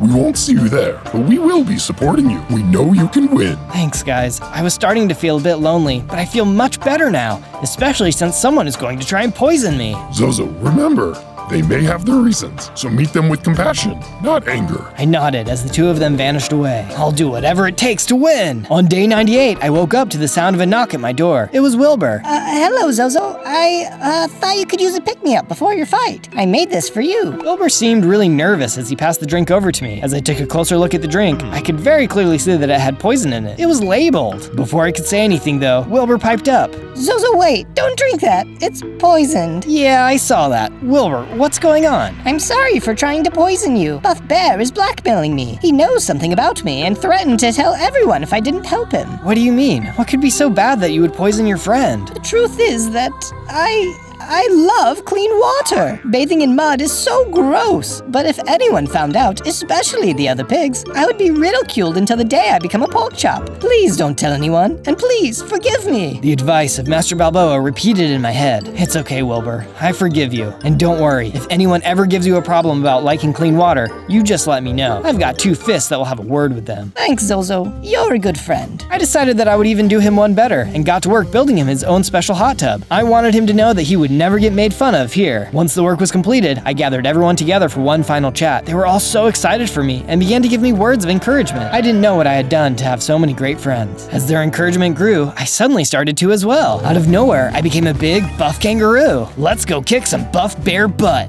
And don't forget to hit subscribe. I can't do this without your help. On day 99, we made our way to the arena. The day of the fight had come. As I entered, I could see not much had changed from before. Buff Bear and I stepped into the ring for our introductions. Ladies and gentlemen, boys and girls, welcome to the latest Rumble in the Rotunda! In the red corner, we have the mighty, the majestic, the powerful, the one, the only, Buff Bear! The monkeys in the crowd went wild in admiration. And in the blue corner, a kangaroo. Buff Bear and I were facing each other. He had a sly grin. Hope you're not feeling a little under the weather today. You mean like poisoned? I feel great, actually. Turns out your friend is actually my friend. What? That useless pig. After I beat you, he's dead. Keep dreaming. We got ready for the bell. Buff Bear was going down. As the bell rang, we both leapt into action. I had been preparing for this moment for so long, I just had to win. Even then, he was still incredibly strong. Silly kangaroo, you've wasted your time at that old decrepit gym. You should be putting your talents to use as my servant. I'll never be your servant, and you're going to pay for what you've done to Ernie and to Master Balboa. We continued to exchange blows as the monkeys around us were going crazy. I had to be careful. One slip up, and he was going to be able to knock me out. I felt like I was winning and was getting some good hits in. Looks like your time is coming to an end.